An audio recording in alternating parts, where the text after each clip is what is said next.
But yeah, I moved some things around. We will see how this goes. I moved my camera, which I think is kind of a dumb idea, because now I'm like facing away from my screen when I'm reading chat. But maybe this will incentivize me to... Well, no, that would... Never mind. That would be not looking at chat. But anyway, happy today. Also, my music's very loud. Why? Why, oh why are you so loud? Let's turn it down so I can talk. Alrighty. I am here. Hello, hello. Hi, Skittle. Hi, Roy. Oh, it's a watch streak. Hey, Pepperly. Pepperly, how's it going? Hope you're doing well. Alright, let's get my face on... Oh, there we go. See, so it's weird because now I'm... This is where chat is. I've moved my camera. So, like... This is me painting, right? So now I'm, like, looking at camera, but I can't see myself out of the corner of my eye. So, which is not a big deal, but it's kind of weird. Because normally when I'm, like, looking at camera, I can kind of see what I'm doing. I don't know. I think the other way makes more sense. But anyway, also I worked on this painting a lot. So here's what we did. Here, let me bring up chat so I can actually see it. Pepperly says, lost my big one last Saturday for a friend birthday reasons. It was a good day. Oh, that's good though. That's a good reason to be gone. Not that you need any reason whatsoever not to be here, but I appreciate you being here. But yeah, so this is what we did. So I worked on this yesterday. So this is where we left stream, and it was just a moose. And I thought, you know what? For a Christmas card, I kind of want to show the stuff that I actually kind of paint as like almost like a benchmark of like, this is kind of the stuff that I'm into. This is what I like, you know, because it's a card kind of representing me. So I literally just painted right over. You can see me blocking in buildings. The moose stayed the same. It's not a moose, by the way. It's a reindeer. I'm gonna keep calling it a moose though. You know, I first removed this. Yeah, so I removed the mountain, and then I thought, okay, well, what if I made a little house, and then I made this house here, and then I actually have some references of like what do you call it, like Christmas houses, kind of. There's a house from like some Christmas movie that's really famous. And I kind of used that as a reference. It's just very professionally decorated. But yeah, so I made that house and thought, okay, well now we maybe a house in the foreground. And I like it. I like what I did with it. I say we, but actually I did this one off stream, so I think I can say me. When I paint on stream, I always say we, like we did this. Because sometimes I don't feel like I'm the one coming up with all the ideas. Anyway, but yeah, this is... And then this layer is me adding some lights and stuff. I think the colors, though, need to be amped up. I need to do some additional stuff. Christmas. Yeah, Christmas. That's awesome. But yeah, how's it going, everyone? Hope you're all doing well. So anyway, I did work on this a bit. It's kind of funny, because this only took me like 30 minutes to go from here to here. So I need to open up PureRef. But yeah, I hope everyone's doing well. And thanks, Skittle. You said you're loving the vibes of this one. That's good. I think it's better now that it has houses. It feels more Christmassy. I can decorate the houses, maybe put a little bit of warmth in there. Right now, the values are kind of weird. I can flip on the value, my black and white, to show the values. The range is pretty limited. It's mostly just grays. You can still tell what it is. Like, it still kind of reads. But I think it doesn't like, you don't really know where the light is, right? Like, this is the lightest spot. This little patch, which is kind of okay. But I feel like it should be in the houses or the lights. Also, what happened to the lights? There. Right. I feel like it should be the houses, or maybe, I guess the lights are the brightest spot. But that's, I don't know. We'll have to work on that today. That's my plan. It's going to be a render stream. The rare, elusive render stream. Happy Saturday! Happy Saturday, Zexway. How are you? Okay, so what am I doing now? I had a plan. PureRef, that's it. Oh gosh, we're 3 minutes in and streamer brain is already attacking. Open, recent. I'll show you the reference that I have. This is the reference. for the house. So it's basically, I don't know what movie this is from, but I like the candy cane vibes. I like the red roof, kind of just some of the patterns. I just thought it was a nice vibe, and it kind of is fantasy in the proportions already. And so I can push that up or down or left or right. Or, I can change it. Um, so yeah, that was kind of fun. I liked some of the stuff there. The candy cane signposts or ornamentation is kind of a nice touch, I thought. Sort of these, and maybe I don't know if I'll use them, but it's kind of it could be a nice touch. Good old streamer brain. I know, streamer brain strikes. It's funny. It's like there are things. So this is kind of a silly topic to talk about when most people here probably aren't streamers, but it's like I remember. So there was something that I wanted to remember to say, and it was about somebody. Well, it was like a good thing, but it was somebody who's a regular here. And they showed up, and I was just like, "Oh, hello, how's it going?" And then I never once remembered to say the thing that, like, it's like I forgot who they were, and so I instead of saying the thing that was, the thing I was gonna say, like that you would normally, I don't know. It's very weird. It's like, it's just complete brain fog, and it's like you're so locked in, so narrowly focused that you just forget that other stuff exists. I don't know. I have a hard time sort of like stepping out and remembering that like I have a physical body when I'm streaming, and that I exist, and like it's not just some weird bizarro. It's very weird. It's like I forget that I don't know. It's hard to explain. The fog is real. Yeah, it's kind of a brain fog, I guess. Kind of like, yeah, you just feel stupid. Kinda. It's okay. I always feel stupid, so that's nothing different. But yeah, Roy, thanks for being here. Hope you're doing well. Hope you're okay. I am okay. I changed some. I did a little bit of cleaning today. I changed some things around. I kind of moved my desk from like this. Normally I'm facing that way. I moved it so I'm facing this way, which means there's more wall behind me, less window. But I thought it was better. I don't know. I think it's better. I still have some rearranging to do because I actually have a desk in front of my desk, like 2 desks in front, and the other desk was like, it's harder to move because it has a bunch of stuff on it, and I don't really know where I would put it, but it's important that it has the stuff on it because it's kind of my print station. It has my 2 printers. I have like a regular, like an inkjet printer, and then I also have a label printer, and then it has all of my prints and then like packaging stuff, so like envelopes and it's a table full of stuff, and it can't go anywhere else. I don't have any other spot for it in my apartment, so like it has to go somewhere, but I'm not using it all the time, so I just kind of stuck it in a corner. But that's a problem now because now I'm in the corner and it's in front of me anyway. So I'm gonna have to rearrange some things, but it is better, I think. Mr. Big Cookie says, I'm enjoying Scandinavian early winter cold by burying myself in a knitted Mariano wool sweater. Is that how you say that? Mariano wool sweater, and staying inside all day. That sounds nice, though. I like that vibe, that coziness of bundling up. I mean, that's why I'm wearing like my hat indoors, is because it's just, I don't know, it's cozy vibes. I like it. It gets me in the winter autumn mood, and warm tea or hot tea.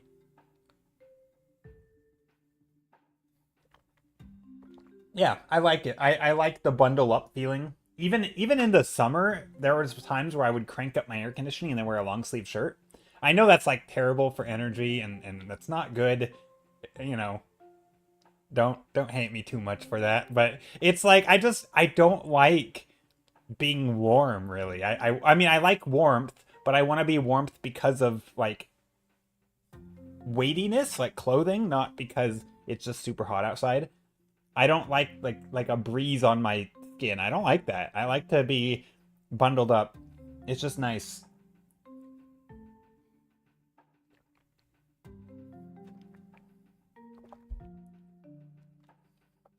But yeah, I have no idea what Mariana wool is. Okay, so I've got some ideas for this. I'm gonna move this off to the side because I still want to play around. So I'm gonna save this. I actually turned off the time lapse for this because it's just rendering and I don't expect a lot to change. And also just computer struggles lately with disk space and all that. So I figure this will be good. But let's do some stuff. You're a sensitive soul. You often wear knitted socks in summer too, not for the warmth, but for the softness under my feet. It's just nicer to walk on. Yeah, see, that wouldn't be bad as long as you're not like sweating. I mean, I don't want to sweat. Sweaty feet, no fun. Okay, so let's see. I do want to render, but before I do that, I want to play around with some lighting a little bit. Like, what if I lighten up the sky? Just to create more of a contrast between the sky and that. So sometimes I like to do this where I basically make a new layer and use the power of digital painting to be able to just make these big edits very quickly. See, I like that already, because now maybe I can bring in some of this blue. Just lightens it up a little. It makes this place feel cozier, because now it feels like it's kind of secluded in the shadows a little bit. I think that's nicer. Also, I think I want to make this a big old chimney. Like, big. Like, this. I don't know why. Ever since I saw it, actually, I think it was a Minecraft video. But ever since, like, this sort of style of these massive, like, outsized chimneys, I think it was from a Minecraft builder I saw it, I just really like it. I like the aesthetic of, like, the giant proportions for chimneys. Like, unusually large, like, comically big. It has a cartooniness. It has, I don't know, I just like it.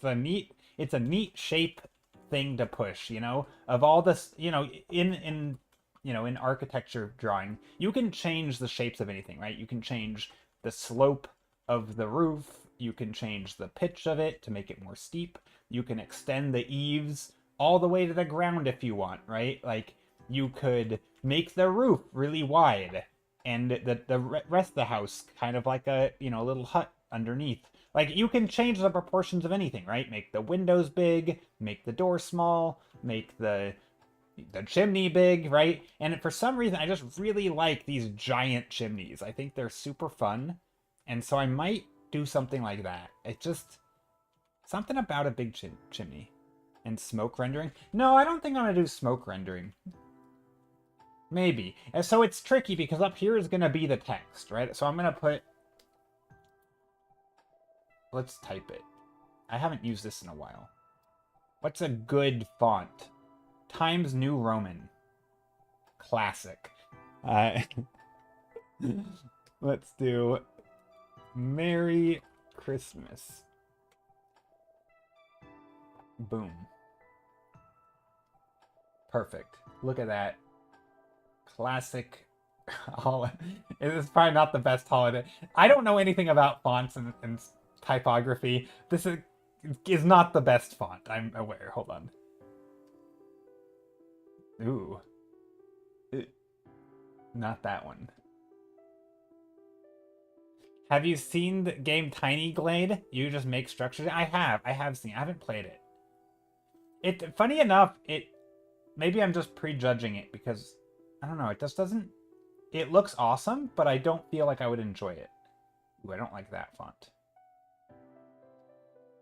Ooh, that's even worse. A lot of fonts don't look good when you capitalize them.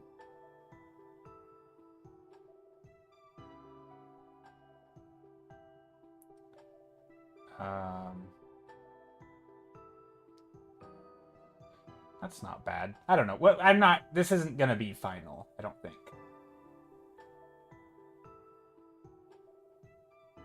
Unlike, hey, I like Comic Sans. I know people like to make fun of text. I have no gripes with Comic Sans. Also, this is maybe maybe I intentionally stretch it. Like, why can't I stretch it? Hold on, what's happening? I thought it was.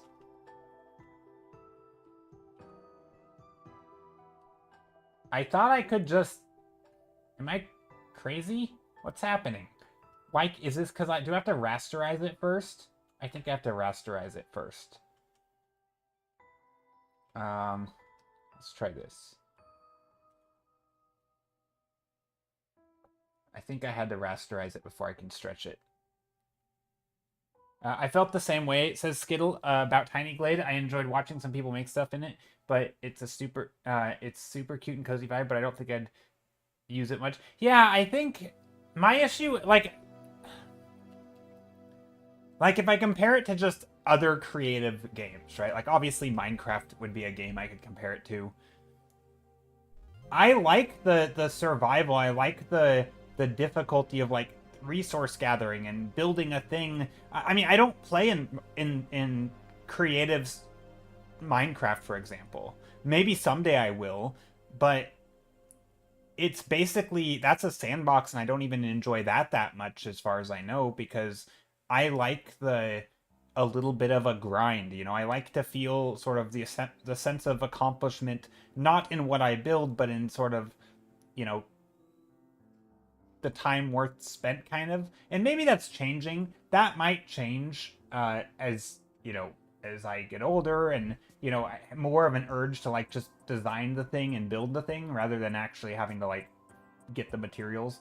But I don't know. I don't have much of a desire to play like a total sandbox creative building game. And Tiny Glade is adorable. It's super cute. It might be good for like a quick block in if you want to do like a, you know, use it as like a reference thing. But even then, it feels a little bit restrictive. As Pepperly's saying, Tiny Glade is super restrictive, and it's kind of fun trying to get something nice out of it with as few tools you have. Yeah, I mean there is that where like maybe you can try to use things in a really creative way to make something that like isn't handheld for you. Like I know in so if you guys don't know, Tiny Glade is like a 3D like house builder game kind of, and you can do things like place a wall and then drag it and then make it larger or taller. It's kind of like you're playing with basic 3D things, and you can retexture things and different materials, and you can sort of layer things in and stretch them and pull, you know, smush them and stretch them. And so if you want to add a chimney, you can make a big old fat chimney. You can make a tiny little skinny one, right? You can change like there's lots of stuff you can do to it. But I think one of the fun things of that type of building is oftentimes trying to use things in ways they're not really intended. And that's actually one of the things I like about Minecraft is that like if you have a certain crafting bench, let's say, using it as not a crafting bench but as like a wall, right? You use it as a block in a wall, and you use it for the texture and sort of, you know, when you're looking at it just right, it doesn't even, you don't even notice it's a crafting bench because it's purely for the texture, right? I like that. I like using things and sort of trying to find ways to use things that maybe weren't totally intended.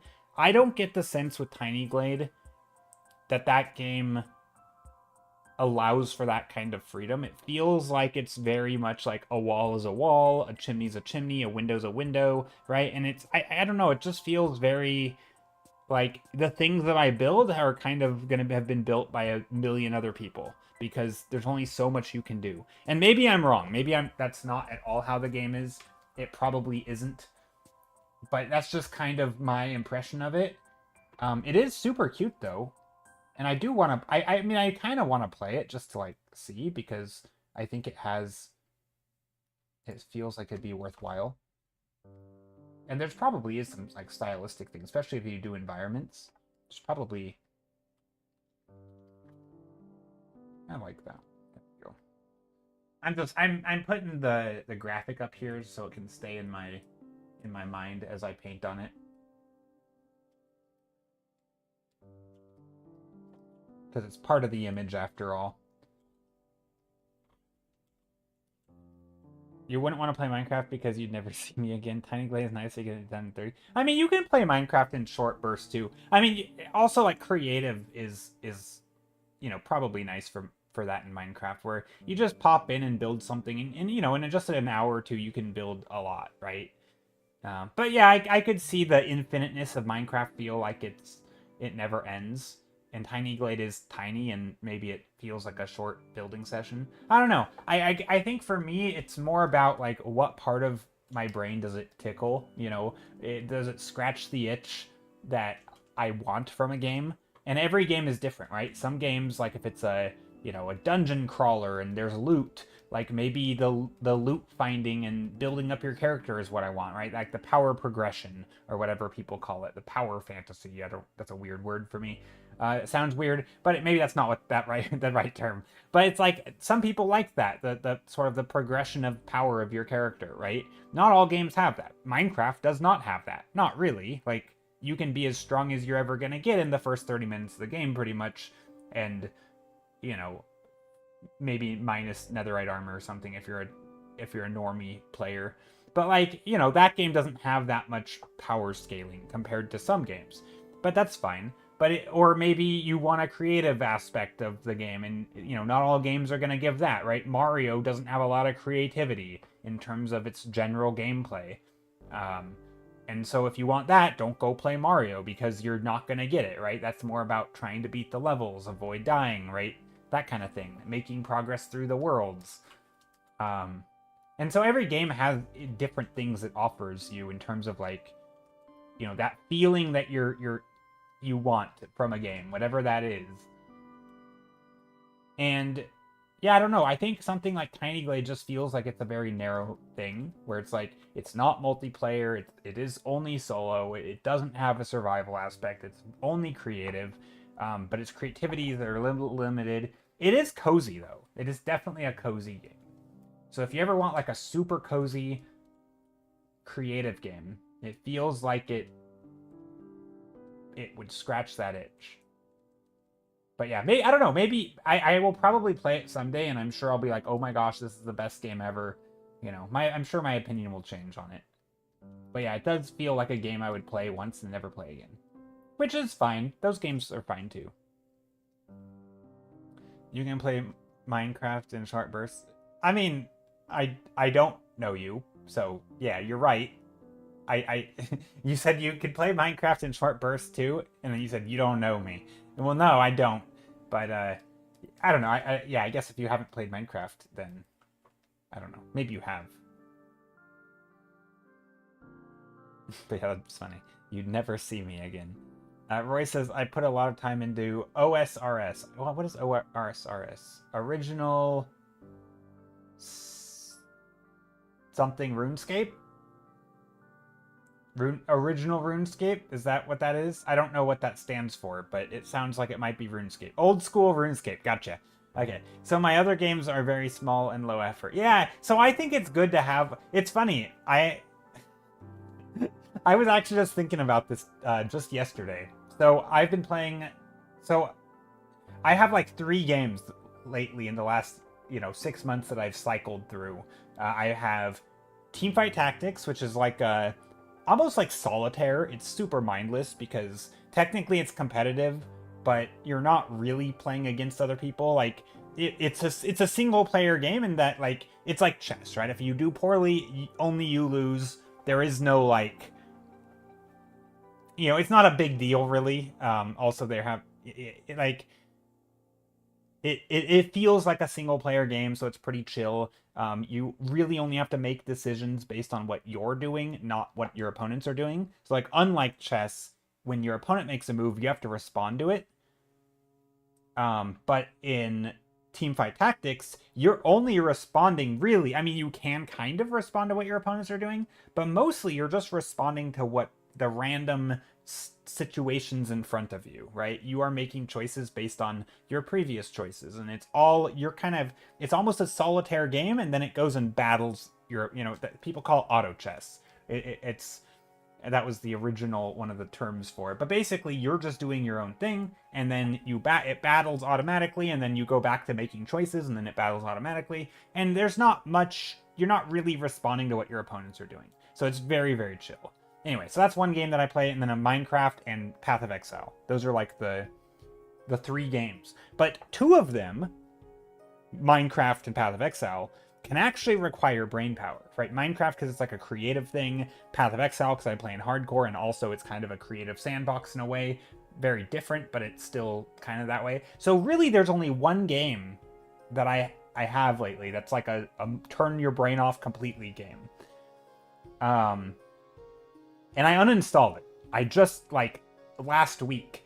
And just the other day, like 2 days ago, I was tired. I didn't want to do anything. And I'm like, you know what? I'm going to go play some of this game. And I clicked. I'm like, oh, it said it wasn't installed. I'm like, oh, crap. Like, I don't know what to do now because I'm in this mood for this very particular type of thing, which is a shut my brain off type of game. And I don't have one of those anymore. And so, yeah, maybe that's where, like, Tiny Glade would come in. But even then, it's still creative. And that does take brain power because you have to make choices. I don't know. It's tough. It's tough. There's so many options. They all do different things. What am I painting here? Let's paint some reefs. Reefs? Reef, not reef. Reef is like a thing in the ocean.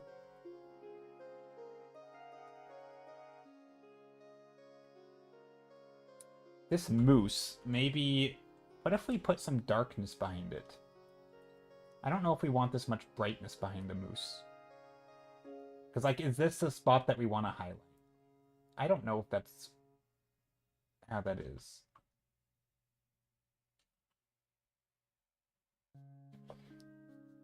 Pepperly says, I've spent several consecutive hours in Stardew, Minecraft, and Minecraft is way bigger. I could probably play it forever. Gotcha. Yeah, Stardew is a I like Stardew. Stardew's a lot of fun. It's so different than Minecraft. I wouldn't ever even compare those. I feel like they're just total different genres. Like, I don't think of Stardew as a sandbox game. To me, it's more like an economy simulator. You're just trying to, like, get rich fast. Or maybe that's how I play. I don't know. Stardew turns into a min-max game for me. I'm, like, trying to maximize my economy in a short amount of time. Like, oh, before winter is over, I need to have made sure that I've, you know, like, fill out my entire, what do you call it? What's the museum? No, you need to... I guess there's so many games that are similar that I've played, I forget. Stardew has... Yeah, like, I need to fill out my entire museum and rebuild the community center by the end of winter. And it's like, you know, I set these goals for myself that basically turns into, like, I mean, I don't want to call it speed running because there's, isn't that in Stardew? Yeah, with the Jujumos, the community center. Yeah, community center. Yeah. Oh, I think there might be a delay. But anyway, that's what Stardew turns into for me. So it's not really cozy. It is in the sense that it's like a single player game, but it is like it makes me want to try hard. Like, I don't know why, but it's just 1 year community center needs a ton of prep. I don't play Stardew like that. It's more of sandboxing for me. Oh no, one year community center is totally doable. And I've only played through the game like twice. I've never done it, by the way. I've only played through the game like, well, once and a half. But I feel like if I played it once right now to, like, remember what I need to do and then immediately play it again, I think I would have no problem doing it. Yeah, I think there's maybe some RNG because you have to check the wandering trader dude. I don't know what you call it. Because they sell random stuff, and I think there might be some RNG for one. I don't remember. I know. I think at some point I had watched some speedruns for Stardew, and I don't remember if there is RNG reliant for. I don't think there is for 1 year. Oh, I think you have to very quickly though. Don't you have to do something within the like spring, otherwise you miss it? Like getting the trees or something? Like getting the spring trees? No, maybe not spring. I forget. But yeah, no, I don't know. I haven't played enough Stardew to know all, and it's been a long enough ago that I've already kind of forgotten. But yeah, no, I like that stuff. I like giving myself those challenges because there's like that time thing, time sensitive stuff. Also, thank you for the follow, by the way. I'm just sitting here drinking tea as I chat about stuff. We are gonna paint though. I mean, I painted a little bit today.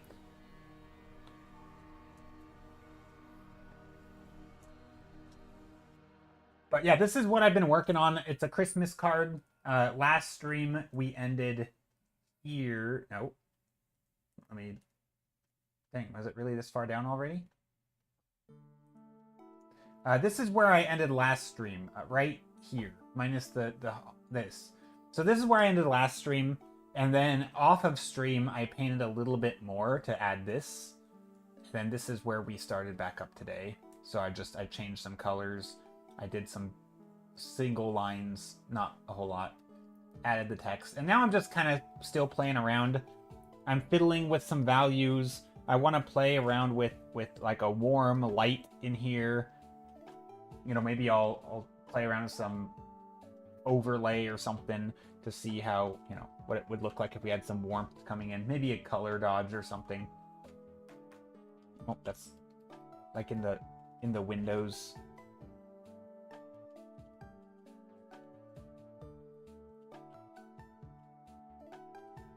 Just to make it kind of cozy. Don't play with candles. Spring needs a specific plan to have money for enough strawberries. Having all fruits, mushrooms, and RNG for red cabbage. Gotcha. Yeah, you probably know more about it than I do. I feel like at one point I was pretty aware of what you needed to do, but I had never actually done it myself because I had only just played through the game and sort of learned all the things that I need. Just like to do it one. I went through the whole community center once. That way I understand what all this stuff is. And then I thought about trying to do a 1 year community center. I think I could do it though. I don't think I'd have it. It might take me a try to like figure out, you know, each time I would figure out where I went wrong. Kind of like art, you know, you try something, it doesn't go right, and you're like, oh gosh, next time I have to do this. This is, or I think it maybe I'm trying to think, like, what's a good example or analogy for this? There's like a logic, it's like a logic chain type thing where you try to do something and you say, oh crap, I can't do that. I need to take a step backwards, right? So this thing didn't work, so now I have to do this first to make sure that works. Oh crap, this one didn't work. I need to do this and this first before I can do this. And you keep having to figure out what you're basically working backwards and to create a game plan so that you can execute, you know, and end up where you need. And so each time you do it, you kind of figure out the step that you missed along the way, and then next time you go through it, you have to make sure you do that step earlier, right? And so you kind of, each time you learn, you're doing something different based on the mistakes you made the last time, right? And that's a really common thing just in, I feel like, in learning in general, but it definitely is true of art. But yeah. Mr. Big Cookie says, speaking of art, you made a cat for face of a cat, or the face of a cat. And it's so perfect, I'm almost afraid to finish it for fear of ruining it. Nah, well, is it digital or is it traditional?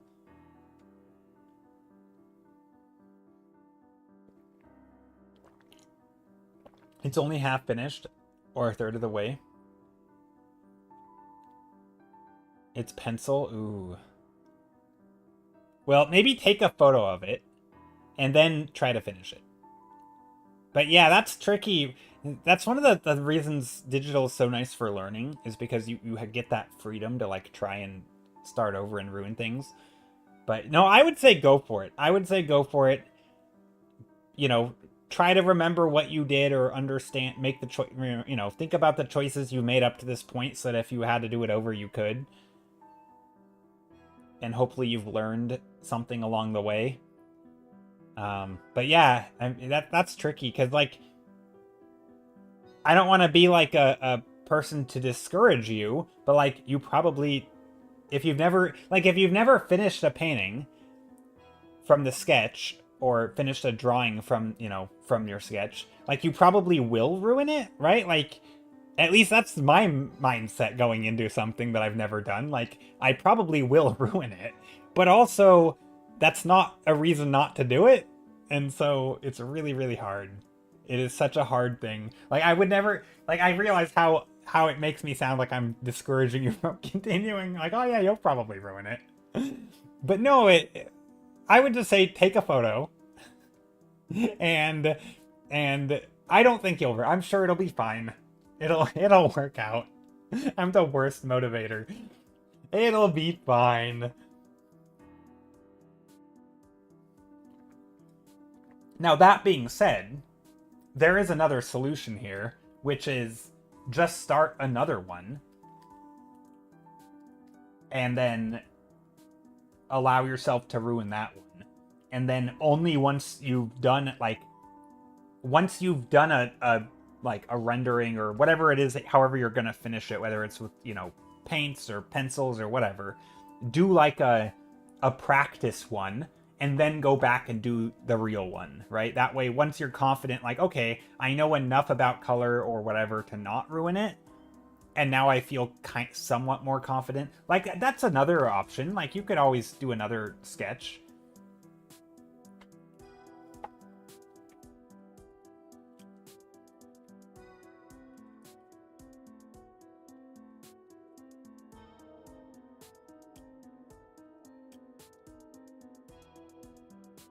There's a painting by Andreas Roca. He did a winter calendar a couple years back. I want to find it because I think it would be a good reference for me. Andreas Roca winter calendar.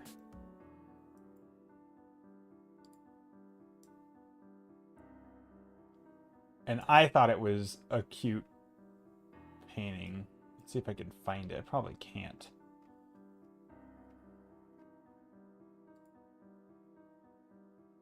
Actually, I probably can just hit images and it'll pop up. Oh, there it is. So this image here,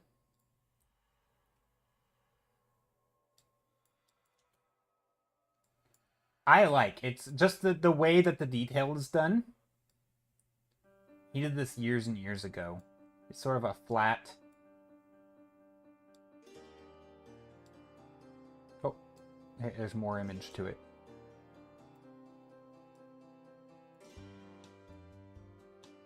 But it's kind of like a flat 2D thing, which is kind of neat, but I like how he did the details. There's a lot of nice shapes, but then there's texture on some of the flat spots. I don't know how relevant this is going to be to what I paint, but... I'm just trying to think about, like, how much detail. Like, look at the snow on the roof here. There's, like, or on this area. There's little, like, lines and shapes, which I like. And I think I could do something like that up here. So if this is snow, right? Like, what if I put snow up on the roof here? And depending on the shape of the roof, right, we could do different stuff. But maybe there's, maybe the snow has a little bit of shape to it.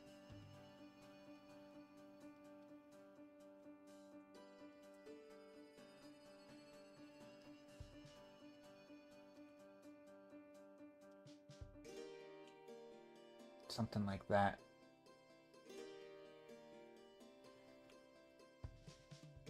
I don't know. That might be stupid, but there's stuff like that where just slowly adding up a little bit of snow, maybe on this part of the roof up here too. Some over here. I could probably do the drawing a little better before I start adding snow.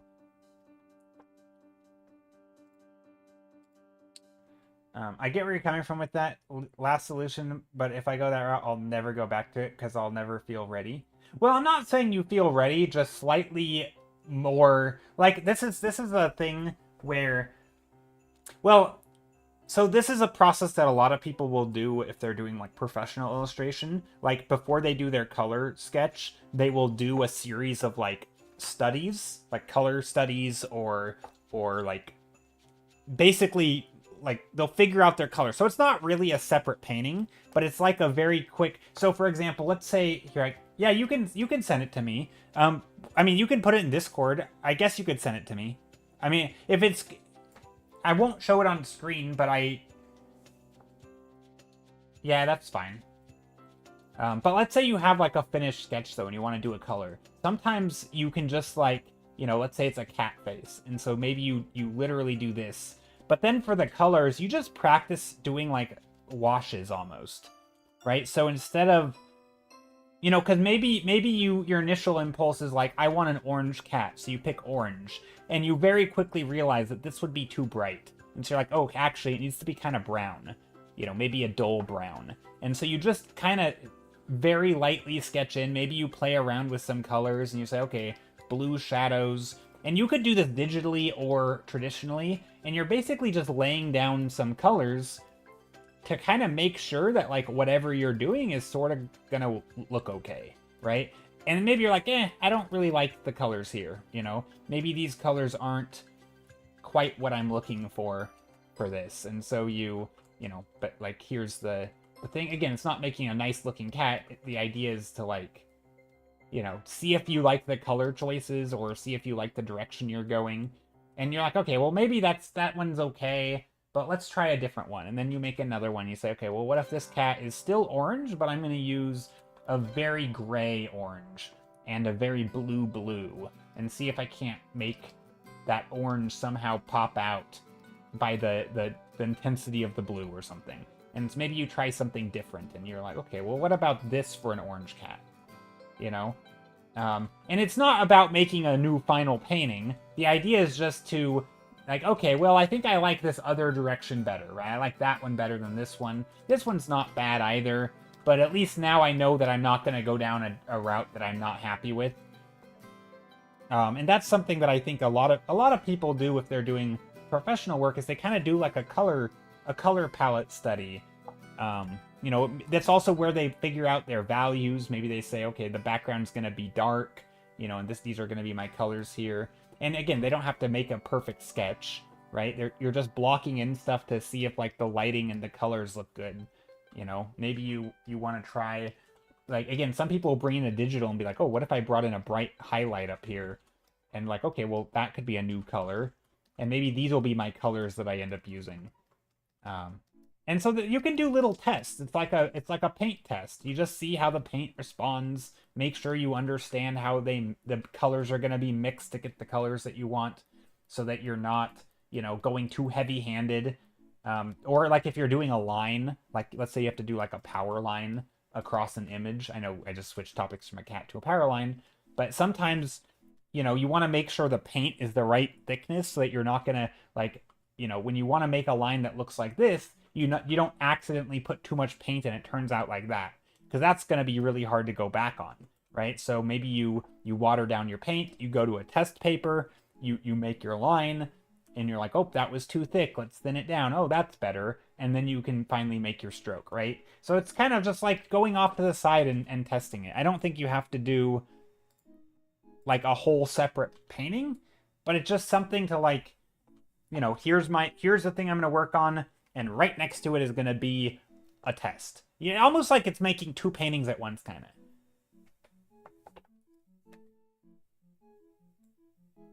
I'll make a quick sample cat face and play. Yeah, it's basically that, right? And again, I don't know if it's painting or pencil or what, but yeah. Let me take a look in Discord.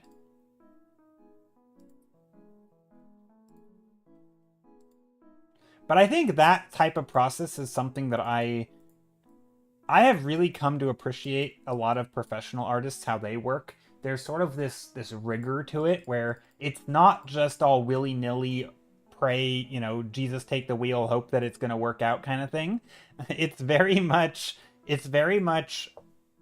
I'm going to do the proper testing to know enough about what I'm getting into. Like, there is I mean, yes, there can be guesswork in art, but it doesn't have to happen in a way that's going to ruin your painting, right? You can still experiment without consequences, basically. You posted a work in progress in Sketches? Okay, let's take a look.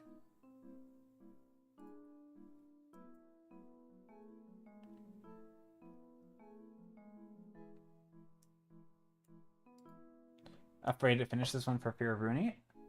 I like it. This is fun. That's cute. I like the ear. You got some form going on there. Nice.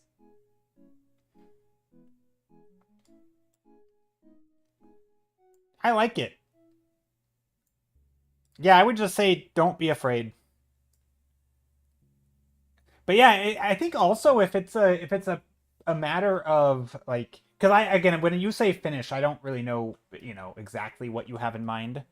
I'm assuming, like, when I look at a drawing like that, my head goes to like silhouette a little bit. And like silhouette for me is such a big thing. I'm not the greatest drawer, but like if you have a cat face, right?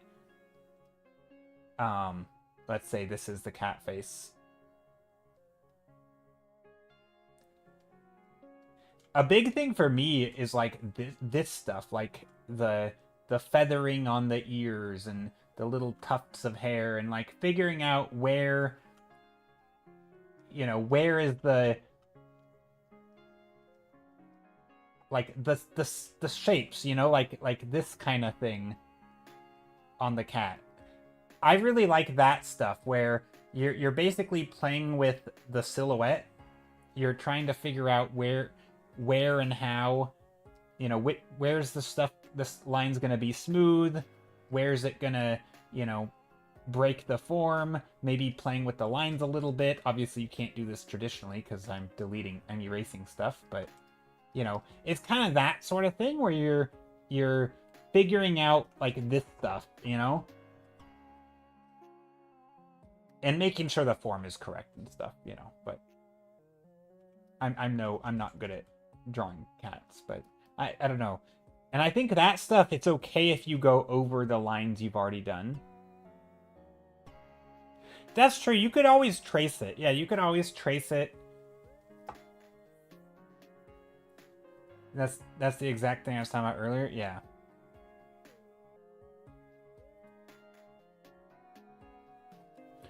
It also depends on like the level, like what you're going for. Like, because if you're going for like a highly rendered cat, right? That's where you get into things like values and form and light, and without like a good reference, that would be a hard one. Tracing, like, no, like tracing over your own drawing. So you have a drawing, and then what if you were to put like a lightweight paper, or this is where people will use light boxes. It's like a literal box some people use windows. Like you could put your thing up against the window with the window open, not open, but like the blinds drawn so that the light's coming through and it's backlit. You tape your paper up to the window, and then you put another paper on top of it to let all the light come through, and then you draw right on top of it. Yeah, tracing your own. Yeah, so this is the thing. This is the thing where, like, I was talking about I sort of have an appreciation for how a lot of professionals work, because a lot of these things, it's like, it's not just, oh, they draw a thing once off and hope that it's good, right? It's sort of this, like, it's almost like they're crafting a thing, and each step of the way, they can be sort of creative with how they approach it, whether it's tracing their own work or doing tests before they apply the strokes, or they maybe they even later on will pick the right paper so that they can trace. Maybe you find the paper you're working on is very thick and you can't actually trace your own art, and so maybe they intentionally work on slightly transparent paper like a vellum or something so that they can trace easier. And then that over time they have this process that is really refined to allow them to do exactly what they want to do. And I just think it's so cool because I think when I was a kid, I always thought that like art had to be this, you know, you sit down with a blank page and you just draw, and whatever comes out, you know, if you're good at drawing, it'll be good. If you're not good at drawing, it won't be good. And like, there's no in between. It was just like, it's all your skill. But I mean, it is your skill. But like, the skill also means like the care and the effort you put into each step of that process, right? It's not this just like, you know, there can be research, there can be referencing, there can be practice sessions, there can be, you know, intense observation and, you know, deliberation over what you're doing. And I don't, something about that really has made me appreciate art more, because it's like you realize just how much can go into it.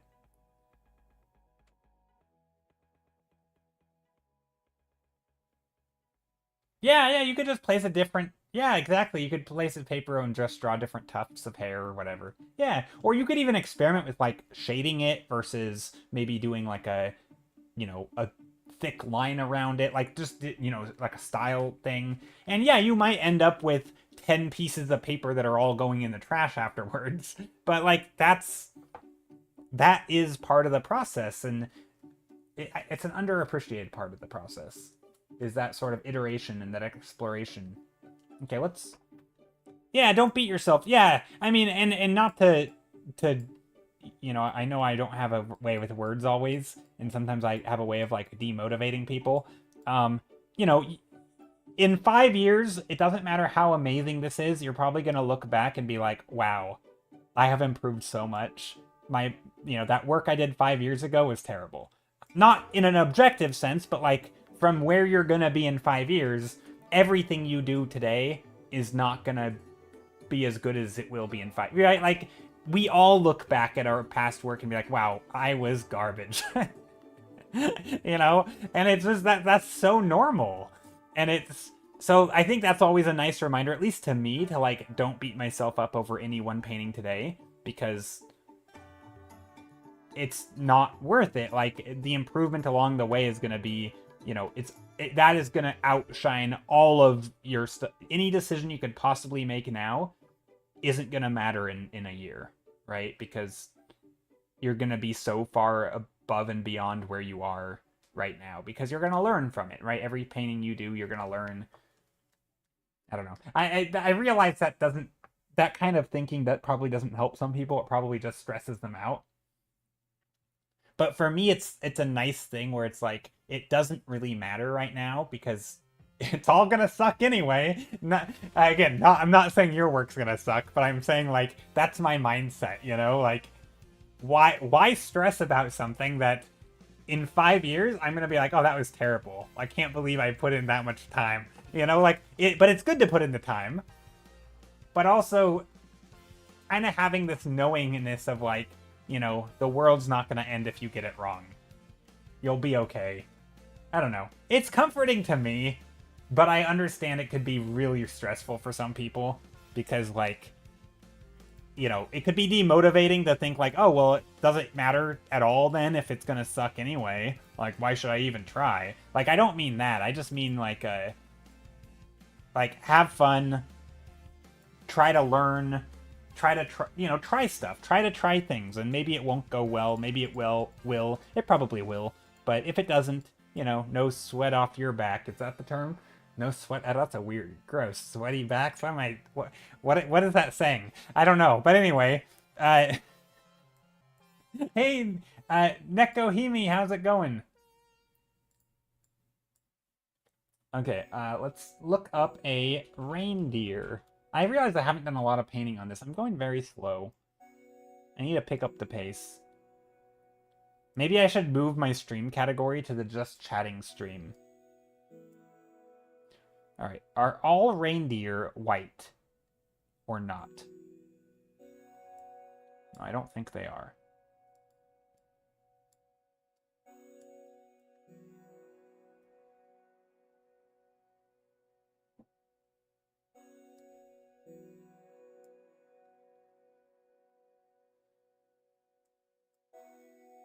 trying to find an image of a reindeer that looks, I don't know.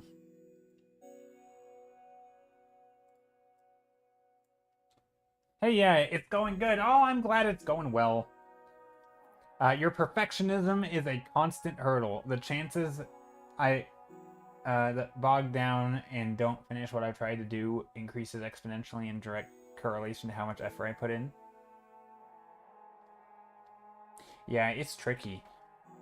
I don't know if these types of thinking helps people, but for me, like, whenever I fuss over something for a long period of time, it almost always turns out that the thing that I was fussing over was not the issue. Almost always. Like basically perfectionism kicks in and I'm like, I need to get this rock just right. Right? I need to get the detail and the cracks to look good. It's probably not gonna matter if the like this thing that I'm rendering is not gonna change the overall impact of the image. Like not to the degree that I'm fussing over it, right? It's typically, but if it's like a big composition issue, when it works, and like you know it works, and it's not a matter of, you know, the tiny little line. It's gonna be the big changes. Like, you know, if it works like this, it's gonna work like this, right? This shape right here, whether it goes like this or like this, is so insignificant because it's not changing the composition, right? It's just a detail. It might, you know, they add up, but and that's something that I have found. I I don't want to make a blanket statement, but I'm going to make a blanket statement, which is basically I think every time people are sort of perfectionisting over their art, almost always they're focusing on like a 1% issue and ignoring some 99% issue. And it's oftentimes not because they're dumb or anything. It's just typically maybe they didn't even know about the issue, right? It's like the amount of beginners who focus on details and don't realize that composition, overall proportion, structures are probably more important, right? There's nothing wrong with not knowing that, right? You can't know it when you start, right? Like by definition, when you're a beginner at something, there's tons of things you don't know. But any new thing you learn seems like it's the most important thing, you know? And so it's really tricky. Last time I saw a reindeer, I was kind of grayish with white on the bottom and brown on top. Yeah, yeah, I found an image here of a reindeer. Oh. And I'm going to use this as a reference. Although this one's walking, and I don't really want this one to be walking. But yeah, basically I'm going to add some white in here. Just a lighter color. Obviously this isn't actually white, right? If I put real white in here, it would look terrible. It needs to be just a little bit lighter and more desaturated than the rest of it, and it'll look okay.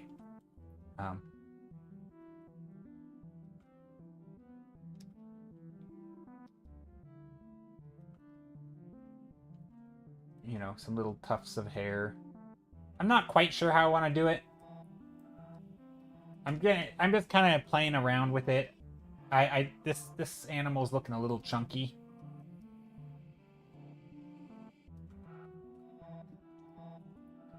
A little chunky around the midsection.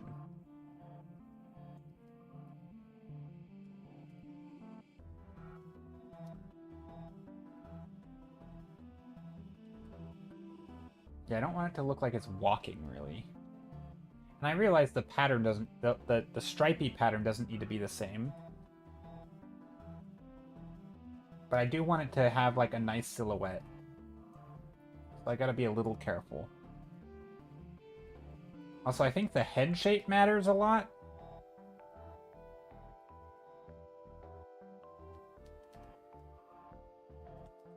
And also this thing with the neck to show that this is coming like a hair coming around the head, kinda.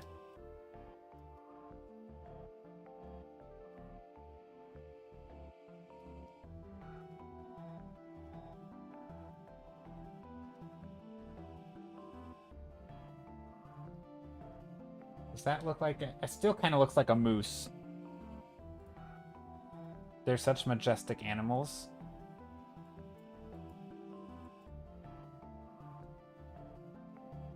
The Sapmi in North Scandinavia herd a lot of reindeer. The Sami? Is that what you call them? Sami or Sapmi? I don't know. I'd ever heard it with a P, but it might be. Yeah.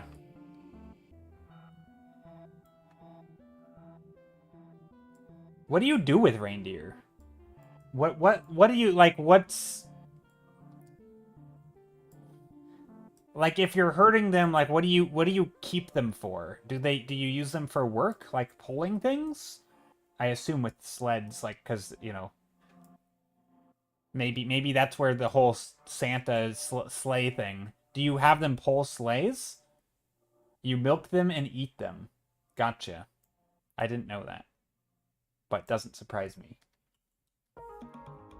Okay. So they're not like workhorses. What's with them in folklore then to like pull sleighs? Like what's with that?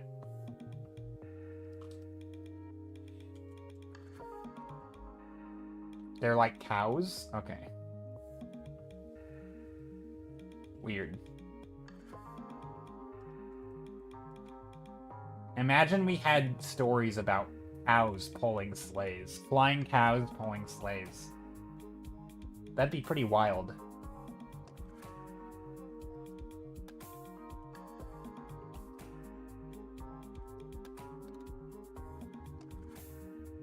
That sounds funny. It does. But for some reason, reindeer pulling sleighs doesn't sound that funny. There's a little bit of a funny, like it's just funny how we think about some animals and not other, and it's like, I think for me, if like, I bet you if I raised reindeer, those stories just would sound silly. Oxen is a thing, or was? True. True, that's true. Oxen were a thing. Cows did pull stuff, didn't they? You're right. Okay, cows totally did pull stuff. But we didn't have flying oxen. Not that flying reindeer are a thing either, but you know what I mean. Like, it's just such a funny, like it's a funny imagery, to like for that thing to be in your stories that people tell about animals that you're familiar with. I mean, I guess we do that with like sphinxes, like these riddle-telling cats. It's like okay, but like why cats? Cats aren't known for their. Are they known for their cleverness? Maybe? I don't know. Maybe some are.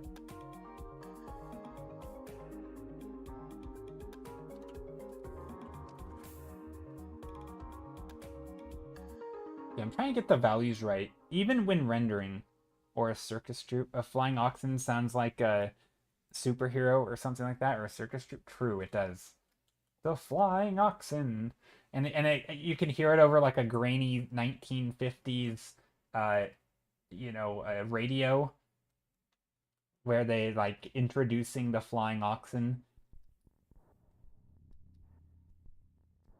Corgis being ridden by fairies in Welsh, I think.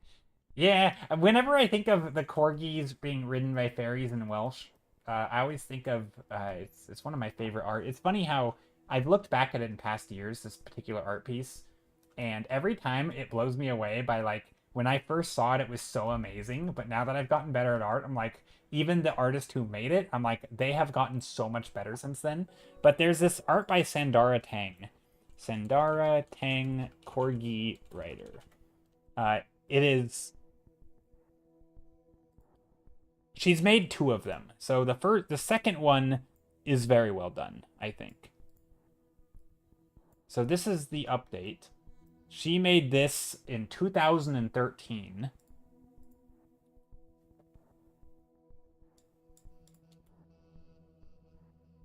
And then there's the original. Wait, no, maybe this is the original. No, this one's really good, though. Yeah, so she posted this in 2013.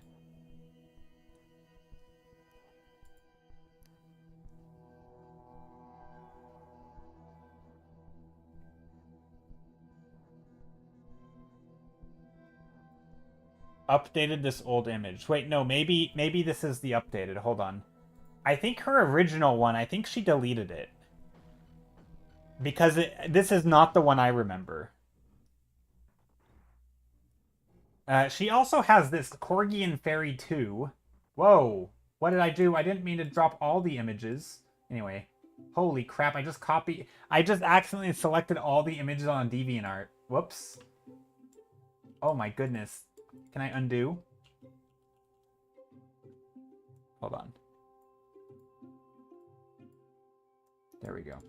So this is another one, Corgi and Fairy by Sandara. Sandara is amazing when it comes to this stuff. She's one of my favorite artists for like fantasy creatures and characters. Trying to find the original. I know it's out there somewhere. I don't think this is the original. Whoop. That other one I don't think is the original.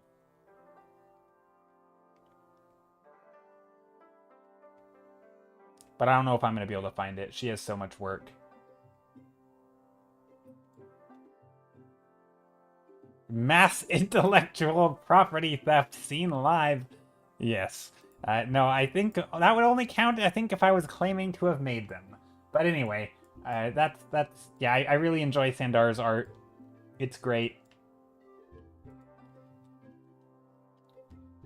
I definitely recommend her.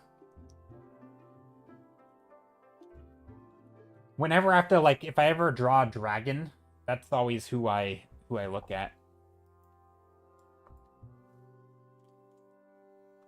Sandara Teng. Amazing artist.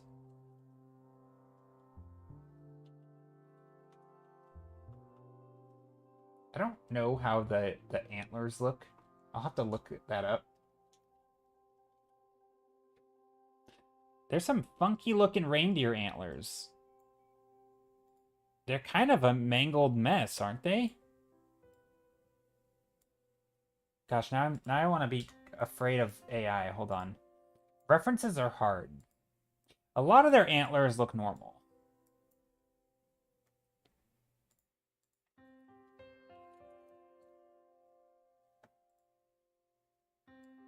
But there's also this. So like this is this real? This is I think there's a process that they call this. I don't know what it is, where they get kind of fuzzy, and then don't they also fall off? But then there's this, which is like not fuzzy. I don't exactly know what you call this, but I think this is like a real thing, right? This isn't an AI image. I think this is real. A lot of them have like these weird two sets of horns. So there's like this weird front part, and then there's the top part. That seems to be a common thing that I'm seeing. That's okay, that one's AI. Let me do reindeer antlers, no AI.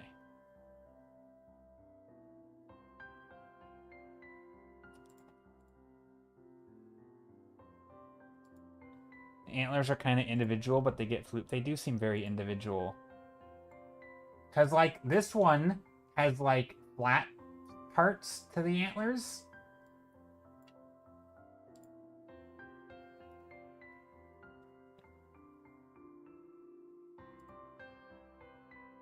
Okay, is this real? Is that a real animal? That looks like a dog. It looks like a pug dog in reindeer form. What in the world? Hold on, is this real? Let me Please be real. Please be real.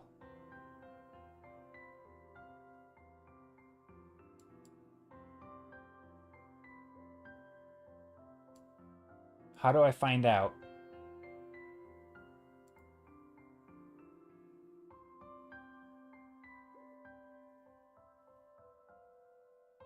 The Svalbard reindeer is a small subspecies of reindeer endemic to the Svalbard archipelago. I don't know how you say that word, in Norway, known for its unique adaptations to the Arctic environment. I think that's a real thing. That one's a chonker? It is a chonker. Look at it. It is so It is. I think it's extremely cute. It looks like a kind of like one. I don't know. I mean, I'm always a little bit like hesitant with animals like this because you know how like those cats with the smashed faces and like sometimes they have trouble breathing and they have health problems because they're like bred for cuteness and sometimes you know they aren't like the healthiest of animals because they've you know human selection, but this is adorable. I think it's so cute.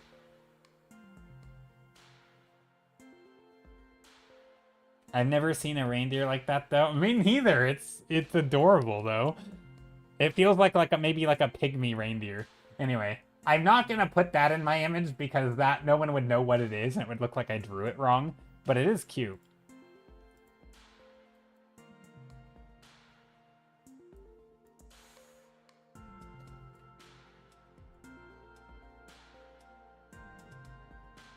Okay, the issue right now is that this does not stand out from its environment. So, what if I do a glow dodge? Nope, not that. Glow dodge.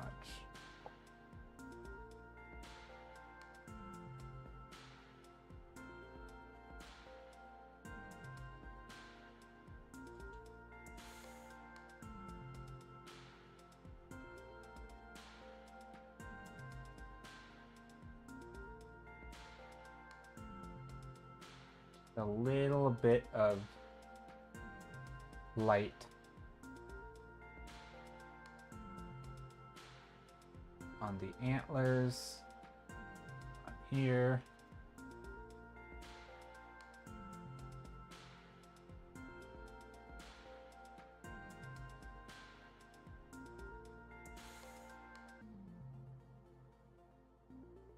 Also, this big floofy fur, we can get some nice subsurface scattering going through there.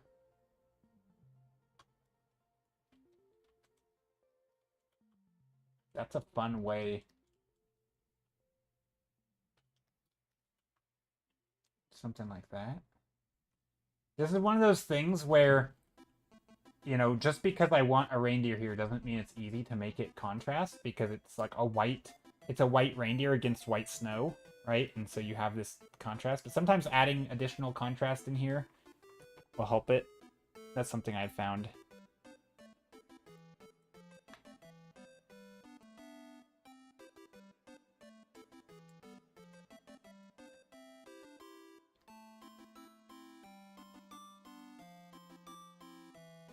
Now, I'm gonna try something. I'm gonna go brave for 30 minutes or so here. Bravery, where I'm just making little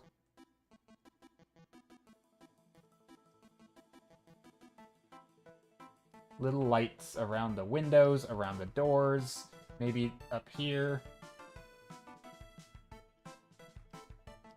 You know, just adding some additional color. Maybe there's some up here. And basically, I'm just trying to figure out where do I want the details. You know, do I want high contrast up here? I have a hunch I don't, right? Also, that window's really tiny.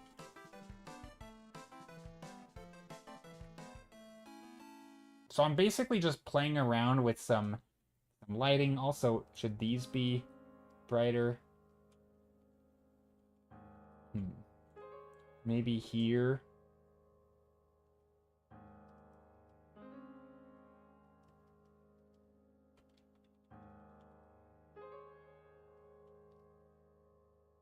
Could even put some along the candy cane.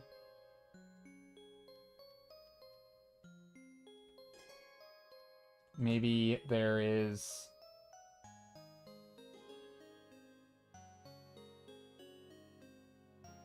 Is this gonna be in light? Maybe, yeah, maybe some over here that's a little more dim.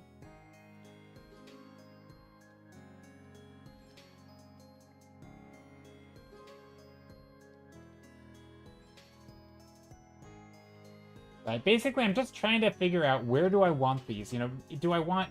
I was thinking about having, like, some stuff hanging from up here. Like, Christmas ornaments.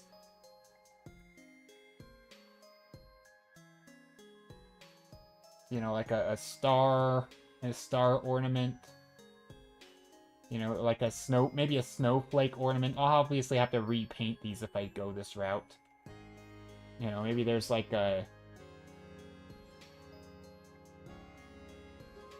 some Christmas decorations hanging. You know, stuff like that.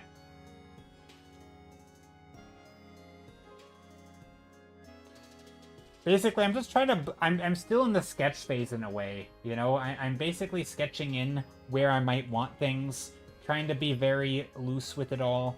You know, like, oh, there's gonna be some rocks here. You know, let's sketch those in.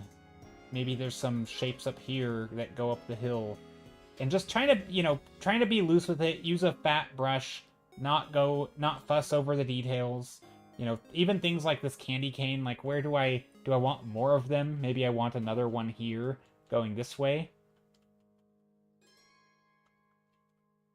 Kind of leading the eye into the scene.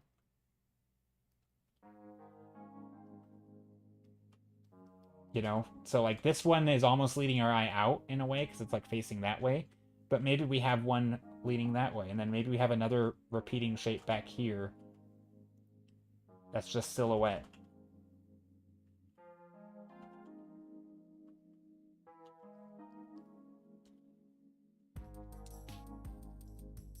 Like this is something we could render, you know?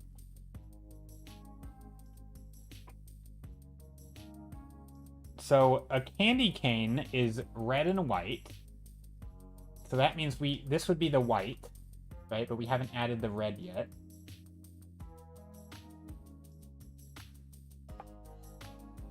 And the red is a darker color. I know this sounds obvious to people. Oh, red is darker than white. Brilliant observation, genius. But I think it's important because when you're painting in light like this, the color I'm painting with is not white.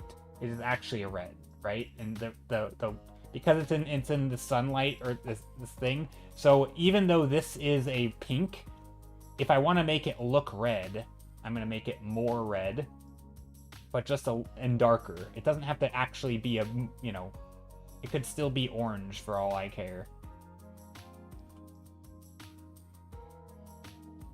So relatively, the red needs to look red, even if I'm not actually painting with red. So the color almost doesn't matter here. It's more that because the white is actually a red. Also, is this how candy canes look? I actually don't know. Hold on, let me undo all this. Not all of it, just some of it. I don't want to render that yet. I want to make sure that this is, in fact, the spot that I want it to be. Maybe we get some snow on top. Okay, that's too much detail right now, though.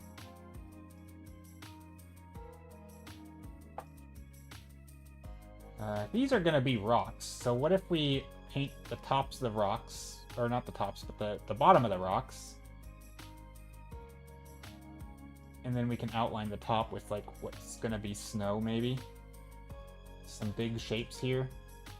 I'm trying to make this house feel like it's sitting on top of the rocks, so maybe there's some foundational boards or platforms down here.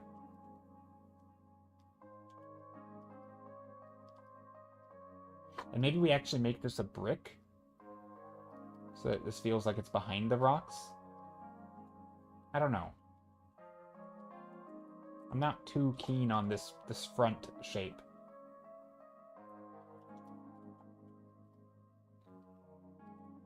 I don't know if flipping the canvas makes people seasick. If it does, let me know. Is that annoying when if people watch other... I mean, I realize most art streams are lurking, but for people who are actually watching, is that annoying to see people flip the screen all the time? I feel like it might be annoying. Especially at this stage. Like, do I need to be flipping it all the time? Probably not. I don't think it's actually serving me at all. Because I already know the composition. You know.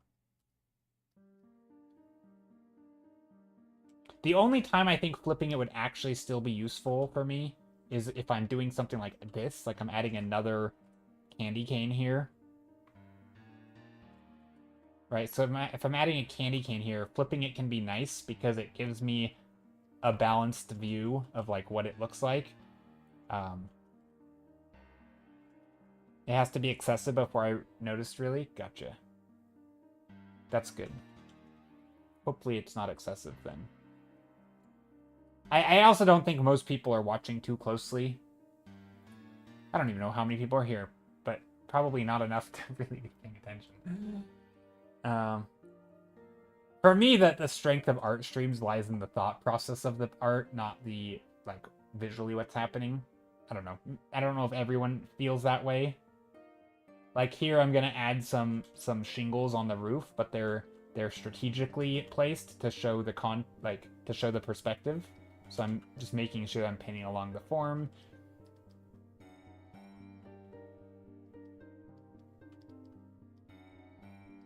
I don't know what to do back here. Do I keep extending the house back here? Maybe I fade it off into darkness. Because, like, it could go way back here, right? Could have the house go back.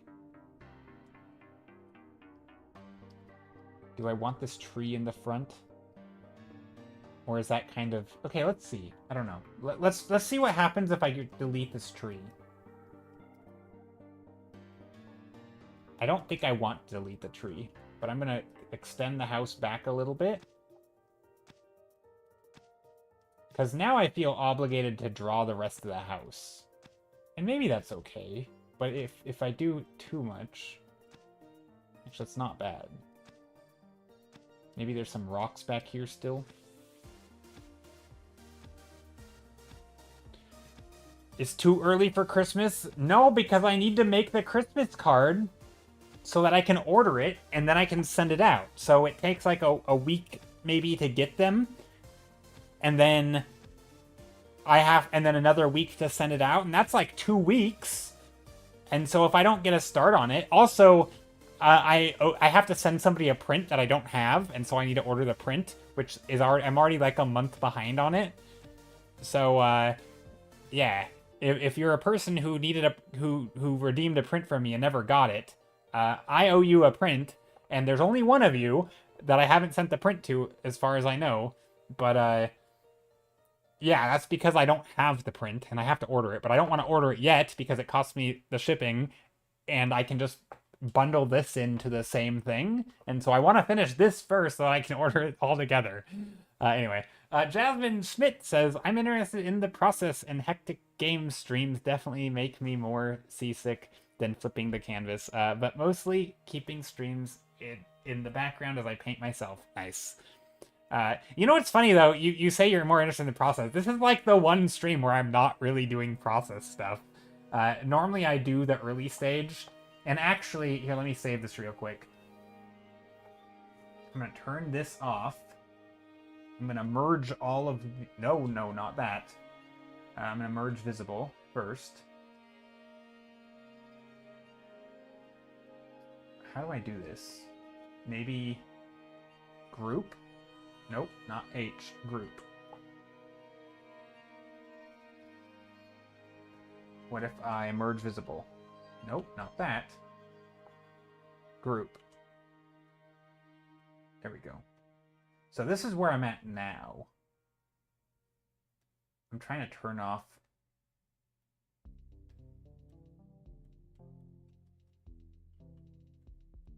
So this is where I ended last stream. So last stream I actually ended here, and then I worked on it off stream because I was not happy with it. I thought, you know, this is really generic for a Christmas thing, or for a Christmas card. And also, I don't just want to put lights on the trees and have it unrelated to, like, civilization. So I basically added the houses, little block-ins.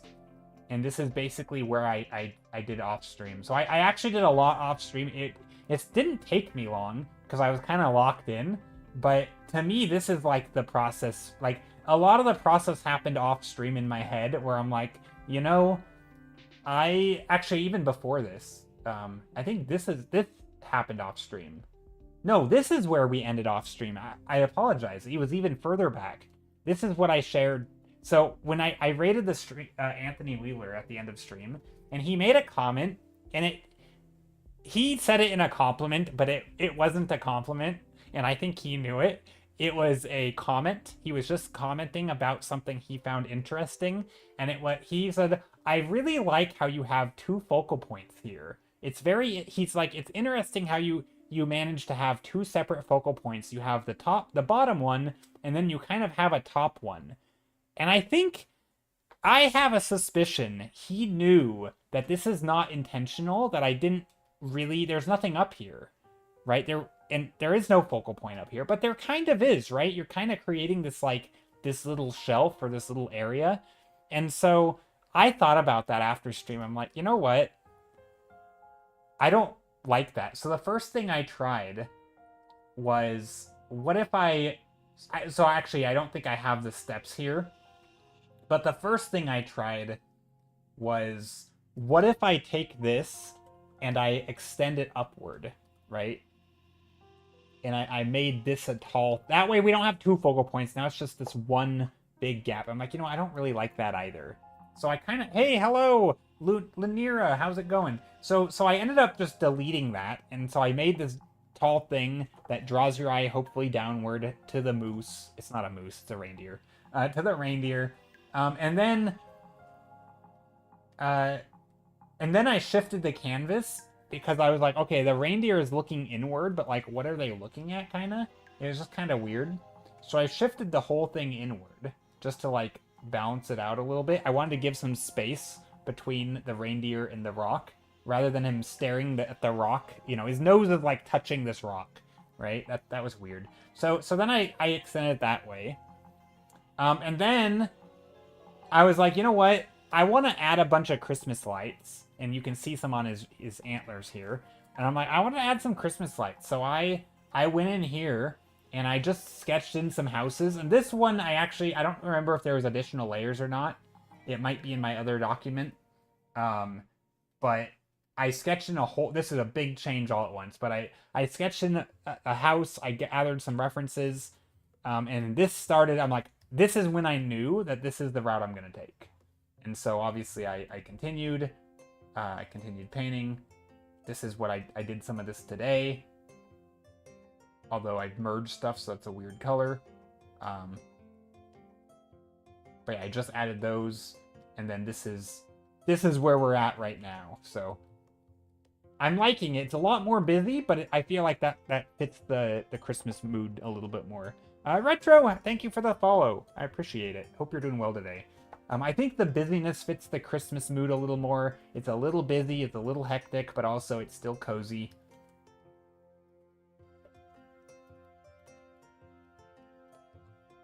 So hopefully I don't mess this up too much, but this is where I'm at right now. This tree thing, I'm not quite sure what's going to happen with that. I'm going to layer on some sort of text up here, so I don't really care what's happening up here. I'll probably just do something very...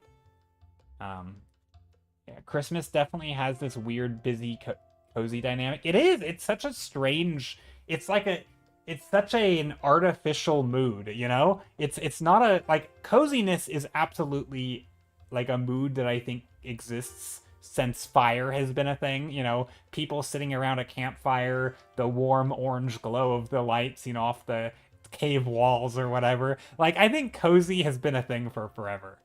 But that the hectic shopping, presents and gifts and cookies and candies and sweets and all the events, and it's like a party but cozy, which is like not a real thing. Like, the actual experience of Christmas is not the mood that is sold to you in images. It's like a mood that doesn't exist to me. At least that's how Christmas is to me. Like, I don't think I've ever once felt the cozy comfort Christmas mood amongst all the like the hustle and bustle sort of like commercialization of Christmas. I don't think I've ever actually felt that mood, but I know what it is because it's marketed towards me. It's like this busy chaos, tons of things.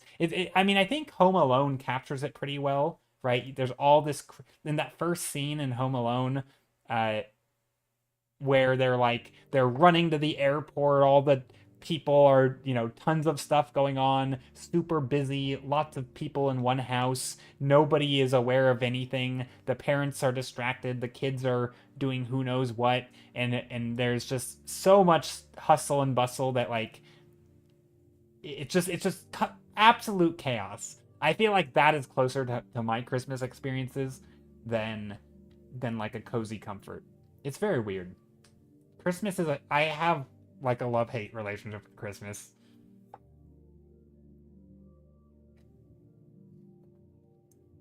That being said, it is fun to paint Christmas stuff. But I think the coziness of this works. So I'm gonna continue to try and, I'm also right now I'm adding some, and I guess this might contribute to the craziness, is I'm adding some light material to the tree. Kind of like some snow up here. Making some shapes. I don't think I need to do much. I honestly, I think this can pretty much stay the way it is. I might come in here and just clean this up a little bit. But I think this like feathered look is actually not bad.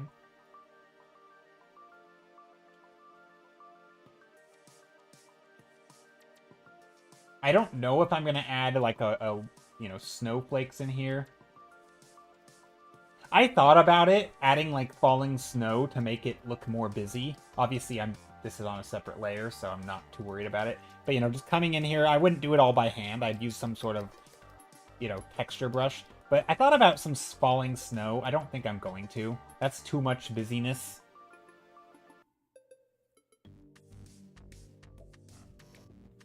Reed Kreiner says, maybe it's a good thing Joe passed over the part where I described how I trolled him. Wait, what? Jasmine says, haha, the colors and lighting of this one just caught me when I scrolled through streams. So still interesting. Oh, well, thank you for popping in. I appreciate it. Reed Kreiner says, I was going to redeem to troll you, but I'm 10k off. Oh, redeem this as a print? You could.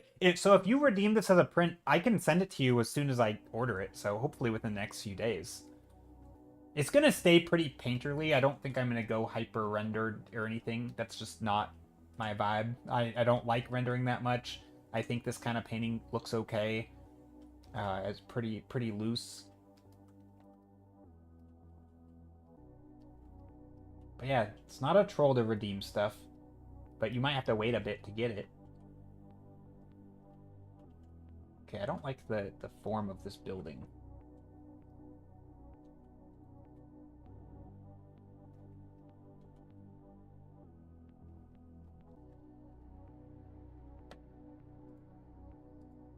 Lights usually have that naturally. I like the busy look in the lights, though. Well, yeah, but I mean, not normal lights don't have that. Christmas lights have the busy look, right? But Christmas lights are lots of small lights, right? They're very busy, textured, texture-wise. That's not typically a thing you have other places. So these string lights. Normally, you just have like one light bulb for your porch. You don't have 25 lights around a window, right? It's a very weird. It's very interesting. I just find it such a, like, yeah, it's such an interesting. I think, yeah, it's just interesting. I don't have much to say about it. So I'm not gonna say anything. I'm just gonna paint. Just gonna paint.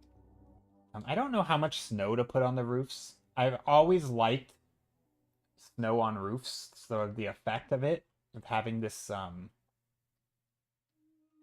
you can have some nice patterns of like the way the snow piles up near the bottom and maybe it's sloughed off the top. But at the same time, This is also one of those things where, like, because I like it so much, I want to add it in, even though I don't know if it's the right choice. I think having a roof without snow is actually perfectly okay. And I should allow myself to do it. Even though every time I've ever painted roofs in winter, they always have snow on them. Maybe I put a little bit of snow up here or something. On the very tippy top. To help, like, outline. No, I don't think I need it. I don't think I need snow on the roof. I think it can just stay red. Lemon Cat, how's it going?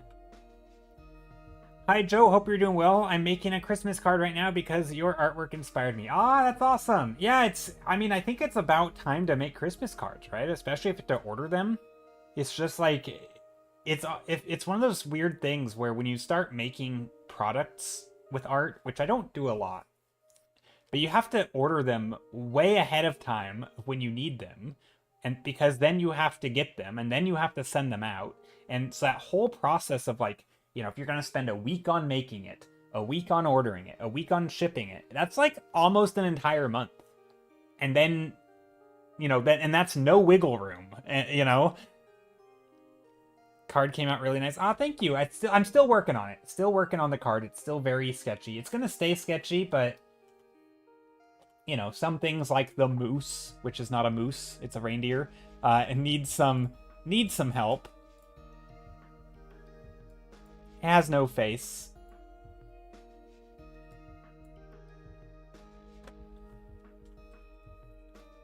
So we're gonna, you know, make the nose a little chunkier.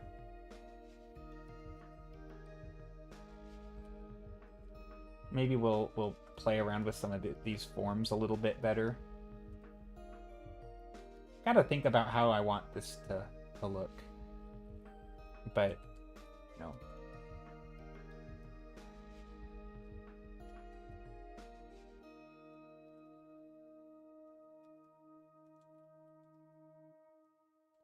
We actually might be able to go like this.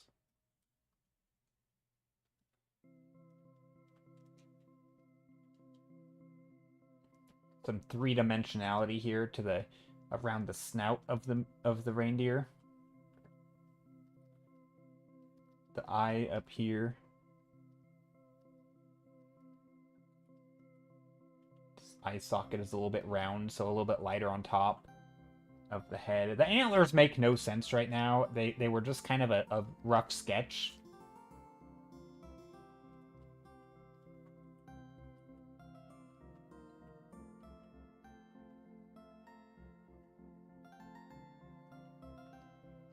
Maybe something like that.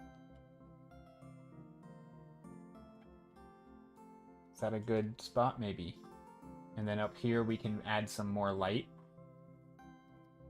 So this can go away. Just gonna paint that out. I think that's starting to become good. A lot of these reindeer have like front horns, which is kind of weird. I don't quite know how I want to do that.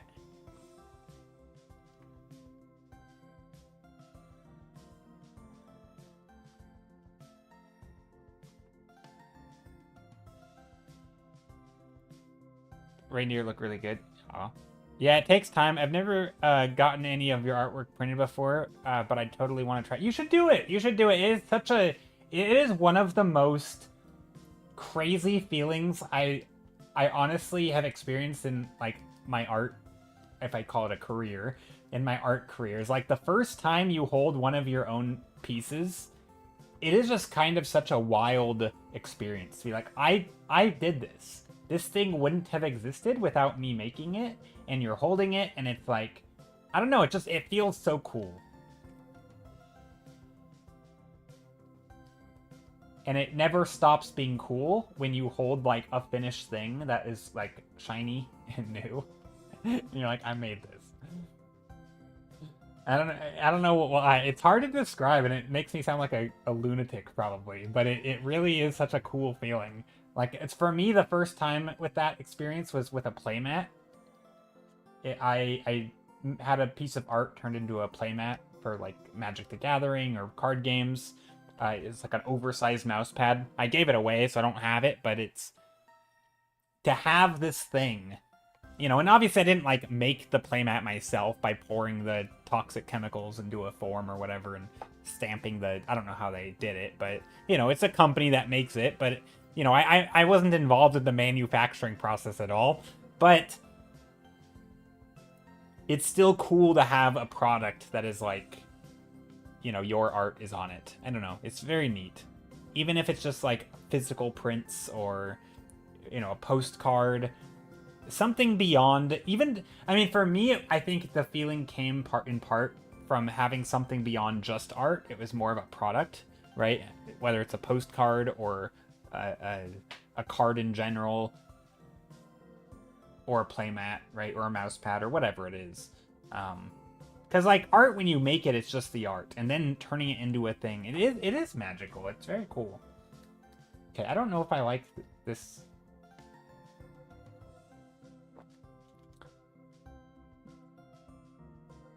I'm not sure if I like the forms on this.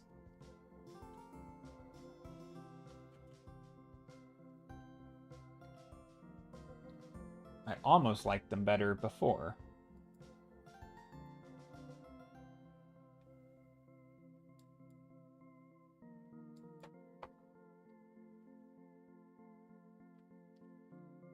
I think here we can put some...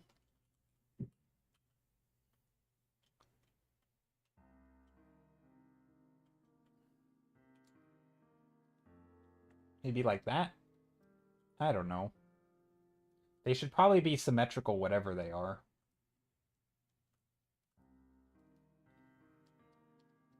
And they should probably come out of the right spot in the head.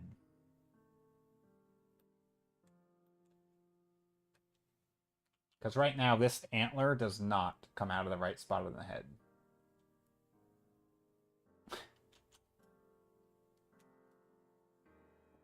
There.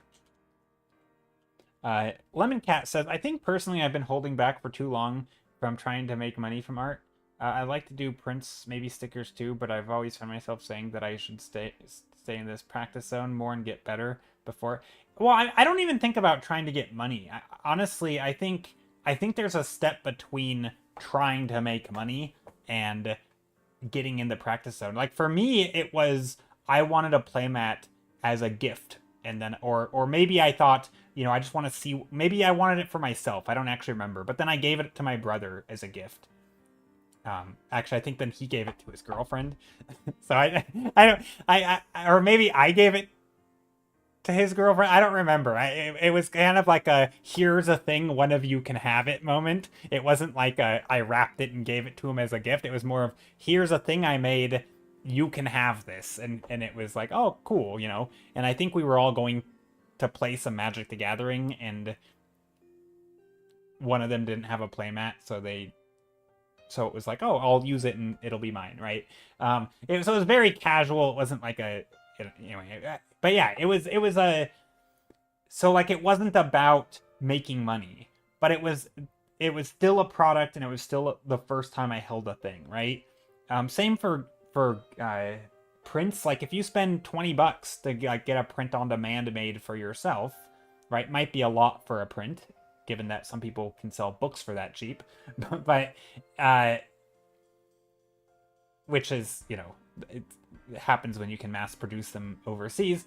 But even if you're just spending $20 to get your own art in like poster format on nice archival paper, like that's something that I think is worth doing once, you know, at least.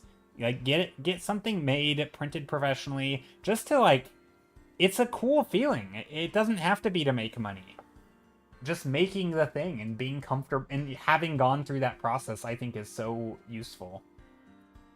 So yeah, I don't think you need to do it to make money.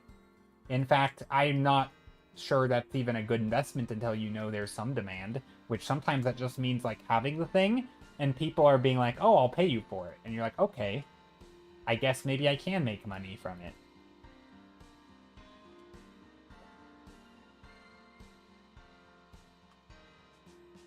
Yeah, I don't think I've ever printed anything with the intent to make money from it.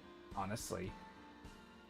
The only time I've made money from art is like print on demand stuff. And commissions, of course, which is completely different.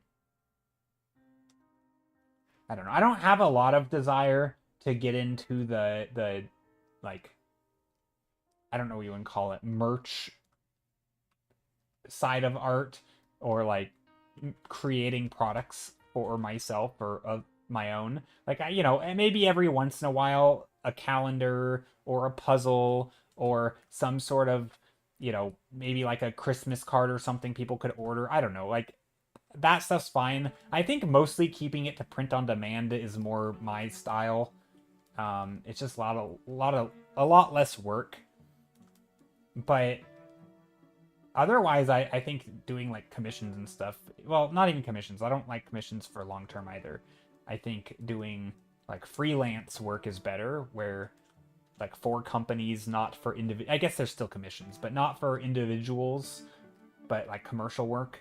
I don't know. Lots of different paths in art. Hey, you're late. Welcome late. I'm Joe. Roy you've already been here, but hi. Actually, I should have said Lat. Hi, Lat.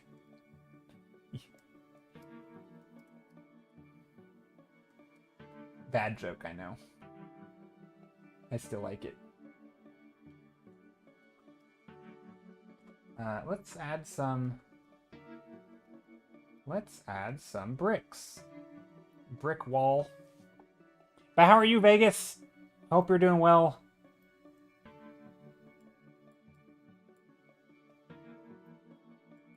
I've lost my reference. Oh, here it goes.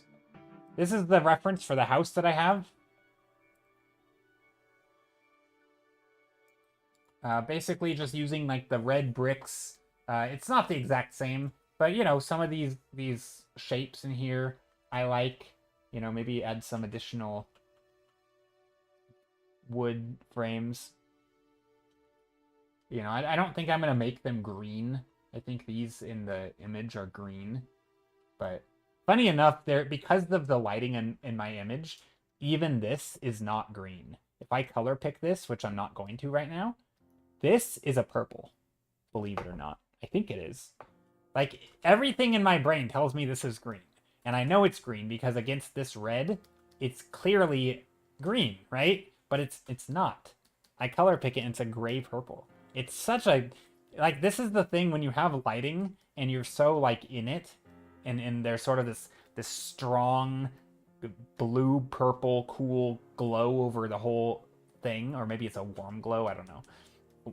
You have this glow over your whole image of this strong light, and it just, your brain is like, yeah, this is green. It's not, though. It's purple. I mean, it's gray, basically. It's basically pure gray, right? If I go more gray, it's even more green looking. This is 100% gray, right? There's no color in this other than the color that exists to make gray.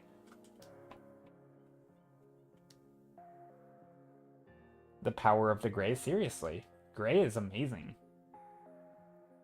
It's such a neat thing. I think Mark Kabuchi has some good videos on color, if anybody is curious about color. When I paint, I don't actually think about... Like, when I pick the color to put this down, a lot of times what I'm actually doing, and this is something that works really well with digital, it works a little bit traditionally too, but I'll pick an actual green. Like, I know it's gonna... Like, my experience tells me that if I'm gonna pick a green, it's gonna not be green because I know how purple this image already is. But I might start with green, and I might start with a gray green, like this. But I'm not gonna place it down full opacity. What I'll do is I'll place it down light opacity, and then I'll color pick that new color, right? And so I've kind of gotten this color. Obviously, in this case, it started blue. Right, I can adjust the color as I see fit, but I've gotten this color not by picking the color that I think it's gonna be. I mean, I did start there, but I didn't start with this green, right? I could have, actually, and if I went light enough, right, really, really light, you can actually get a new color that's pretty close. It's just a little bit dark, and then you can up the color a little bit, and you can kind of get that new color. But so sometimes with the color that I end up with isn't really a color that I ever picked, like, consciously. Like, I kind of knew that it was going to be a gray, but I didn't start there. It was more of by blending. I knew that it needed to be greener than it currently is. Or same thing here, like if I have a red and I need it to be green, knowing that green and, well, teal is the opposite of red, right? I know that if I make this red and I go all the way to desaturated, it's going to appear more teal, right? This is going to look a little bit teal, and if I go even more there, right, it's going to look a little bit more teal, until it pops out on the other side as actual teal, right? So this is the gradient from gray red to actual gray to teal, right? And you can see how they're almost all the same color, right? And so I know enough about color theory to know that, like, if I want this red to be more blue, I can just make it more gray, and that's going to add blue to it. Like, it's not actually going to be blue. Similarly, I could take a blue and I could just paint very, very lightly, and that's also going to make it more blue. And if you look, it's actually quite similar, right? It's moved from red down to pink and a lot more desaturated until the point where it pops on the other side of red and it goes through gray and it just becomes a gray-blue. So, like, it's all... That's kind of how I think about colors. So it's like a part mixing and technique and also part color theory. The powers of Grayskull. That sounds like an ogre name or an orc name. Grayskull. I don't know who Grayskull is, but it sounds fancy character.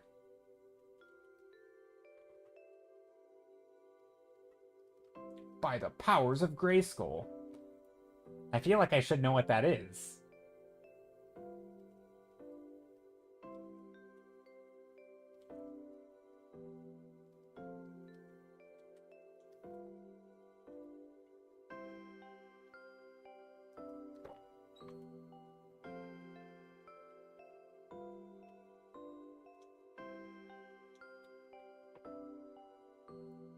How does this building deal with the corner here? I guess it's just a dark line.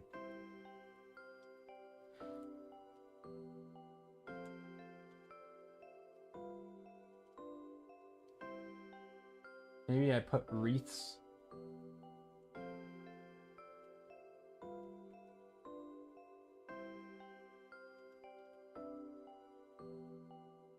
Or some shrubberies. That's from He-Man, I think. Gotcha. Are you using opacity here with light pressure? So right now I'm using full opacity because I've already picked the color from my own painting.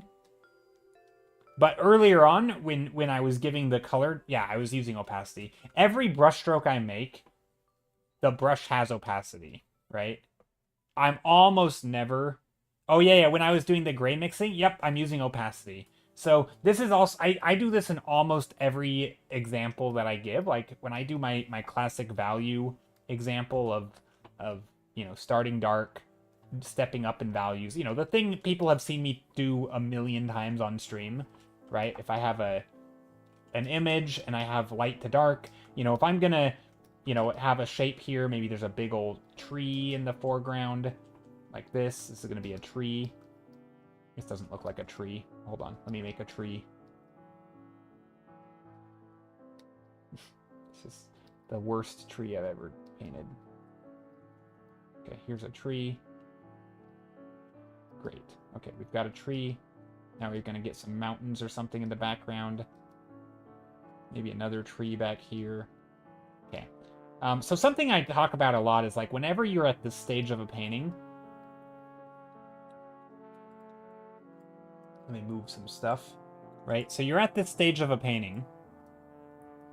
And one of the things I say is, like, if you want to color the foreground, or you want to add variety to it, you can kind of go as light as you want, so long as you're not up to this color, right? So this gray, which is like, let's call it the, I don't know, the 70% gray, or 70% gray, right? This is like a 70% dark. This is like a 90, right? This is like a 50. This is a 20. And then white would be 0, right? So we'll just put 0%.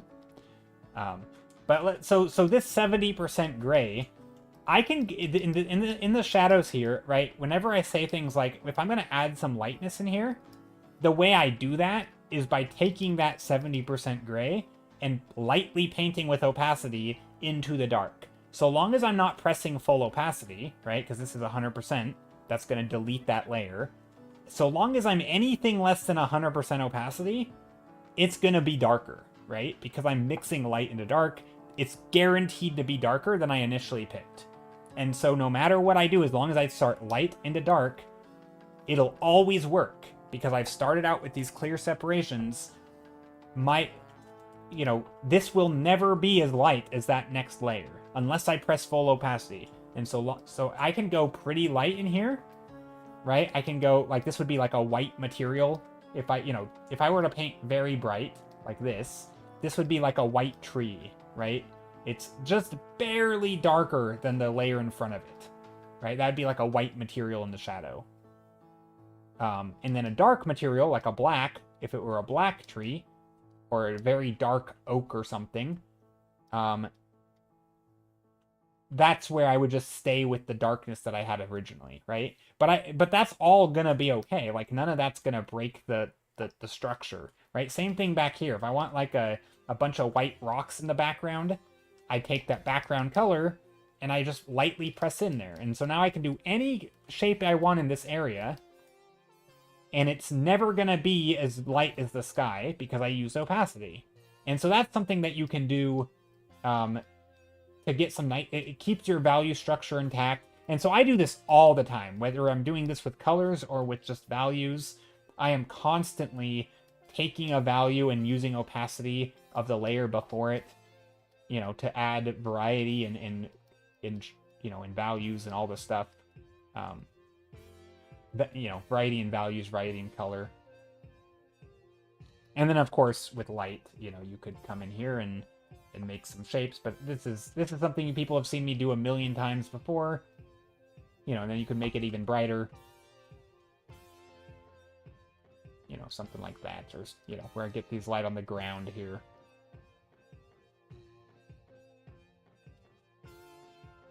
But anyway, that's something that I've done a lot. But yeah, so when I mix colors, I do the same thing, right? I'm still thinking about value, right? If I want a white material in here, I'm not going to pick a white and mix it straight into a, this. But I could. If I know that if I go light enough, it is lightening it, right? It's going to lighten it towards white. And I could treat this as like a white material. If I wanted like a white window frame, like that would work. It's still not. It's still like a 50% gray. But it's going to, our brains are going to see it as white because it's, we could probably go a little bit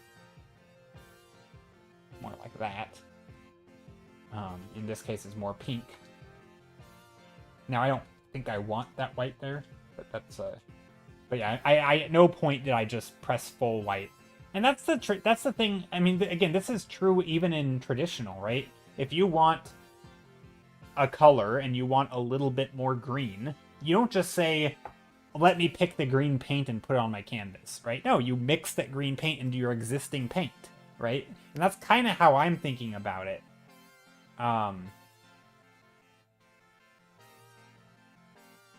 Like, I'm making color corrections. So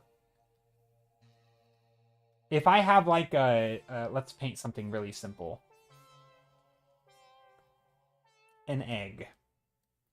If I have maybe I start with like a pink, kind of pinky, maybe a little bit of a blue because I know my shadows are going to be very blue. Let's say that the sky is blue, so blue shadows tends to happen in blue skies, right? That blue light gets in there, bounces around. You know, maybe it gets real dark down here. It's not going to be a very good egg, but maybe we'll go like this.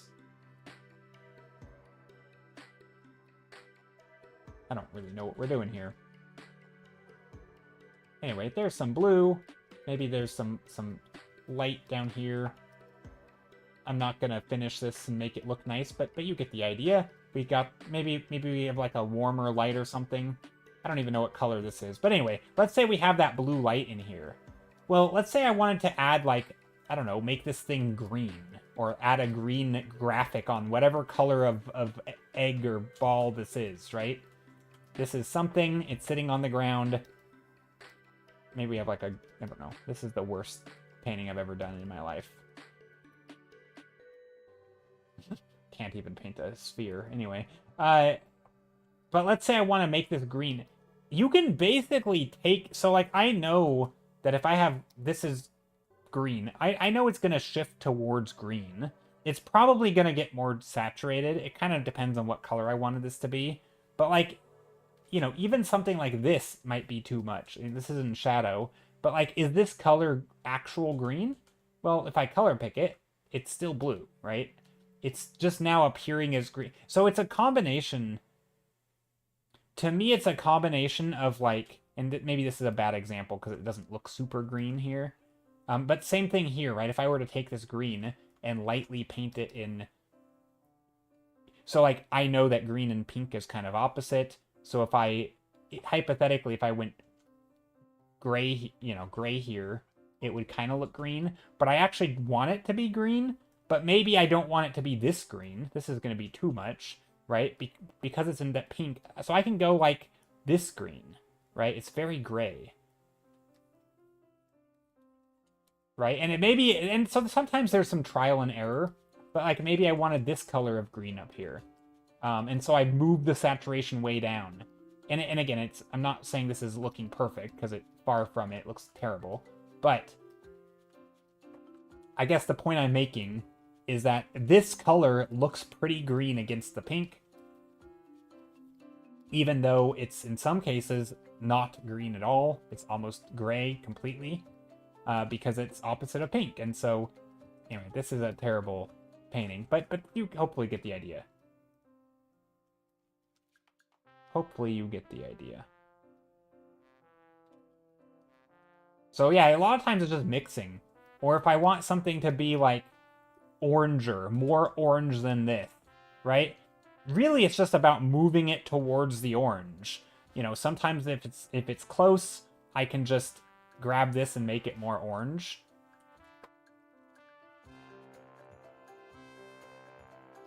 Right? And as long as it's more orange than that, it'll look orangey, you know, relative to it. Does this look like it's an actual orange? No, let's add a little bit more, right? This might be too orange, you know? And if it's too bright, it's going to look like it's glowing, so let's darken it a little bit, right? And because I've darkened it to be the same value, because I think it would be the same value, now it's looking like an orange. So again, I didn't just pick an orange and say, let's paint orange on here.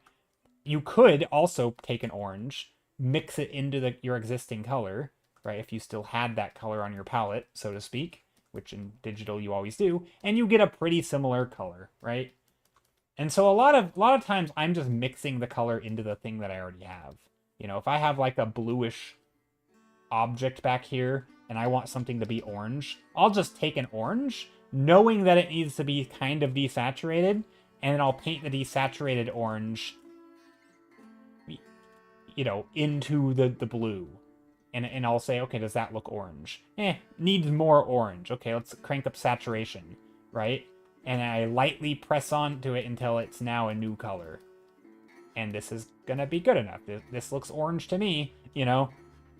So it's I think it's a combination of like, I think if I had like a paint palette in front of me, it's sort of like you recognize that the color isn't quite orange enough because you started very gray. So you take some more orange and put it in there, mix it up and try it. And you're like, still not orange enough.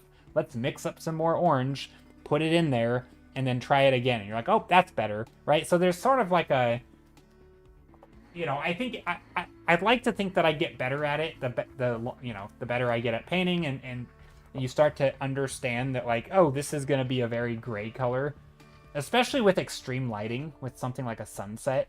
You know, you learn very, very quickly in painting environments at sunset that your greens are never green. They are basically just dark. The actual color is irrelevant. It's just dark colors, very gray. And the reason is because at sunset, green light isn't being reflected to your eyes because there's not a lot of green light in the sky to be reflected. And so it gets very dark, and the colors, you know, are being overwhelmed by this orange light at sunset, and everything becomes orange. And so relatively, the grayest things are going to look green. I don't know. Color theory is cool. I'm not perfect at it. I got a lot of work to do, but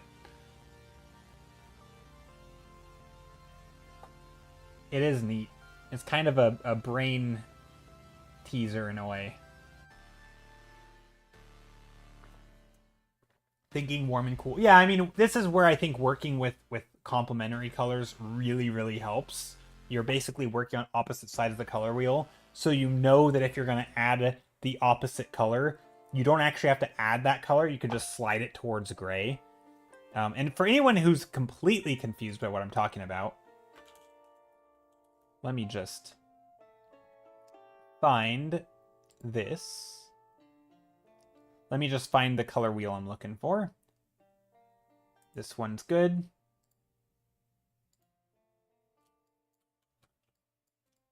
This is kind of the color wheel that I'm thinking of. So in the middle, you kind of have gray, right? Everything kind of blends together to become gray. And so you can think of a color wheel like this as, like, if you're moving from red to teal, you could go around the color wheel, or you could go straight through it, right? Or you could get kind of close. And most of the time when you're shifting from one color to the other, you're kind of going towards the center. You're not going from red all the way around to teal or whatever. You're trying to make a line, but you're kind of going through these, right? Or you're going the other direction through these. But you're kind of getting close to this middle, and it's going to get very gray. The colors that you're going to get are not pure yellow. This is kind of a bad example, right? You're not going to get pure yellow and pure orange and whatever that color is, right? You're not going to get pure colors like that. You're going to get these grayish colors because you're trying to move from the red through the gray. You could go straight through the gray, but you could also choose to go through a temperature color change, right? And so this tends to add more life to your painting, going around the edges here. But if you go straight through, you'll get an effect too. So if you want something, let's say you have red, or this color, and you want something that looks green, you could pick this. This is more, right? This would look kind of green in context. Or you could pick a very gray green, like this. Or you could pick a pure green. But, like, all of these are going to be more green than the red, right?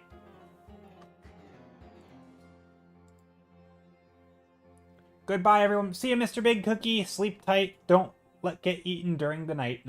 Alright, don't get eaten either. The evil snowman, especially dangerous. They tend to hang around at ski slopes mostly, though. Can never be too careful. Yes. But yeah, so this is the color wheel I kind of have in mind when I'm painting from, like, you know, if I'm painting something that's red and I want to make something that's green, I don't need to pick an actual green. Anything to this side of this color is going to look green. Hi, man, I'm a little tipsy right now. Iron Matt, how's it going? Hope you're doing well. But yeah, that's kind of the power of compliments, though, right? Is sort of anything to this side of purple or of this color is going to look like this color. Anything to this side of this color is going to look like the opposite, right? And that's sort of, when you're working in complements, you don't need to actually pick like a yellow and blue. You could pick a blue and a gray, and that gray is going to appear orangey yellow, right? So if you have a whole bunch of blue right? Overwhelmingly blue. And you put some gray in here that's a little bit, you know, just the right darkness, right? You need to. I think the one additional hiccup in here is that if you go like too bright, that's never going to look like orange because orange is not that bright of a color. So like if I make my entire screen black and white, you will never think that this is an orange, right? If I actually go to orange and pick an orange, orange is about that color of gray, right? You can have darker oranges, you can have lighter oranges, but there's no orange that is this color, right? So as long as your color, as long as your gray is like this color or darker, right? Then it can appear as orange. So if you pick a, here, let's pick a gray. I'm bringing my slider, I'm gonna bring it to blue, bring it down into the gray blues, and now I'm gonna match the value. So that's pretty close. Let's go a little darker, right? Oh, we can go a little darker. There we go. That's pretty good. So if I put this color in here, especially in a small amount, it should look kind of orangey, like relative, right? Obviously, it's not super orangey, like, but if you were then to also add some orange, like in low amounts, right? You can kind of start to see how it so seamlessly blends into that new color, right? Like your brain, it's not a far off, like this is orange, right? It's a gray orange, but it's orange. This is just straight up blue, but they're very close, like surprisingly close, right? And then of course, as you add saturation, you can get more and more orange, right? To the point where like this is really orange. But like all of this feels pretty dang orange compared to the blue. So as long as I think that's where the kind of the power of complements works. You can get a lot of these nuanced colors that really trick your brain into seeing a color that isn't there simply by being more desaturated than your opposite. I don't know, colors are wild.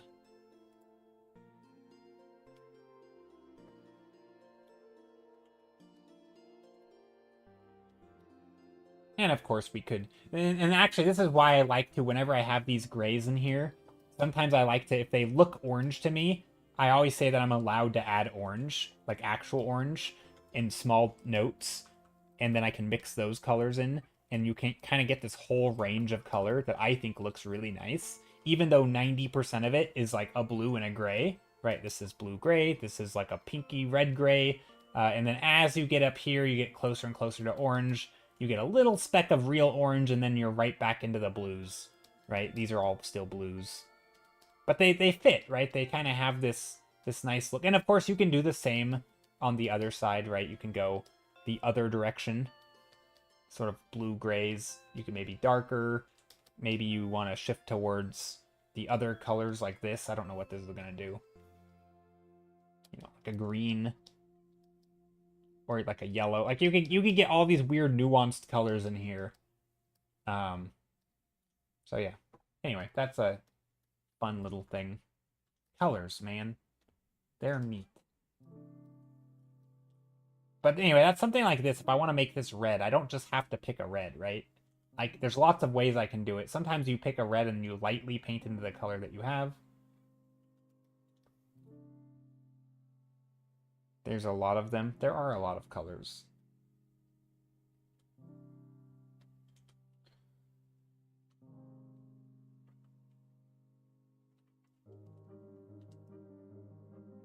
Like here, I'm actually a little cautious of going too red.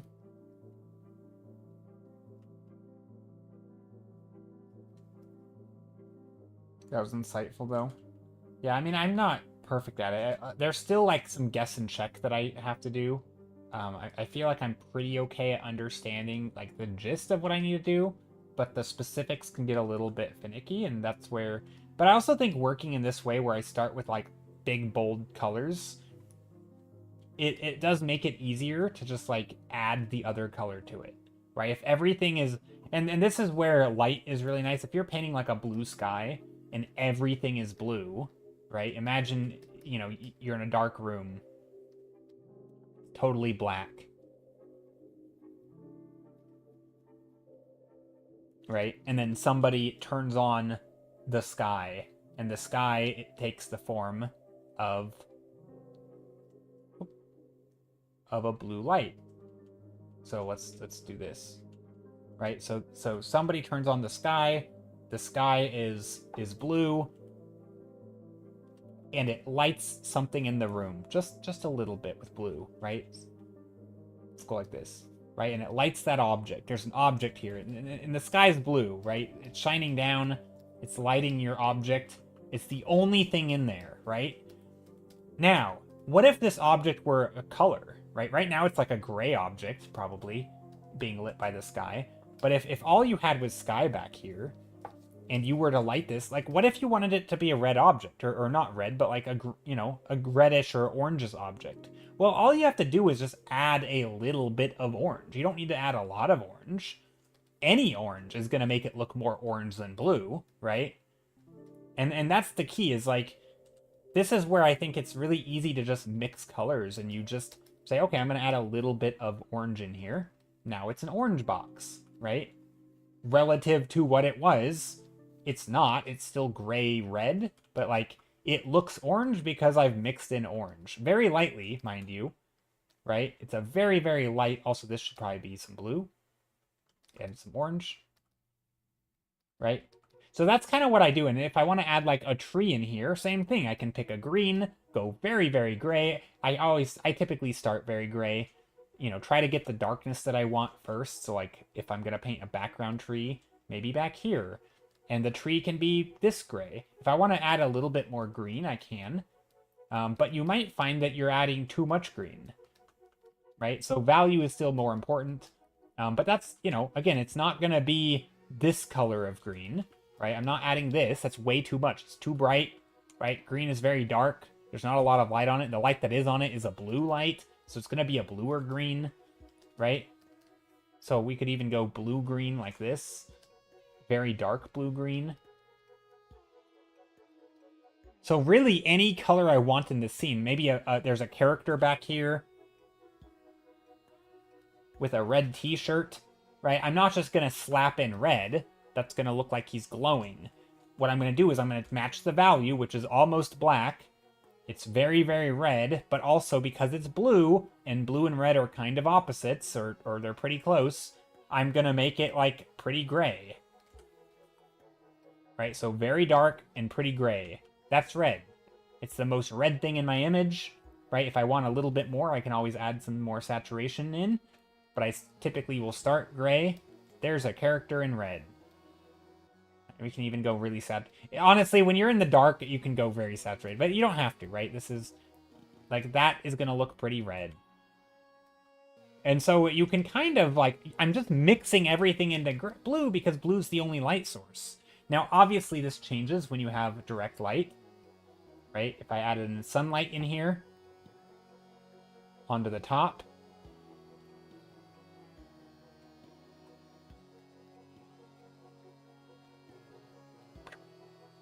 right?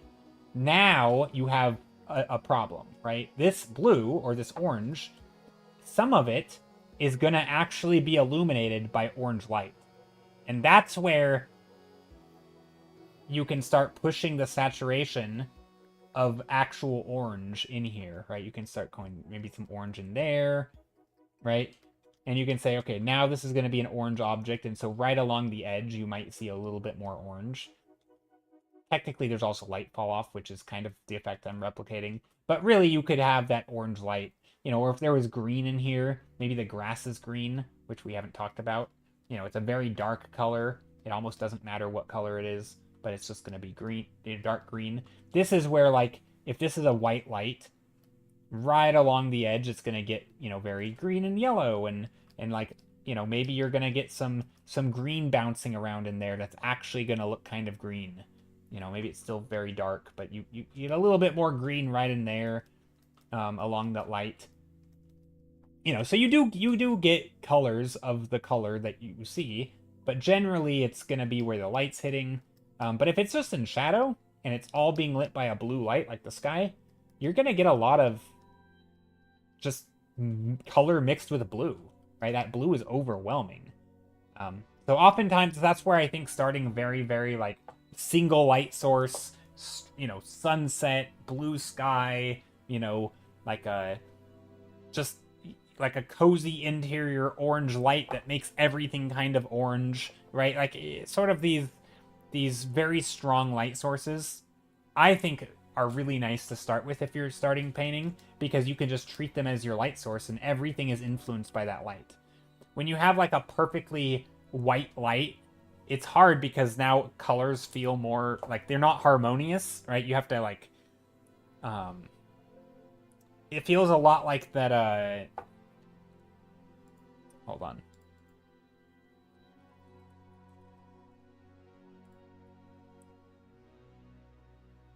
It reminds me of like a Wes Anderson. I had to look up the name. Like a Wes Anderson set where like he's not making these dramatic lightings, but he's doing set design. So to me, there's like two schools of lighting, right? There or color work.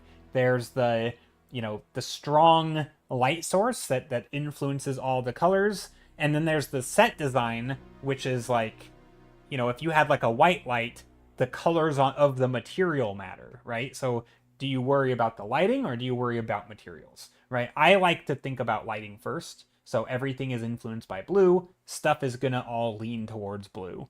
I can have any color in there and it's still going to work because you're shining a blue light on it, right?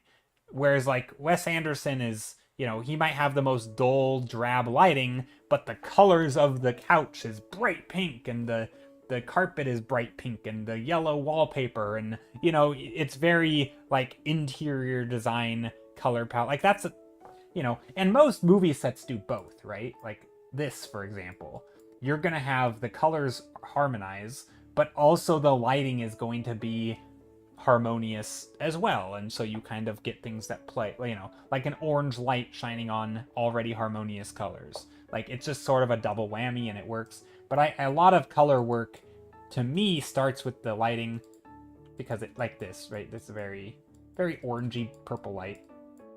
The colors within this can be anything. Yeah, yellow and blue works. Yeah, exactly. Yellow and blue or purple shadows. Exactly. Right? That's a strong bet in my... That's how I like to start as well. And then if I want something, somebody in a red t-shirt, I mix it into the existing blue if it's in shadow or yellow if it's in light. Obviously if it's in light, you can crank up, lower the saturation and make it brighter. If it's in shadow, you can crank up the saturation and make it bluer, right? You're kind of leaning into the one, you're picking a side. That tends to be how I do it.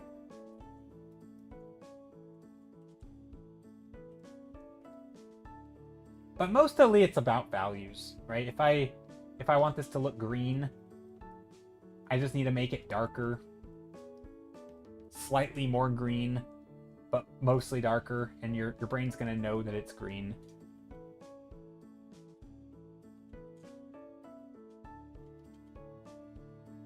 I think that for me, the hardest thing about color still is, but it's sort of this getting past my feelings. It's because there's so much like optical illusion stuff happening. It's less about what I see and more about how I think. Like there's an intellectual side where like I know that if I take this red and I make it more green, it's gonna look, or and I make it more gray, it's gonna look more green. Does it immediately look green if I put it in there? Not always. But I kind of know that my brain is going to interpret it if everything else is done right? Like it's almost yeah, I mean, it's kind of trusting the process, but like, especially if I make it darker, like green's a darker color. So if I make this a darker, like literally all I did. So from here, this doesn't look super green, but I know that green's a dark color. And this is where like a reference can help. If I just make this same gray, if you guys look at my cursor, I'm literally taking this color and I'm just dropping the intensity. How much more green does that look? To me, this looks way more green, right? This was not a color issue. This was a value issue.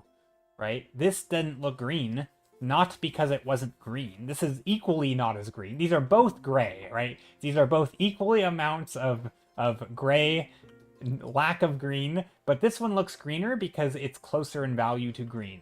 Green isn't that bright of a color, right?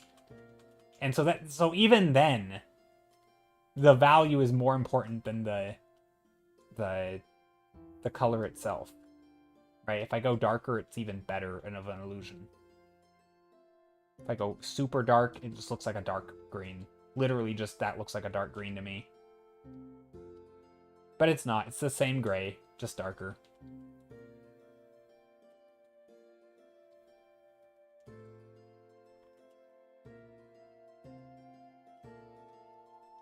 I don't know what's happening up here. What do I want to do up here?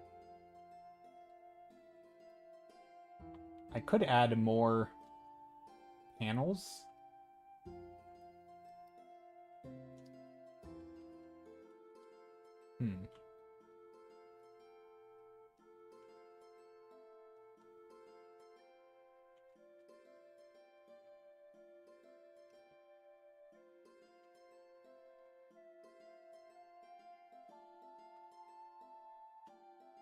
But yeah, I'm not sure what I'm doing up here.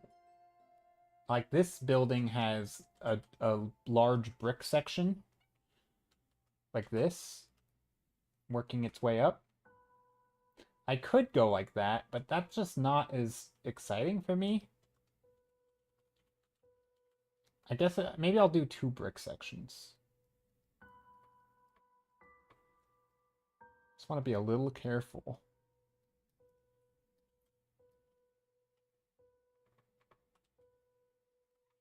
This is where my Minecraft building skill comes into play, where like you're trying to do shape design, you're trying to add texture, you know, maybe there's like these window frames that are gonna look funny, or they stick out a bit.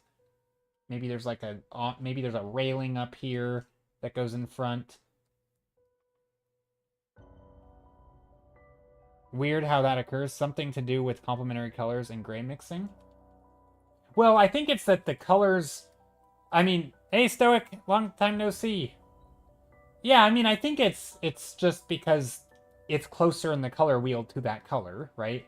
And our brains in the real world are really good at, like, seeing relative color, right? Like, if you're looking through a blue sky, not sunset, but a blue sky, you can still distinguish a red t-shirt, right, or a red flower, because relative to everything else, it's just the most red. And gray is, you know, as you work your way through from blue to red, you have to pass through gray. So a very blue is going to look red. But the problem is that red is a darker color than this. And so this isn't going to look red. But if you go dark enough, it's going to, well, this looks orange, because technically orange is the most opposite. But so if I were to move it towards red and then go, actually it'd be the opposite, wouldn't move it towards the other opposite and then go desaturated.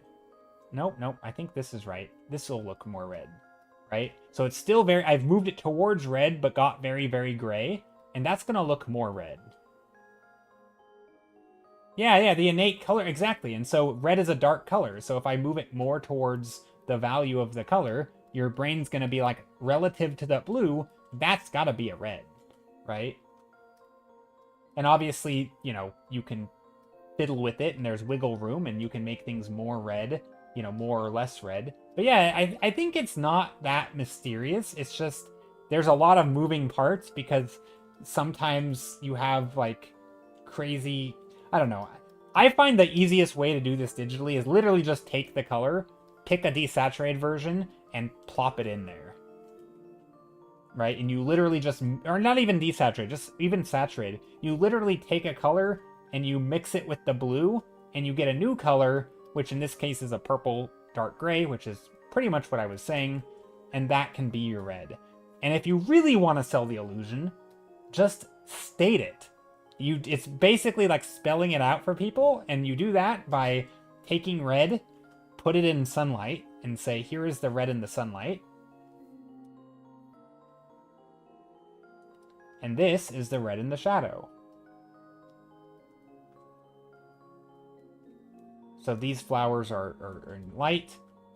Oh, these are in light flowers, and these are in shadow, right? And so now we know that when we see this, it's like, oh, that's got to be red because, you know, it looks like it, even if it doesn't quite look red, like our brain can still understand. This is like us writing it out. You know, we're basically telling you what color this is because we're just making an association. So even if you get it a little bit wrong, it still kind of works, you know? Like, and also with digital, you can fiddle with it by adding more and more red, right? You could be like, oh, this'll work, you know, kind of purpley color.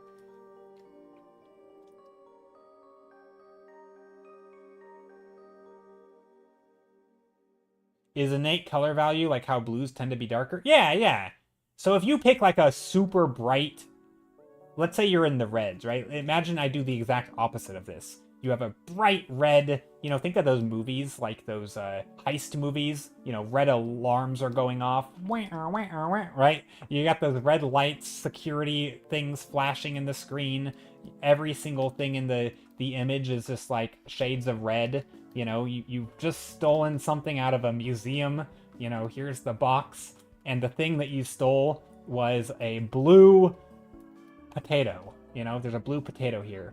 Like, how do you make it blue? Well, if you pick a red and then make it really, really gray, in no world is this ever going to look blue, right? Because blue will never be this bright, right? Ever. But if you make it very, very, very dark, well, that can look blue, right? That's blue enough. So, yeah, the innate color, your brain is never going to see this as blue, ever, because it's too bright, you know? It might see it as a different color, but it's never going to be blue. And so, yeah, you need to make it match the relative darkness of the color. And like in this case, right, this was blue. So like we certainly can't get brighter than this. And, you know, even like this is still blue. So if we get dark in here, now, we could just take a blue and very lightly paint it on, but even then that might be too blue. So we might want to just take a gray and mix it in. And, you know, again, you can always, like, maybe on the rim you do a little bit of blue to, like, look, it's a blue object, you know? It's kind of, there's something glimmering there, but, like, 90% of this is still that red-gray that we had initially, right? We just have a tiny bit of blue in there to, like, basically I'm stating it up front and saying, look, this is red, or this is blue in the case of the egg, you know, or the potato. This is red, and now you know this is red too, right? Same thing here. This is blue because I've got a little bit on here, but you also know this is blue because it's red. Also, technically with pure red and blue, you'd actually don't get light. It would actually be basically black. That's something about RGB light that's kind of goofy, but I don't want to get into that. You actually don't have... Blue objects will not be illuminated by a purely red light. They'll just look dark. And so generally, you're not going to get much. It's going to be just very, very dark. But yeah, speaking of lights, I don't know if I've ever really heard the word klaxon until a few months ago in a book I was reading. And I've read it like 50 times in all the different books I read. Speaking of alarm lights. What does klaxon mean? I think I've heard the word, but I don't know much about it. Peak saturation. Sorry, I couldn't think of the name.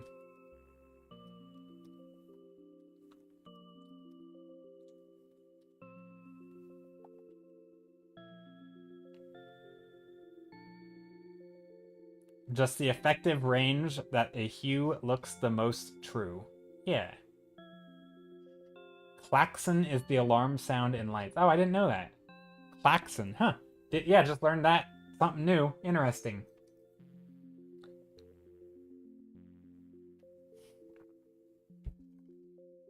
Okay, speaking of saturation, I do want to play around. So, a lot of times because of the way I work, my color work is not amazing.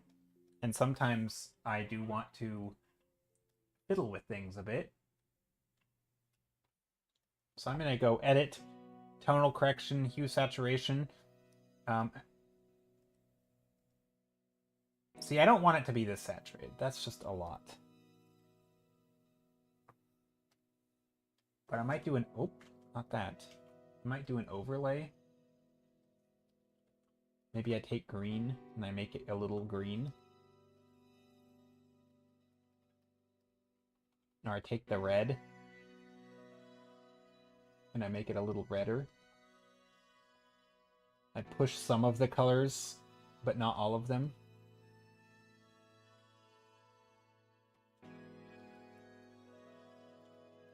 And this is where my artistic choice is coming in. Like, what I'm basically color grading my image. Like, what do I want to really show as red? You know, maybe the candy canes. Also, I realized that I kind of forgot to paint the rest of them.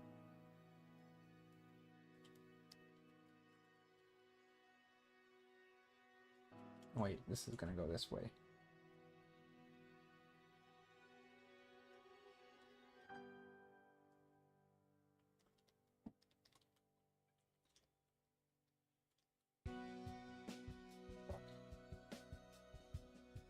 But yeah, there's something.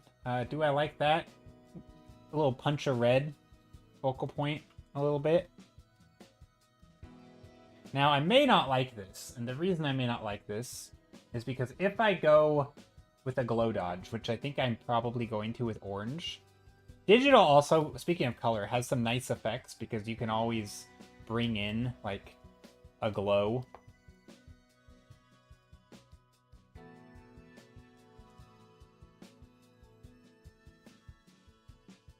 And so you can light the scene with, like, an artificial light very easily.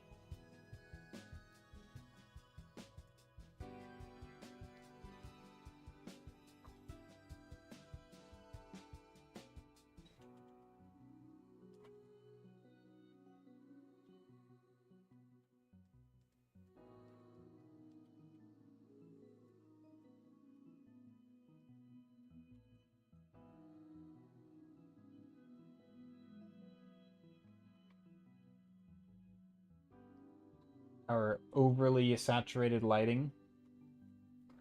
Classic, yeah. Christmas vibes.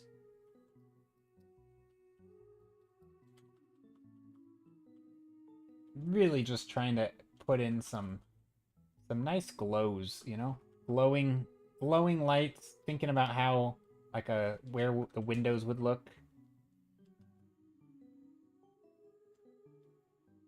I'm trying to think. Purely based on graphical. This is a door. Well, it's not bad if we illuminate it either. I don't think we want it illuminated.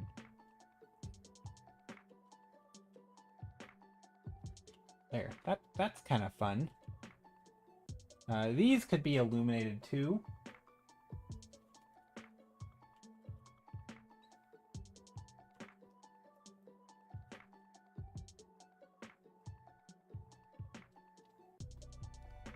Also, says Vegas, my random complaint for the day. Why did I choose to give this person tight braids? Drawing braids is such a pain in the butt. Yeah. You don't have to draw them all though, right? I mean, that's a choice. You can imply them. Obviously, you know, there's a style choice there, or like, I don't like using the word style, but like a technique choice. You know, a lot of people go very painterly with that kind of thing. Where you do a few braids very, like, you know, clean, and then you do the rest very loose. But I realize it's not for everyone. Okay, I think this is gonna be pretty much the colors of the painting. I might end up making it more saturated as I work, but I think this is gonna be pretty good.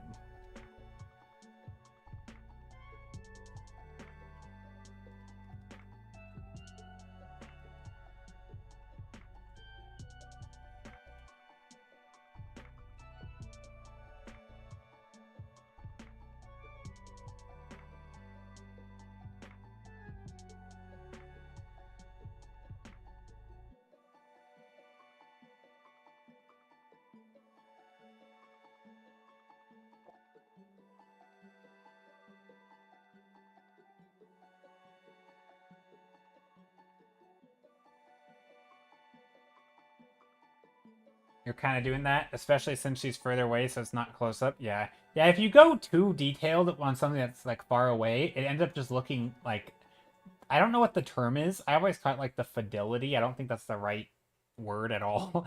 But, like, the concentration of detail, it doesn't match the rest of the image. I actually find this with detailing just in general. Like, if I make my brush too tiny in the background to, like, try to scale to the thing, it ends up looking not like it's part of the image. And so I've actually found to, like, you know, depending on how big my painting is, never allow my paintbrush to go too small.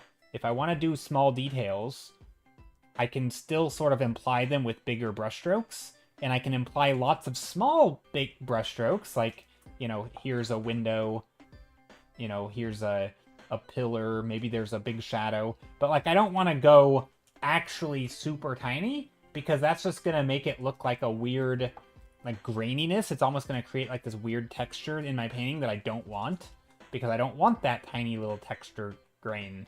It's like a weird... I think there's sort of an optical illusion thing that happens if you go too detailed. And I found that a lot in my paintings, and so I just try to avoid it by using bigger brushstrokes, even for things like, you know, power lines, you know, or strings hanging down. I don't have to paint the full string. Hey, Chrissy Carson, how's it going? I don't have to paint the whole string hanging down. If I want to make it look thinner, I can actually just break it up and just don't paint the whole thing. I'm not actually making it thinner, right? I don't want to go pencil thin, because that's going to give a weird, like... It's going to break the sort of... I don't know, it's just a weird thing. It's like, it's not something that... I don't know, it's a choice of mine, but yeah. But yeah, how's it going, Chrissy? Long time no see. I hope everything's been going well. How's stream been going? I took a lurk in your stream the other day, I think. Hope you're doing well. I'll give you a shout out. / shout out. Oh gosh, when I'm typing it, I can't see your name, and I know I'm going to spell it wrong.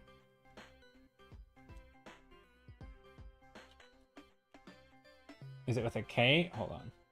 No, C. Carson with a C. Did I get it right? I don't know if I got your name right. I hope I did. But yeah, how's it going? It should not be that hard to spell your name. I think I'm just bad at spelling.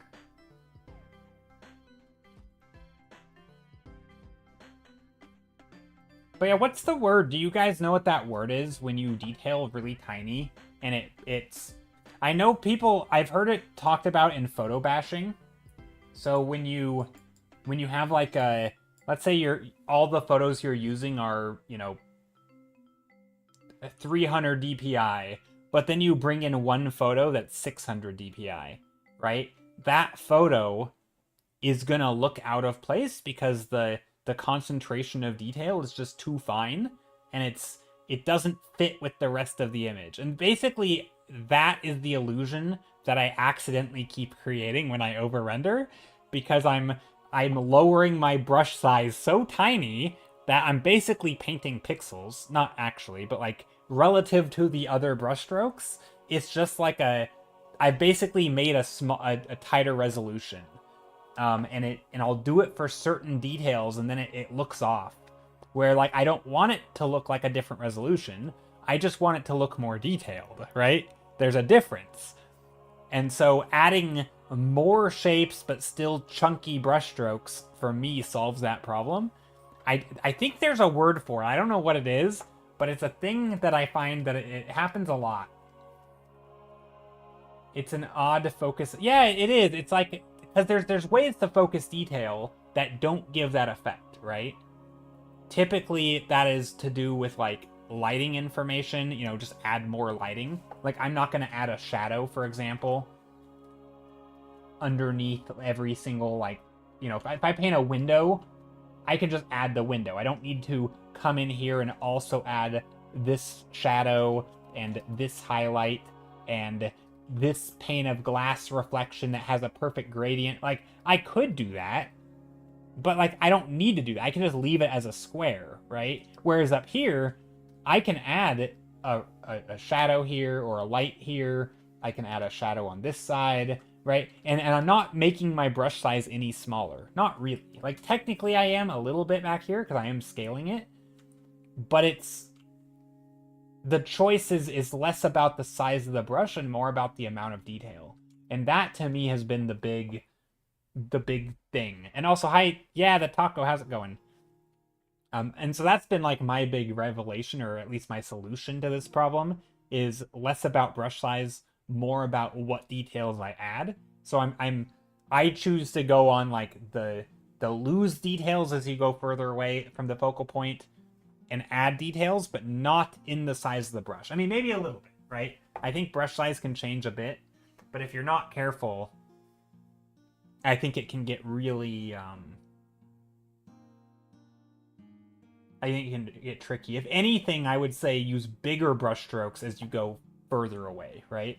So instead of getting smaller brush strokes for this stuff, you actually use bigger brush strokes. So instead of like painting the window like this, I use one big brush stroke like that, right?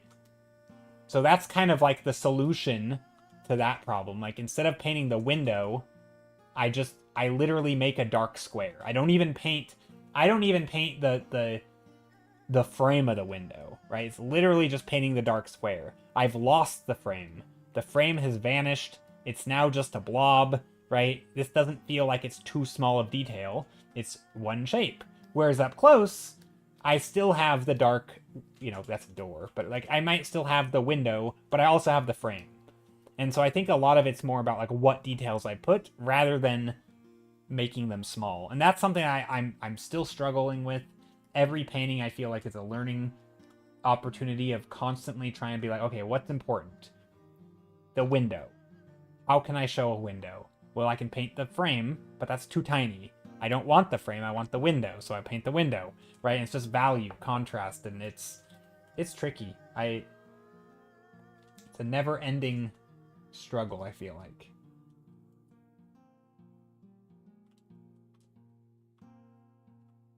And sometimes I do want it like this stuff. Like, do I want to add some cross beams up here? Maybe, because this one has it. And sometimes I do, and a lot of people do add a lot of detail, and I don't really know how they do it well. I still haven't figured it out. But then there's like, on the opposite end of the spectrum, there's also like the Ruangia level of detail, where like everything is tiny brushstrokes. And the difference between hyper-rendered focal point and non-rendered outer focal point, whatever you want to call it, is just again, it's still the amount of detail, right? So here's an example. I don't know if you guys can see this. I believe this is all hand-painted. No 3D here, which is wild. The amount of detail on this, like if you look at this, I don't know if this comes through because it's a screen grab and but like the amount of detail here is insane, right? But that's kind of these are all focal points. But as you get further back, it's not so much that there's like, you're still using tiny brushstroke, right? He does use tiny brushstrokes. They're just less like clear. They're more blobby. They're more textury. Right? They're still small brushstrokes. They're less, but like there's less like this. Like if you look at the dashes here, right? There's all these little white strokes, right? Back here, he's not gonna put that many. Not that there is anything back there, but it's wild. Like just the amount of little dots and markings he'll make. So many little marks in here where he just goes in and it's like tons of little things, highlights everywhere. Like I don't think the brushstrokes really get smaller. I mean, again, they kind of do, but not really. Like even in here, right? The contrast is lower, right? The brush size isn't really smaller. as you go further back. If anything, it's bigger, right? It's bigger in the background. It's lower contrast, right? You don't have these bright highlights here. So it's bigger shapes, lower contrast, but not really smaller brushstrokes. He still has some pretty fine stuff. I don't know, it's very weird. I struggle with it a lot. So like that's another way to do it, I guess. There's different solutions to the problem. It's always interesting to see how different people tackle a similar problem. So let's put some wreaths.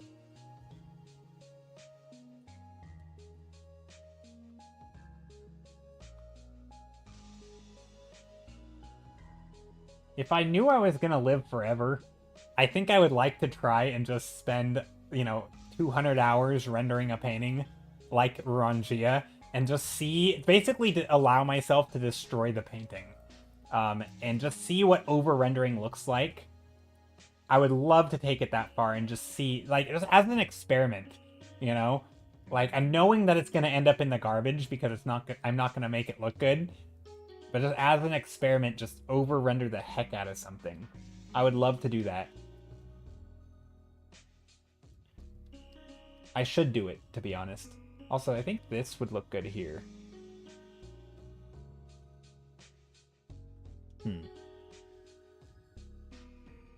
Also, this is the wall. I don't think I need Maybe we do put like a dark shadow under here.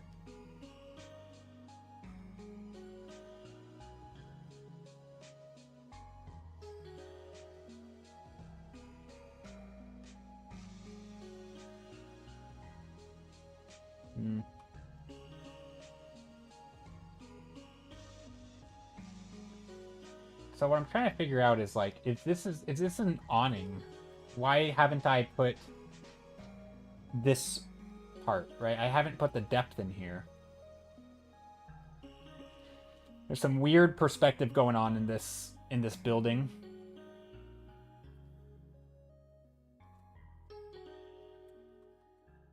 Maybe that's what I do.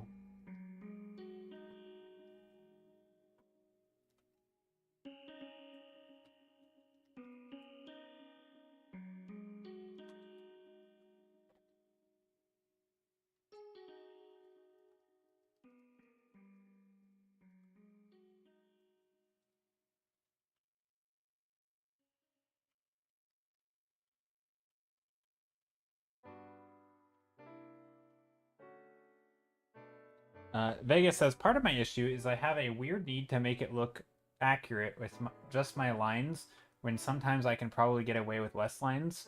But because I haven't added the color yet, I have a hard time imagining what it might look like later once I add the color, and your OCD or something makes me want to make it look final now. Yeah.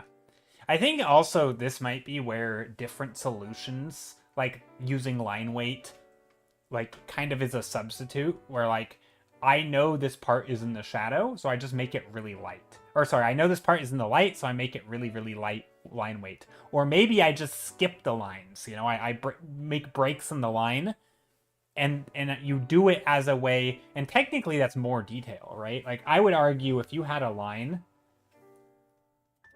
this might not be quite what you were talking about, but if you had a line, right, and it's one solid line, I would argue that, like, adding a fainter line, but with breaks, that's, like, more detail. But also, it kind of is losing detail at the same time, because the actual, like, object that you just drew is not finished, right? So it's like, the solution is not to draw all the things, but it's to do extra work to, like, remove info, if that... So I think there are solutions that can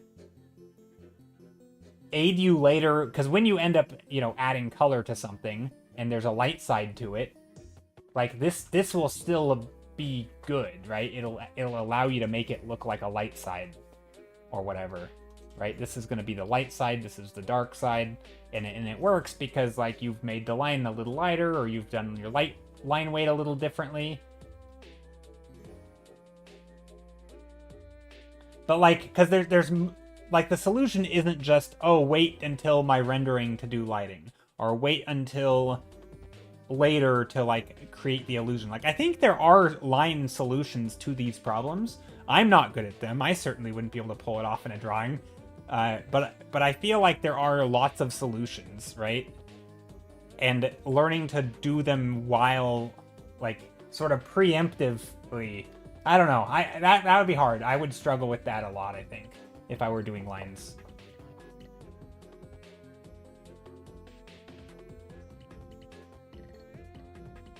It's harder for you to wrap around your head while you're doing it? Yeah.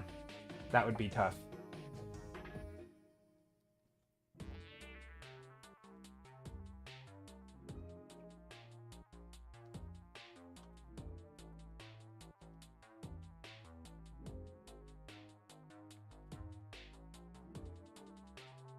Maybe there's like a planter box up here.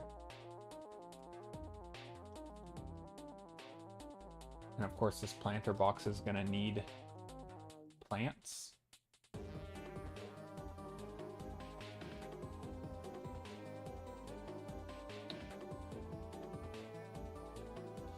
See, like right here is a good example where like I wanted to make a plant, and so I'm really tempted to like make my brush tiny and make small shapes. But what I actually should do is make big shapes, but just break them up more, kind of, or like make them more decisive, maybe. Like I don't want to get too tiny. I can just be more careful with the shapes. Oh, it's so tricky. Vegas, Stoic says, I think managing detail density in an image is one of the most difficult part of an image. I think so too. That's probably the best phrase for it. Detail density. That's kind of what I was looking for earlier. It really is hard because it's not just how much details. Again, it's also which details, right? Or how big are the brushstrokes. There's so many different ways to do the same thing, right?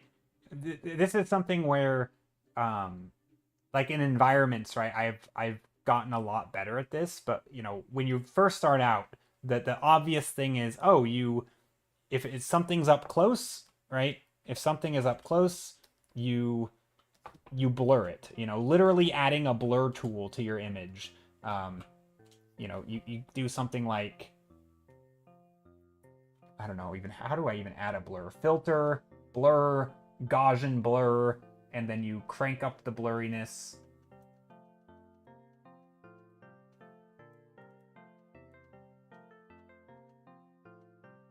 Right?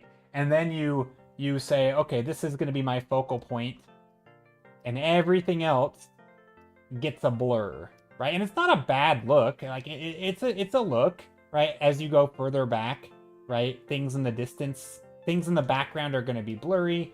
Things in the foreground are going to be blurry. And just your focal points are clear. It's actually not a bad way to paint, but it's also not the only way to do it, right? This is one of those things that has been really, like, I actually do like this look, but it comes off as a little bit artificial, kind of. It's like you're imitating a camera too much for me. I really like, instead of blur, you just make looser brushstrokes, right? It's as simple as that. You're not taking something that's crisp and blurring it. You're just bigger strokes, right? Or less detail, or like, again, bigger strokes is one option, less detail is another. You know, certain types of detail being left out is a choice. Maybe a combination, maybe some blur, maybe some detail left out, right? How you juggle that is so, there's a lot of wiggle room. I do actually like this, by the way. Also, I just realized I made the Merry Christmas part in focus, or out of focus. But like, do I like this? You know, do I like the detail part, you know, the blur around the edge? And I do, and I might do that a little bit for this image. It can help a little bit, sort of, you know, some of this stuff can be a little bit out of focus. But it's kind of, I think it's easy to like learn a solution and then just keep doing that thing, you know? Like every background needs to be blurry because that's how it looks. Backgrounds are blurry. No, not always. They can just have less detail. They can be shapes. They can be crystal clear, graphical shapes that are super hard edged and very vivid, but also just not lots of detail. You have a hard time starting with the painting. I have a hard time seeing. Oh yeah, that's totally fair. I have a hard time seeing shapes and not edges. I think because I spent so much time reading Marvel comics, that is where just my brain goes naturally. Yeah, that makes sense. Stoic says, yeah, that's fair. A lot of illustrators start with comics. The lucky ones start with animation, but not comics. Each is their own role. Inking color cannot describe everything fully. They have to leave room for each other and then decide if that collaboration tells the story clearly.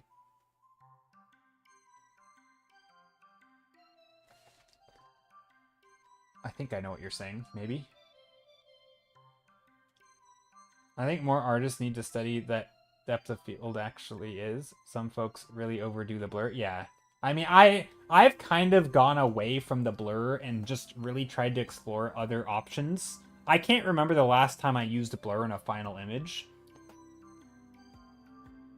It's been a while. I do like it, and actually sometimes I forget I can do it. Like, I'm so focused on certain solutions that I actually forget I can blur.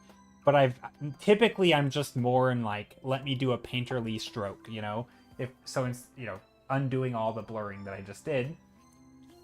If I'm gonna paint like a foreground object, I'll just do something like this, right? I'm just like, oh, here's a leaf, It'll be a simple brushstroke. And then in the midground, the leaf will be a little bit more careful with the shape. Maybe I have an extra line in the center to show that there's some form. Maybe I give it some lighting, right? And it's like, it's still a leaf, but it's just a little bit more complex of a leaf. This one's a little bit simple, whatever I want to do here. And there's nothing wrong with blurring stuff, right? Blurring stuff is a totally valid solution to a problem. It's just not the only solution to the same problem, right? It's one problem, and there's like 5 solutions or more, probably 20, probably 100 solutions, and a lot of people just like, blur, only solution, blur, depth of field problem, blur it. Blur the background, blur the sides, blur the edges, blur everything. That isn't your focus. And I don't know, it feels a little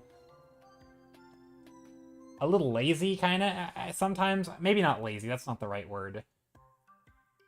I guess to me it feels lazy. Man, that is the right word. Not like, I don't think it's lazy when other people do it, but I feel lazy when I do it because I know that there's like a world of other solutions, and a lot of them are more difficult for me. For me personally, they're more difficult. And so it's like, I know that I'm trying to rely on blur when I could be relying on like just being more picky about what details I put, right? That's because that one is a choice, right? Like blurring is a choice too, but blurring is like you do the whole thing and then you're like, I'll just blur it, right?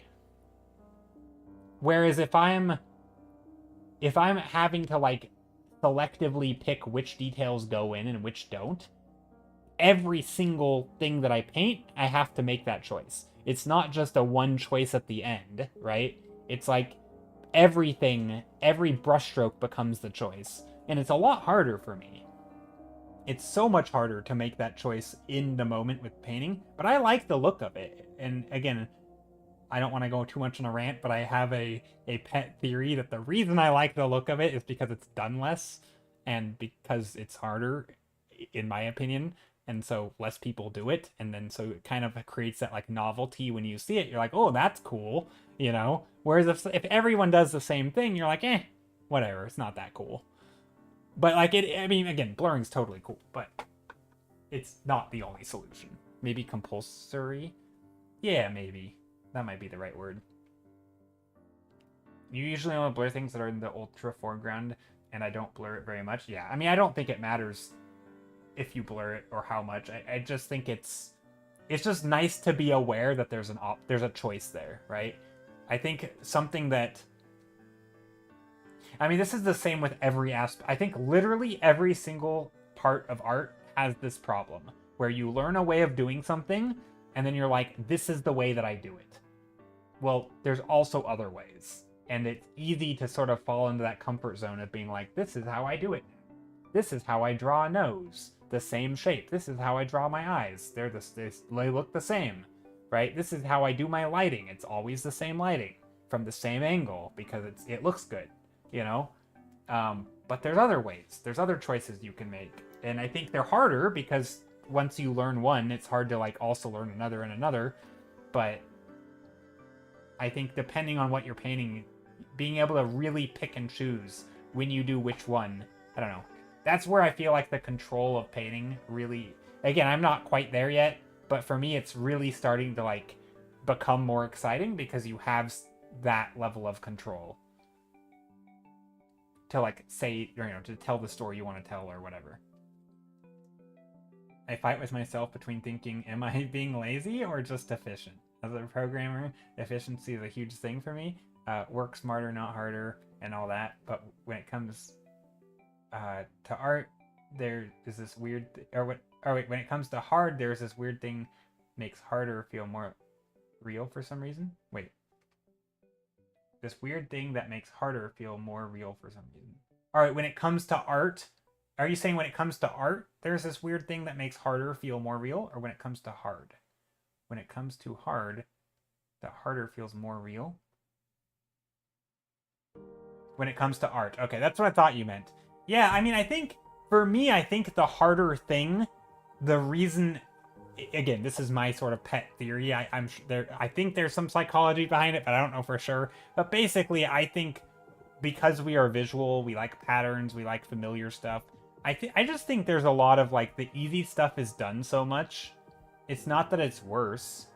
It's just typically less nuanced, less complex, and when we've seen it more, it's not as much of a novelty.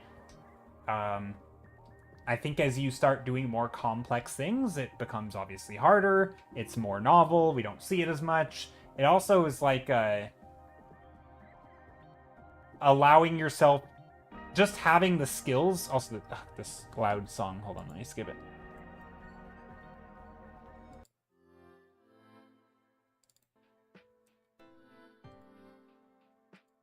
But yeah, I think that's a lot of it for me with harder stuff in art. Like, I do find myself liking the stuff that I think is harder to do. But it's not, but it obviously isn't true as like a factual statement that like the harder it is, the better it is. Well, no, of course not. Because efficient painting is great too, right? But I think it's the skills, learning the skills, it tends to be the hard skills, right? It's the complex perspective, or, you know, drawing characters in a pose that isn't just standing rigid, right? Those things are harder because they're more complex, but they also tend to look better because they're more complex, and I think they're more realistic, they're more nuanced, they're more, like, you have more control over the story, right? If you want to tell a story of a character, chances are the character is doing something more complex than just standing there. And so it kind of just feels like most of the time it goes hand in hand. Again, it's not a real rule. It's not something I would ever impose on someone else. Like, oh, you need more difficult lighting, right? I mean, again, look at my lighting. This is super simple lighting. But, like, it just does seem to be, for me, at least in my experience, that, like, the stuff that is harder for me to do looks better.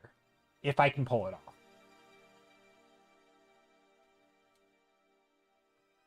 But there's also probably some bias there where, like, it looks not as good to me because I've done it before, and I like to sort of push my own boundaries a little bit. So, like, to other people, it might actually look better. This is a tricky part for me because I think I've seen this with our thumbnail voting, is that sometimes the most simple compositions typically are the ones that actually get voted on. If you have like a clear, strong graphical read, but whereas if I'm really trying something new and I'm trying to do something different, it probably isn't going to get voted on, even though I like it more. So it's a bit of a tricky situation, in my opinion.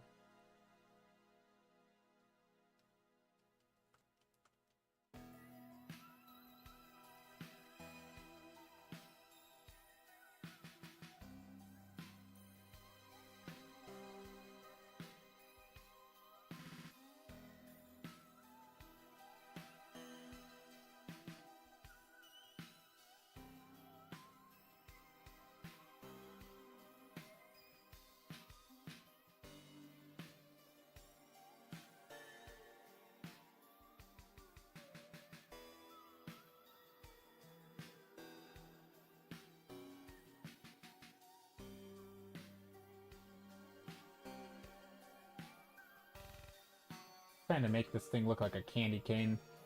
Obviously, it's supposed to be a candy cane, but it doesn't quite look like it to me.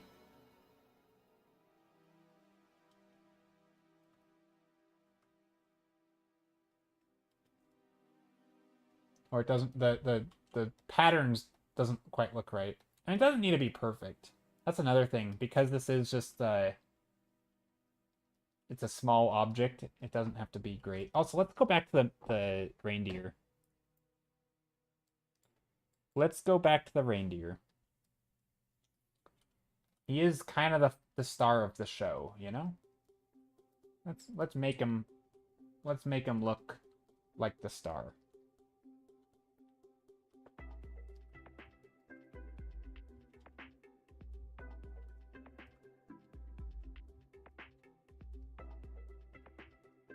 Some texture, some detail, maybe some patterns.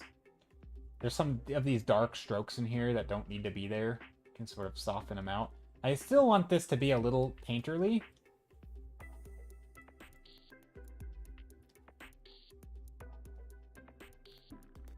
I think I deleted the wrong layer a long time ago and now I lost stuff. I don't think I can undo back far enough. Oh no!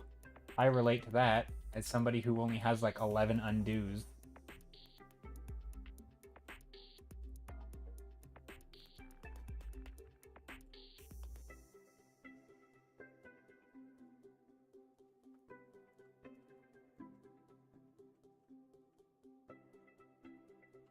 Yeah, I think there's a couple streams ago, like maybe a month ago. So I don't know, handful of streams. I do 3 streams a week, so a month is like, I don't know, 9 streams ago or 12 streams ago.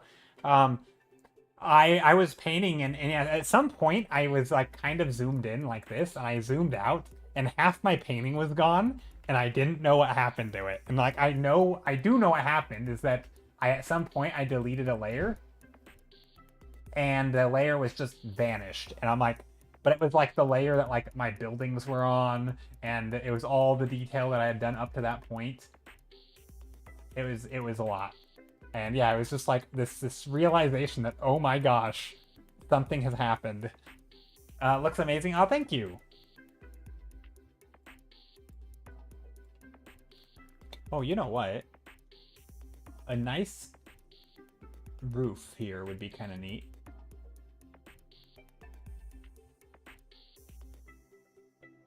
Some contour, not a roof, a skylight.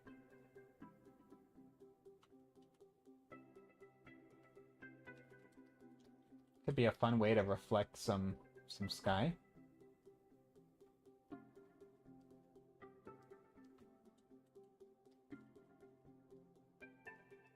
I don't know if that's actually a good idea, but it could be.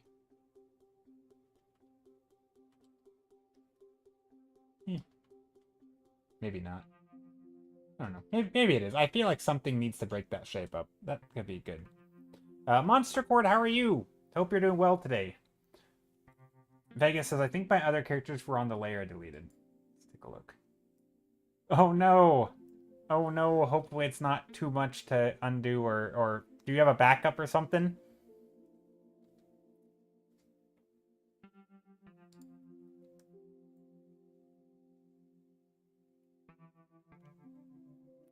But yeah, you were already done with this one. Why? I'm curious. What made you decide to redo it?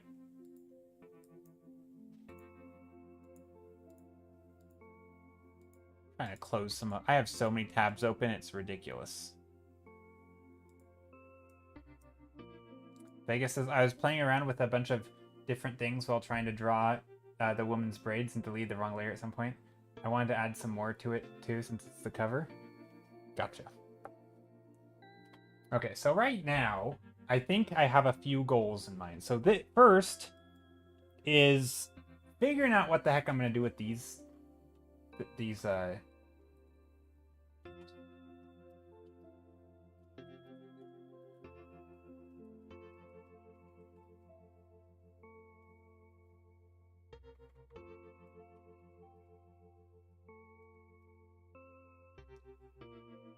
shapes back here. So these railings.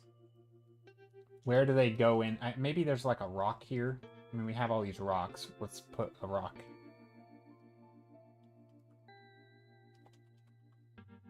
Rock there. Here. I feel like that's kind of fun. Little rock ledge, maybe?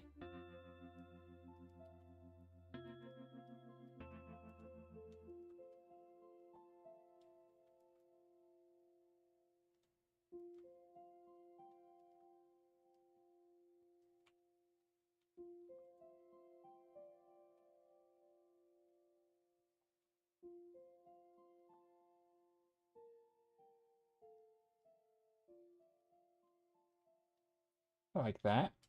Little bits of rock.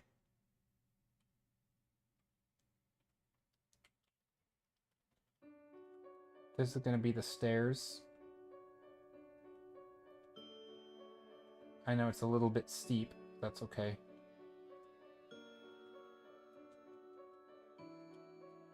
Now, do I want to go super detailed here with, like, you know, the bricks and stuff? I don't think I do.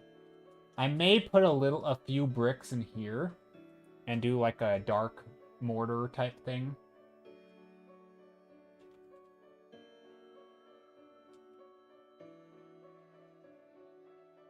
You know, classic brick structure, maybe especially around the detail, or around the corners.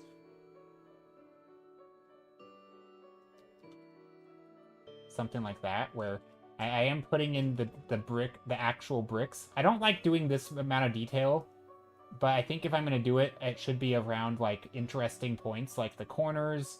I can, you know, up here, I can break up the shapes a little bit.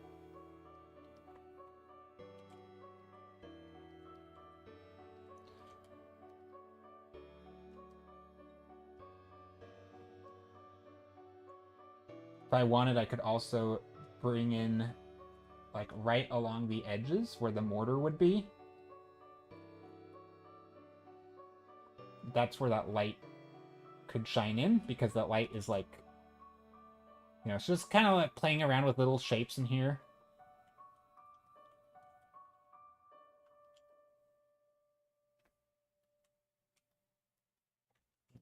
I think I want that hand drawn.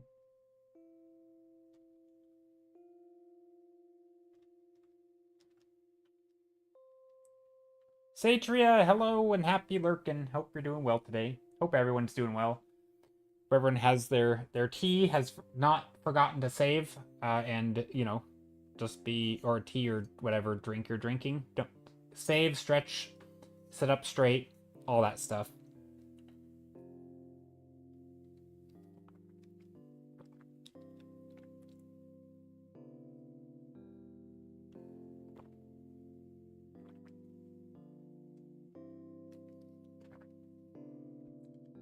Okay, I'm liking the progress I'm making today. I started off very slow. Lots of rambling, not a lot of painting, but I think I've really picked up pace, which is nice. Things like the window here.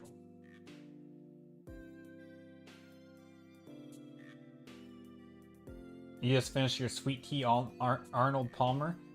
I love that stuff at some point. I haven't drank any of that in a long time. I used to drink a lot of the Arizona tea. But a long time ago, like a couple years ago, I used to drink one like not every morning, but quite a bit, like at work. Every morning I'd get one. You know, it's probably not great for me, tons of sugar, but it's still delicious.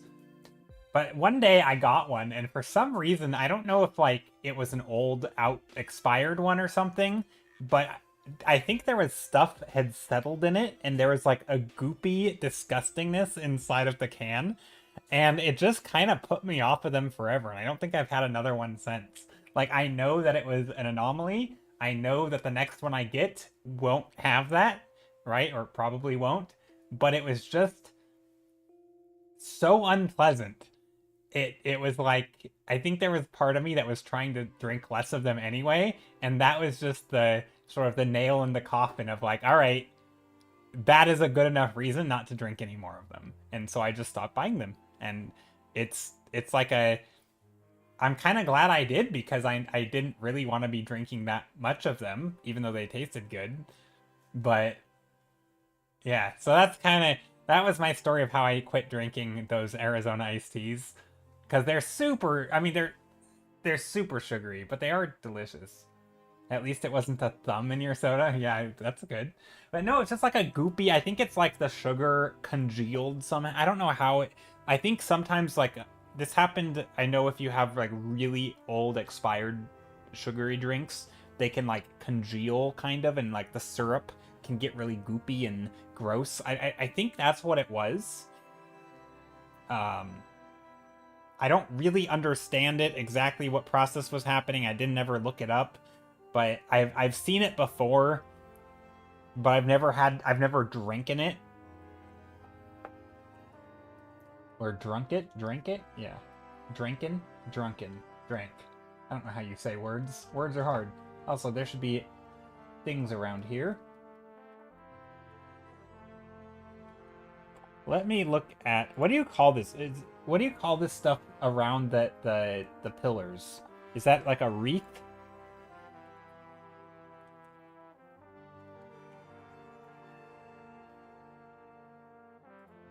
Not a wreath. What do you call it? It's not tinsel.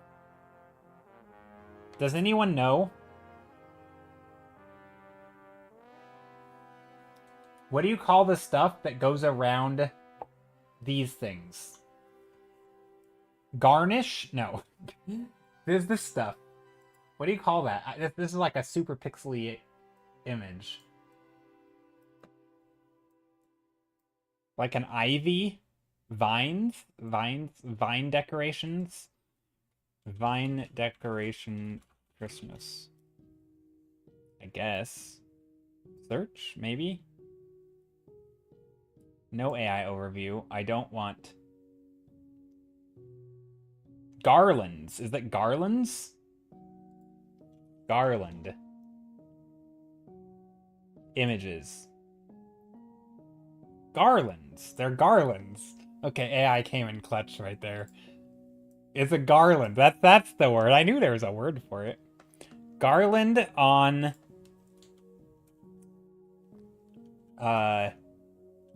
beam.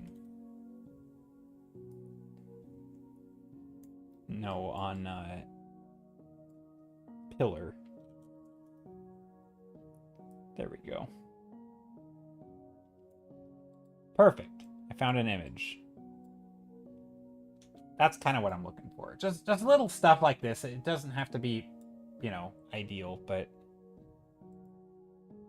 basically just so I can see some of the silhouette. The main thing that I'm looking at when I look at references like this is this type of thing. So it's like, you know, there's some straights, there's some bumpy parts with the little bells or whatever you put. Not that they have to have that. Or like here, there's, you know, it's just kind of, you can see the silhouettes go around. And I like that because that's kind of what that's kind of what I was doing here anyway. But like, you know, focusing on these points. You know, maybe there's some round spots.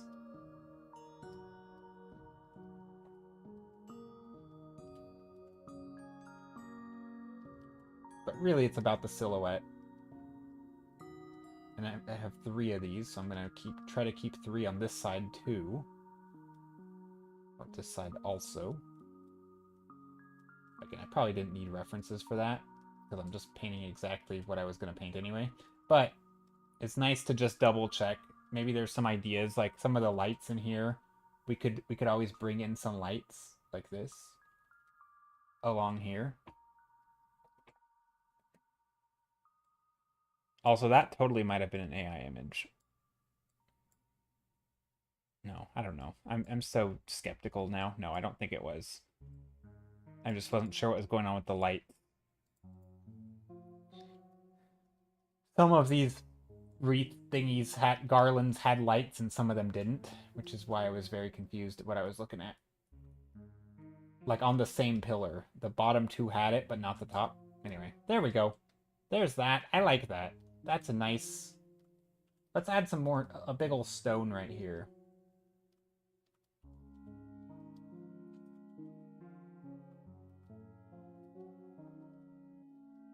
Add a big old stone. Maybe some more over here.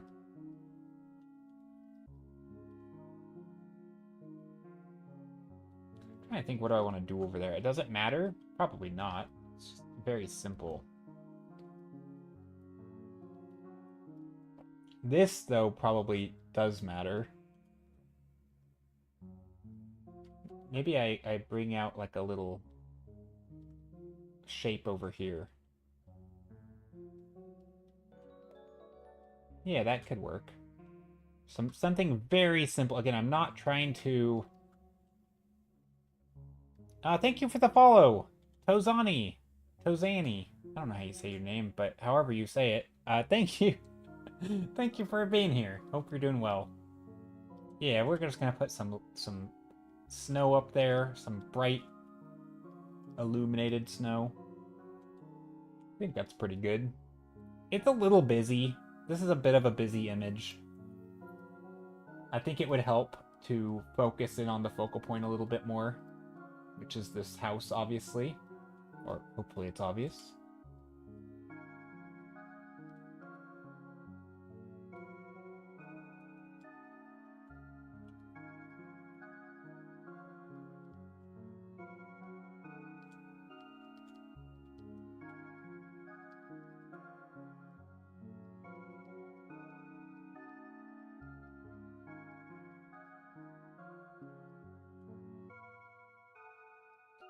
And what about up here? Do we want windows?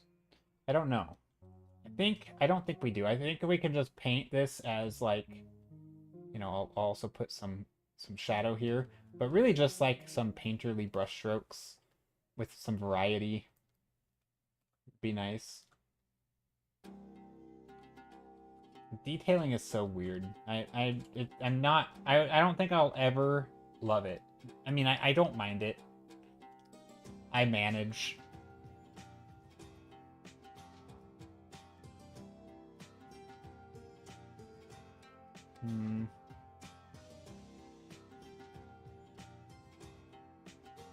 Now, where's this tree coming from? I kind of just plopped it in there at the start. I mean, I guess these will be rocks, right? That's what originally they were.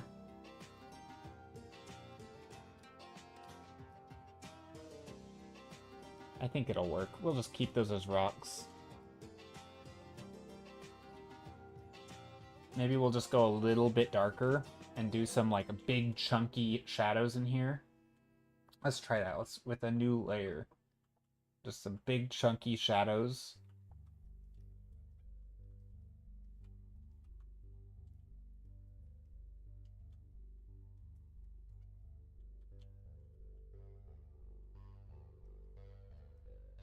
In the foreground area. Maybe a little lighter. I don't know.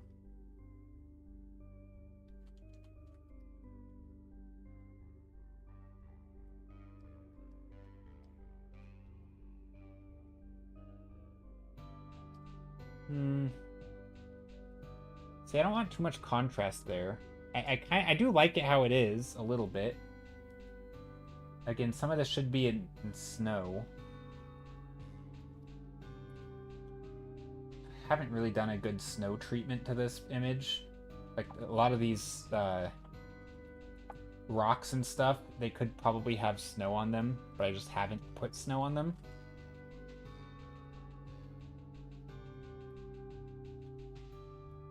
And like, how much snow do I want?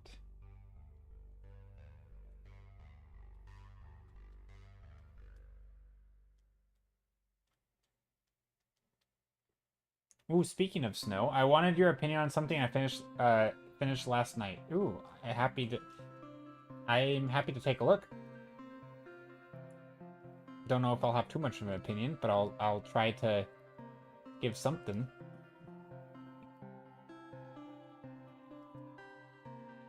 Okay.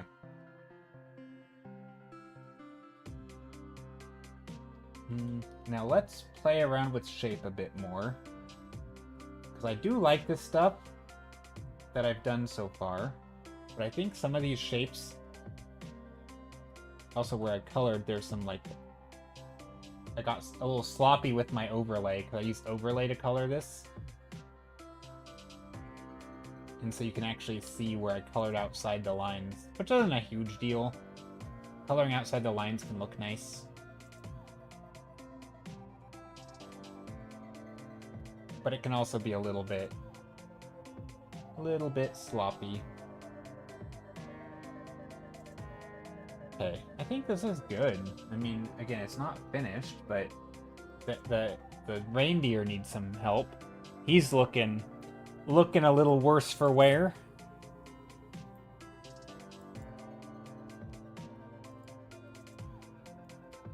No ears probably is a big deal breaker. I've given him some ears. Oh, swirly ear thing going in. It might be too dark. I don't think so though. I think we can afford to darken him up a little bit. He is sort of the focal point, or at least part of the focal point.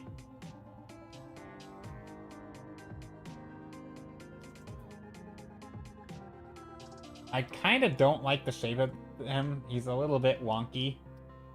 This is not an accurate shape of a reindeer, but it's kind of a stylized thing. I'm saying that as a coping of me drawing it wrong. I could probably rework them. Maybe I will off stream. I don't want to do it today.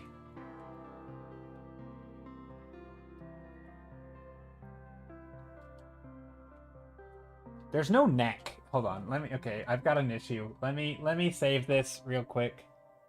Actually, hold on. Let me undo this real quick. Turn that off. Now duplicate. Now save. And I can turn that back on. I'm trying not to flatten the image with this up there, but because I don't know if the font is going to be the right font, or if that's the font that I want. It probably isn't. I just picked a random default font. But okay, let's take a look, Vegas. Maybe some more meat in the head. I don't know what that means, but I think it just doesn't have a neck. That's the issue. But we'll see. Oh, this is cool, Vegas. So what's the... You said you had a question. Speaking of snow, I want your opinion. So what do you want my opinion on?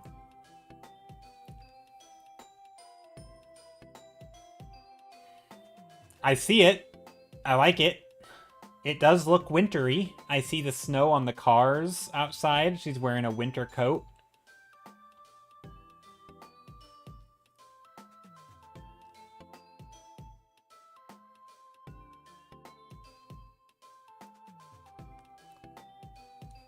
Does it seem to portray a cold scene and windy?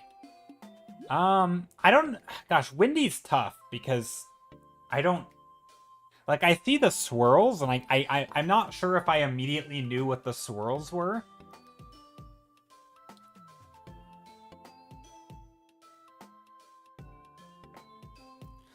How do you show windy? I mean, maybe if you could put something like flapping somewhere, like to show the wind. I don't... That's a tough one. Like, maybe if the scarf was like, you know... Yeah, you would mostly see it in her clothes. Yeah. Yeah, maybe like the scarf could be sort of blasting her from behind. Or not the scarf. The wind would be blasting her from behind, and so you'd get the scarf flying towards. I don't exactly know how you would do that. I mean, it kind of comes through because you did put those like swooshy strokes. Although I think if... I'm curious what that would look like if those strokes of those swirls, artistically, were in white. So instead of being dark, if they were like bright white strokes, it might look a little silly, but it might be an artistic way to give sort of that wind gust vibe, or snow gust, I guess. It definitely comes across cold and snowy, though. So... I don't know about windy as much. But again, this is where I think it kind of does... I'm not sure how much it matters. It might. I mean, there's probably a way to sell it very visually. I don't know.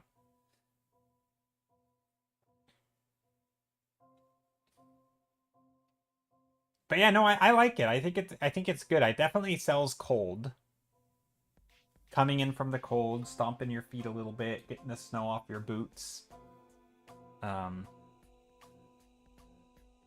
Obviously, it depends on how detailed you would want to make this and like what details are important. I actually don't know, so don't take my advice here.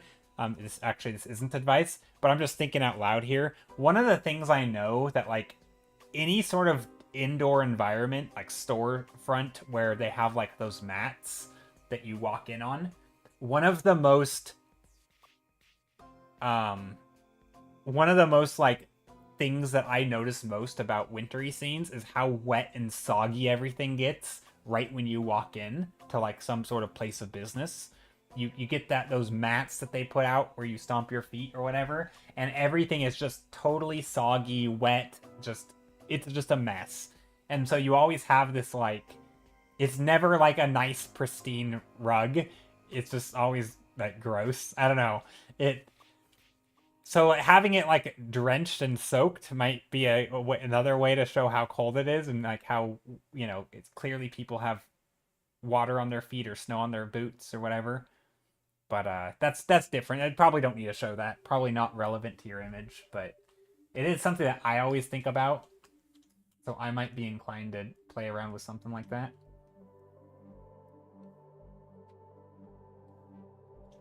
Like the rug is very bright, I guess is what I'm saying. And if it were darker, you have more contrast, you might be able to show it more wet and soggy.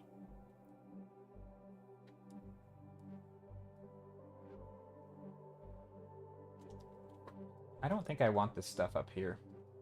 I'm gonna get rid of that.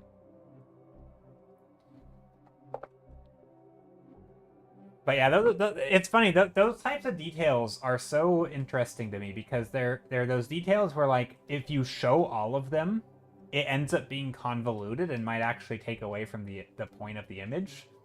But at the same time, it can also be really critical to an image if you show them well and correctly and like pick your battles carefully. This is where I think like writers are good examples of this, right? Like they don't just describe everything. They might use like one description, right? They might describe someone coming in from the cold, and maybe they will describe how soggy the mat is with all the foot, the the snow from all the boots that have come before or something. Like there might be a way to describe just how like cold and snowy it is. But also maybe you do it in a different way. Maybe it's the breath, the cold on their breath or whatever that you can see, or there's, or I guess not the cold, but you know what I mean. The cold that showing the moisture from your breath in the cold, or there's lots of different ways. And it's I don't think there's a right or wrong way. It's more of like which way do you want to show it. I don't know. But I like that stuff. Again, very similar to the conversation we were having with details. Which details do you show? Not all of them, but some of them, and depending on which ones you show is like, to me that's where like your voice or your style comes through. It's like the things that you want to show. I might I might paint a cold wintry scene different than you by showing different little things that I care about or that I think about that relates to my experience, but you might do it a different way.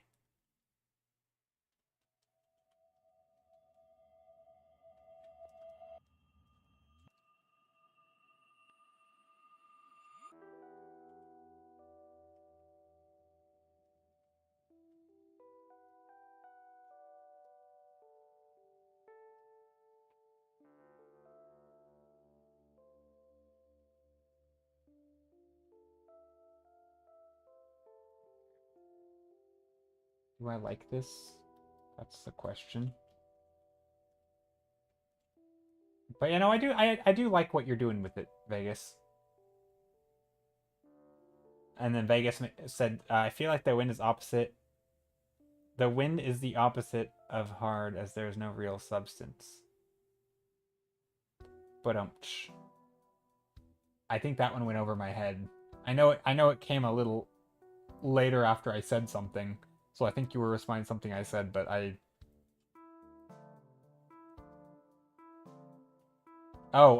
said the wind is hard to. It would be hard to paint that, and then you're saying that the wind is the opposite of hard. Yeah, true. The wind is not hard or soft, or is it? I don't know.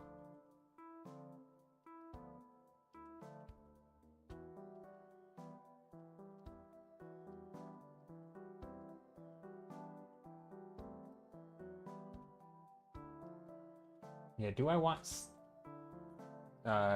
smoke from here? I don't know if I do. I almost think I don't want anything coming out of the roof.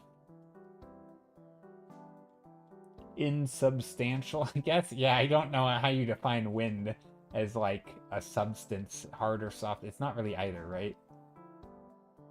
Stupid joke doesn't really matter. Yeah, it doesn't.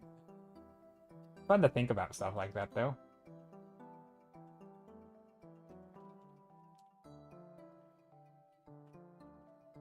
Okay, I'm gonna try something. This might be a terrible choice, but I'm gonna do a multiply layer. I'm gonna take a dark, maybe a dark purple, and I'm going to paint in the shadow side of a lot of this. Underneath here, actually this isn't a dark purple, this is just straight up a, hold on, let me actually do a purple.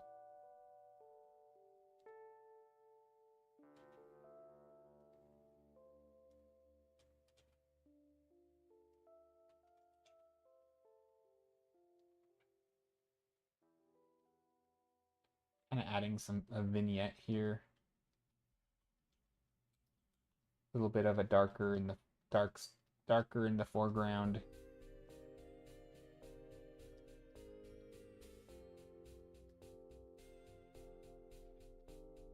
It's easy to go too heavy on this stuff, but I do think a little bit of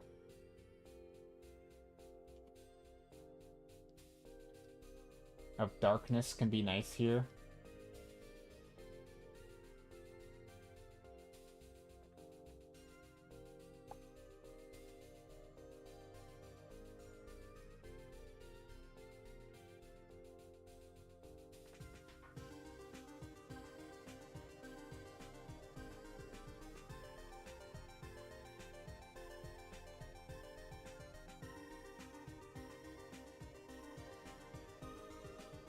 Maybe a dark window up back here.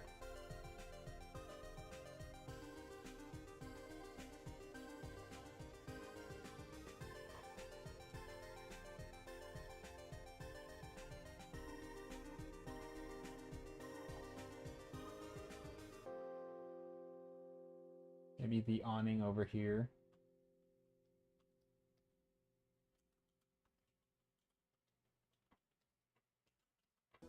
I'm just trying to think how much, you know, how dark do I want this stuff? How light? Basically trying to direct the eye in an interesting way. Just pumping up some of the contrast, you know, really coming in here and saying, okay, where's my occlusion? Right? And so that's kind of what I'm doing here. This is like my ambient occlusion pass a little bit. I don't really think of it that way, but in this case it sort of is. You know, maybe there's a little bit of a dark line here.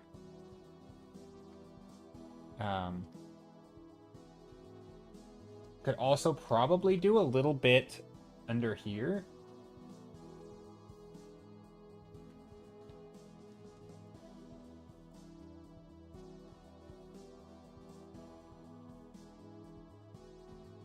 Or like in the nose cavities. The eyes, the ears. Underneath the antlers, just a little bit of a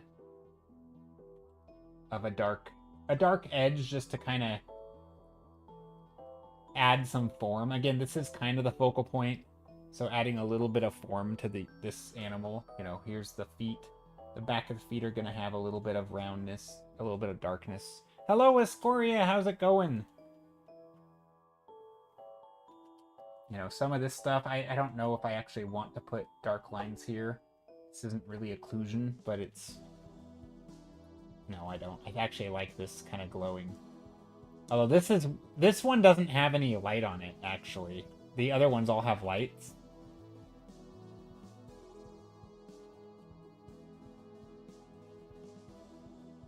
Okay, let's... I might have to rework this reindeer.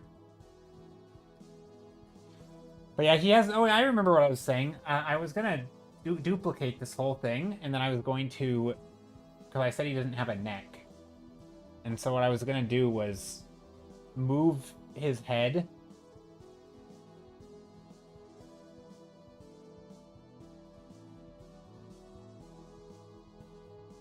forward.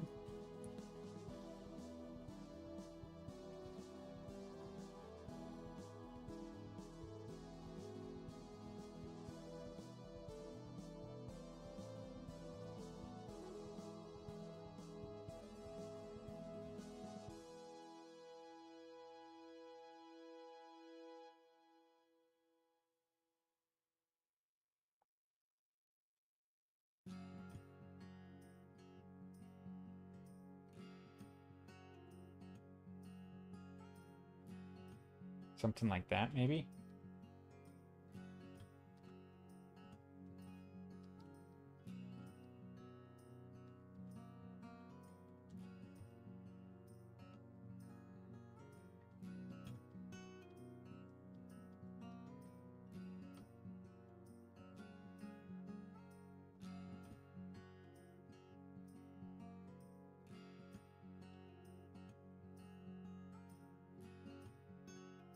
Sort of trying to play around here. But yeah, Escoria, I hope you're doing well today.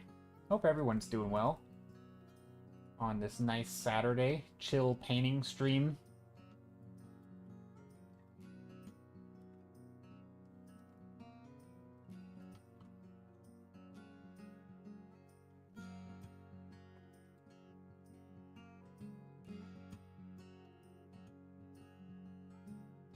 Okay, that foot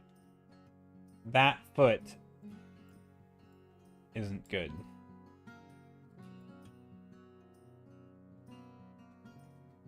It looks broken. I hope you are doing... I am doing well, Patroned. Also, hello. Hope you're doing well. Yeah, no, today's good. Today's a nice day. I'm also really happy with how this is turning out. We could pretty much call it finished. I don't know how rendered I want to make it, but I think as far as, you know, I mean, there are some things, like I just moved this over and it kind of have some lines here that aren't very great.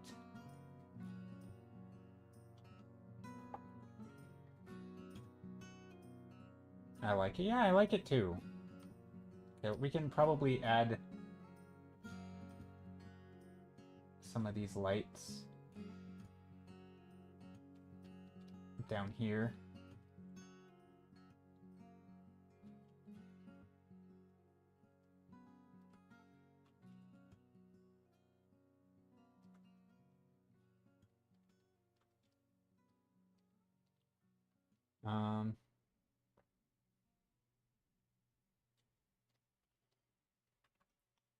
These antlers aren't real clear.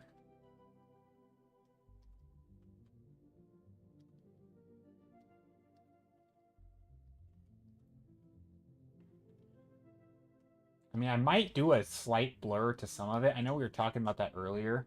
I don't mind a little bit of blur. I think it's an easy way to kind of... It does feel a little easy. Also, oh. You guys see that? You guys see what I saw? This, a tangent. Look at this tangent. So this is like a rock wall back here. Right? Right here is a...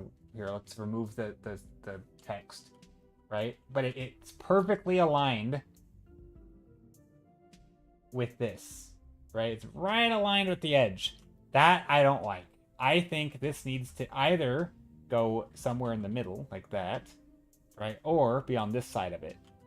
I'm leaning towards this side because the chimney can be such a strong silhouette.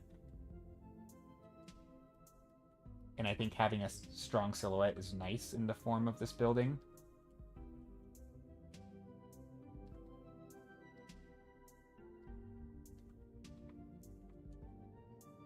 Right, something like that. But that's not the only way to do it. But, you know, I think that's good. And then over here we can go a little bit more like that, just to make the silhouette just a little bit stronger. And then whatever I want to do over here, I don't know, maybe I'll soften this up and kind of blur it. But so the difference there, see that? That to me is like, that's fixing a tangent issue where you're just making a thing, the same details, you're just making it read a little bit better. And of course, I actually kind of goofed up here also because I think the angle on this wasn't very good.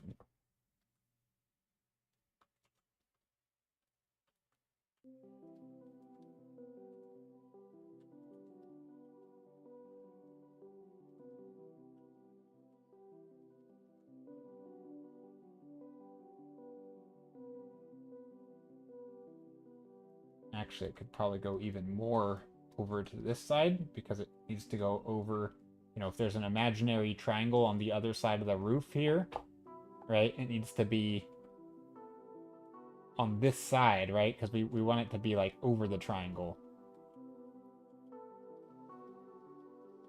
So that's something. But yeah, that'll work. I'm trying not to be too precious about this part, because again, this is the part of the painting that is going to be kind of covered up by text. And it doesn't really matter. It honestly actually doesn't matter at all.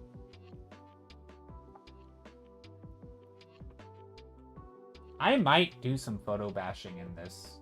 I don't know. Do I want to? Not really.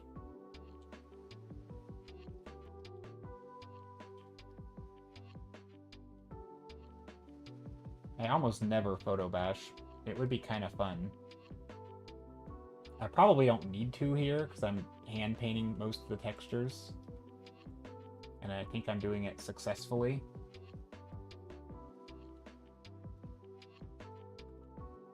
But it could just add a little bit of concentration of detail and maybe some of the shadow parts. Getting a little bit of brick texture in there, just super subtle.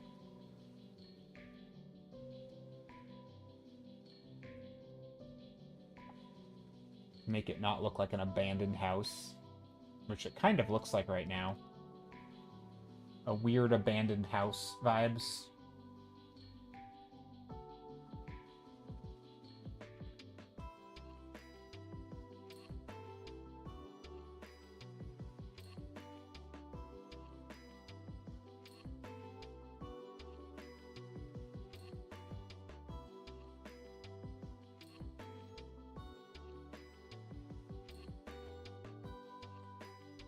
It's funny how dark this stuff is. It's basically just a dark purple, but it looks so green. I kind of like it. I love that illusion of it looking green, but it's not.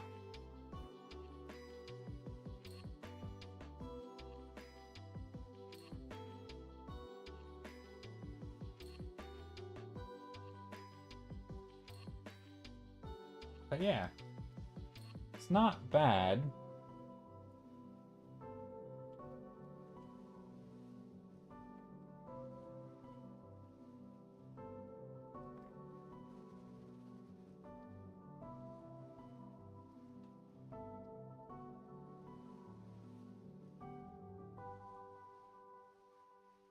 Uh-oh, wait, did I paint through the roof? Uh-oh, the roof is going through this object.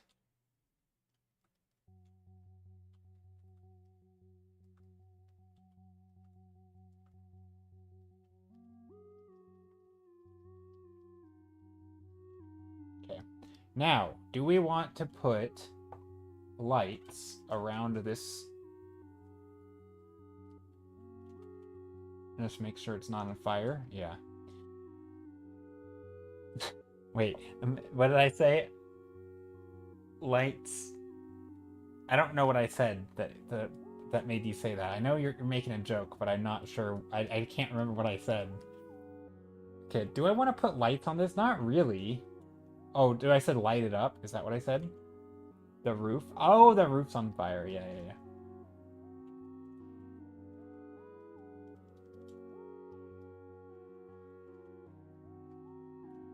Gotcha. The roof is on fire.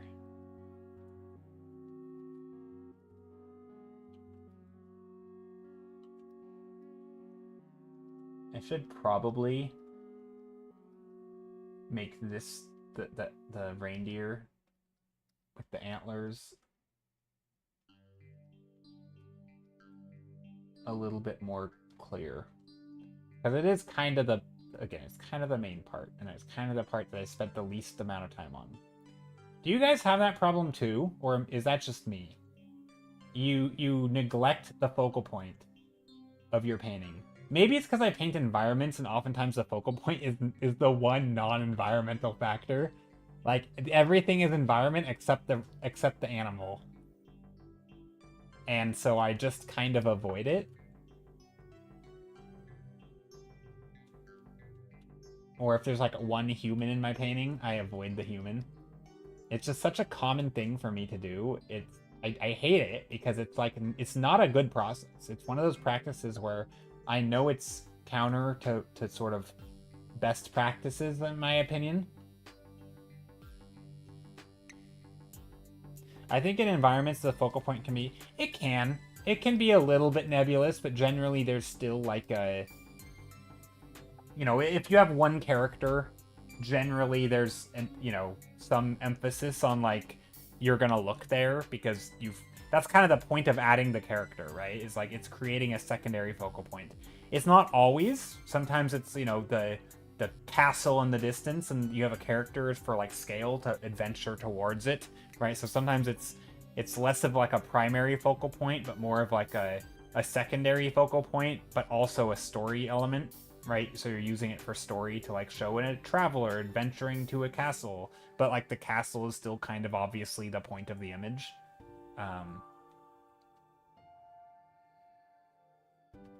So yeah, it can be a little nebulous, but I think a good environment painting still has a pretty clear focal point. Like, what is the point of the image that you're painting? You know, is it the mountains? Is it the village? Is it the river? Like, yes, it might have all of them, but if you were a photographer, what are you actually pointing your camera at, right? Like, what is the main focus? What is it, the overall scene? And like, if so, how do you balance the things, right? Like sometimes it's really clear, right? And sometimes it's not. You're right. I mean, it's not always super clear with environments. It kind of depends. You know, if you have a lot of designed elements, oftentimes it's the design of it, you know? If you have a house and the house is really whimsical and you clearly pushed the house, like if you push the gesture a lot, like it's pretty clear that was a point. You don't typically have exaggerated gestures for like side characters who are just standing there in the background. You know, it's going to be the main character who's like doing something and in some big motion, right? And same with environments. You are not typically going to have some wacky, whimsical house or building or a castle or whatever if it's not important. Like, that's just not very good, like, communication. I guess it'd be a bit like if you're telling a story of someone going shopping and, you know, you spend 1 second saying they grabbed the milk, and then you spend 3 pages describing the tiling on the floors. It's like, okay, well, what is the point here, and why are we talking about this for so long, you know? Like, you're clearly drawing attention to a thing, and if that thing's not important, and that there's a lot of that happens in environments, right? Like, how much attention do you put? You know, if I were to just, you know, hypothetically take this pink and go like this is a choice. Probably a good choice. But I could do it, right? Am I on the right layer? Yeah.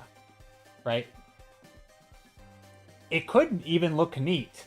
And you might be like, you know what, that's kind of a cool. But if this was my entire image, it's pretty dang clear what the point of the image is, right? It's this building. I've literally boldened it. You know, I've been like, look at that, you know. But if I were to do that on the elk or the it's not an elk, it's the reindeer, right? That's gonna do a different effect, right? And obviously this is an extreme stylistic choice, right? But it does a thing for the image. I'm bolding my. Honestly, it's kind of a fun. It could be a fun. You know, again, it's a stylistic choice. You know, you do like a fairly realistic painting, and then you do something like this. Like, you know, it's kind of there's something to it. If this were your final image, you know, it's a bold choice. I mean, no pun intended. Also, I'm on the wrong layer now. Crap. But yeah. I would never see. I'm not confident enough in what I'm doing to do that. Some people like that stuff.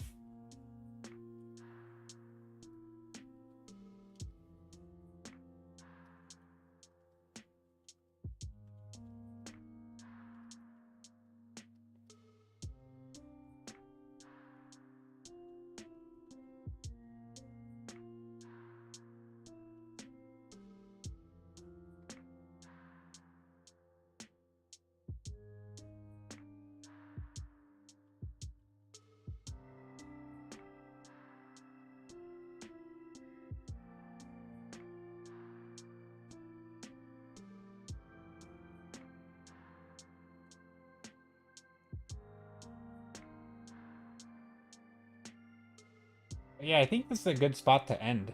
I'm getting a little tired. I need some food. Nope, don't want to go too glowing on here. When I added an overlay, I was a little sloppy with my edges. Chosen sub emote, Doom Dodo. How's it going?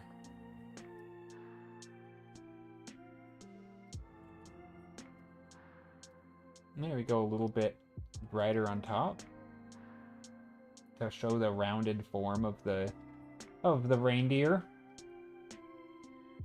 You know, there is a blue here up top that I didn't really include in the scene much.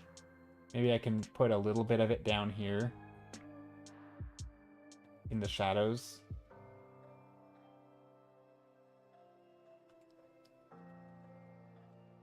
Doing well, love the drawing. Oh, thank you. Yeah, I think maybe I can add a little bit of this blue shining up here on all the... Because I kind of forgot that we had a blue sky. Like, I know I do when I paint the snow, because obviously the snow is pretty blue, especially down here. Do I want more blue? See, then that looks like water. I'm not careful. I don't know. This might be too... I think I need to sleep on this for a little bit. I'm pretty close. I'm probably a day off from finishing this. I don't know if I'll work on it more on stream. Maybe a little bit on Monday. I don't know. I will be live on Monday, by the way. I stream 3 days a week. Mondays, Thursdays, and Saturdays. So Monday is my next stream day. But yeah, I do like this. I like this painting a lot. I know I keep saying that, but... You know, it came a long way from where it was when we last worked on it.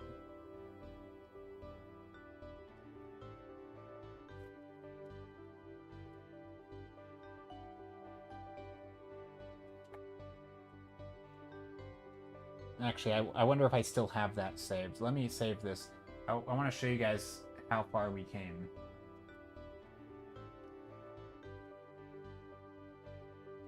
Nope, not that.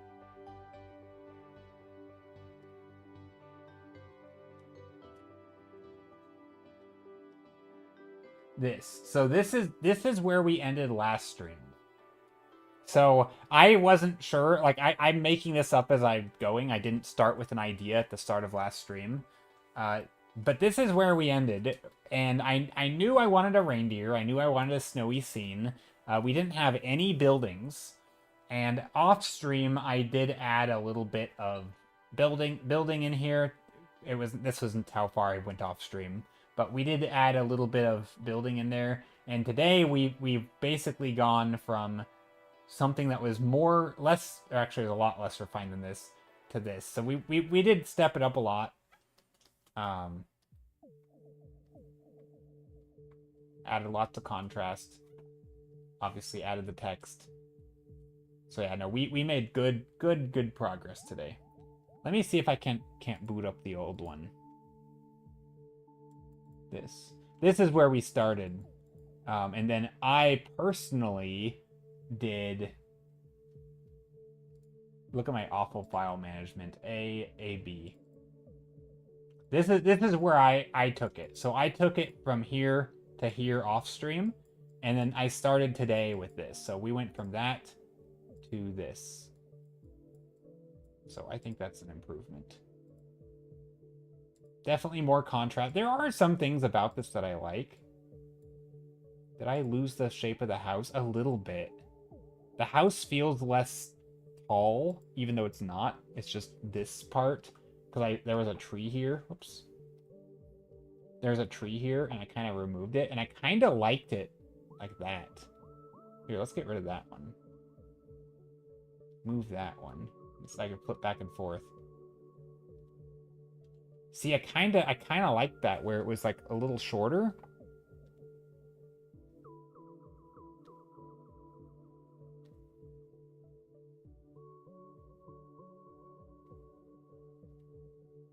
I mean, otherwise it's pretty much the same. It didn't change a whole lot.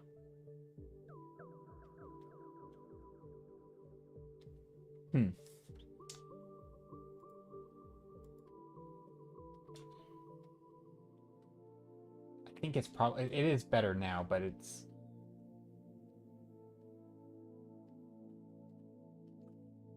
Yeah, we'll see.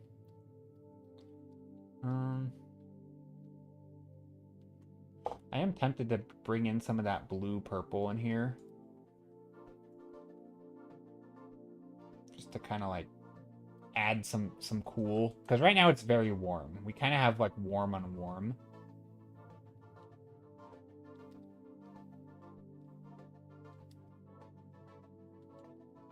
I don't know. I'll have to think about it. This is a good spot to sleep though. Or sleep on it. We could do an overlay. I don't want, that might get a little bit artificial. I don't think I want to go too heavy-handed with the colors. You know, there is something fun about doing like a, you know, just crazy saturated in your face image like this. You know, it can definitely be fun.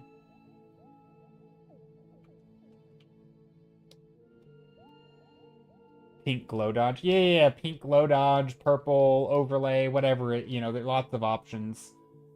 We could definitely do that.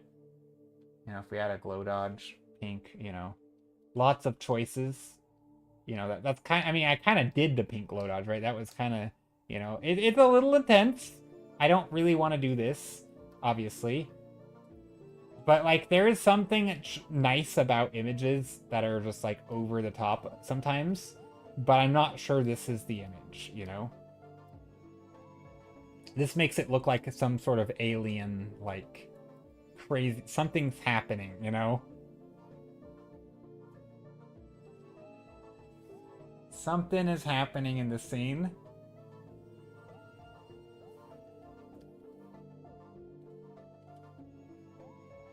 But yeah, I think that we could delete that. You know, I do like some of the grayness to this. This one, it got a little, maybe a little saturated. We lost some of the nuance. I think I could bring it back by pushing some of the cool blues.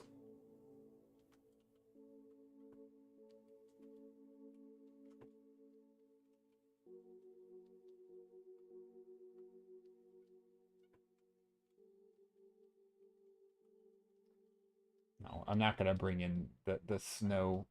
I mean, this we could do something like that where there's like a fog coming in. to really push the, kind of to make it look like a white Christmas, you know? You put like the desaturated, snowy look, you know, to kind of make it look like it's snowing. I might end up doing something like that.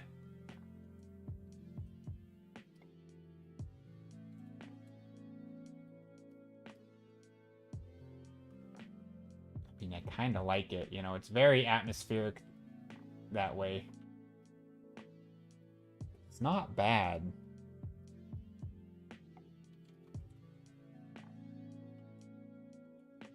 Like, again, that's another way. So, like we were talking about earlier, different way, you know, some people just like to blur everything, right? Some people like to use bigger brushstrokes or you know, looser brushstrokes. Some people will just leave out details, so like still you can have small brushstrokes or tight brushstrokes, but you just aren't putting the detail. And another way is just to flatten the contrast, right? You basically, you can have the same amount of detail, but everything is just condensed into atmosphere, basically.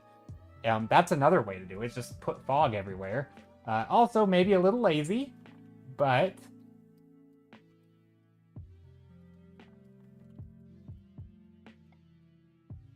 there is something nice about it.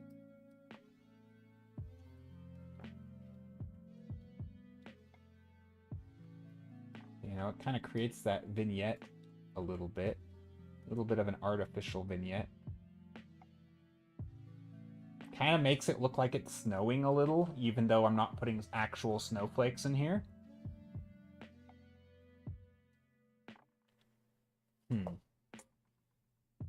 This is, okay, I'm gonna have to sleep on this one. I am tempted to do this. I do like the grayer. I think it also removes some of that saturation, and I actually like that. I think, I just think it's a nicer look.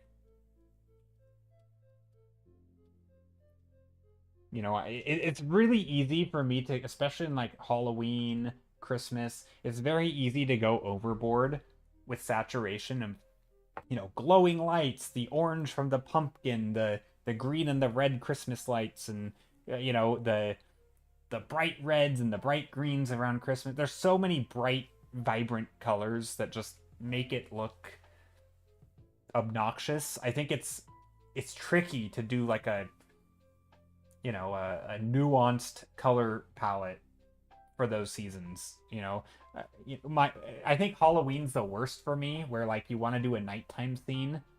I don't have a good image to show you guys, but like a nighttime scene for me, oftentimes I'm like, okay, well let's make it very blue and, you know, very something like that, and then I'll put like a. Why am I lagging? Every brushstroke is lagging. I don't know why.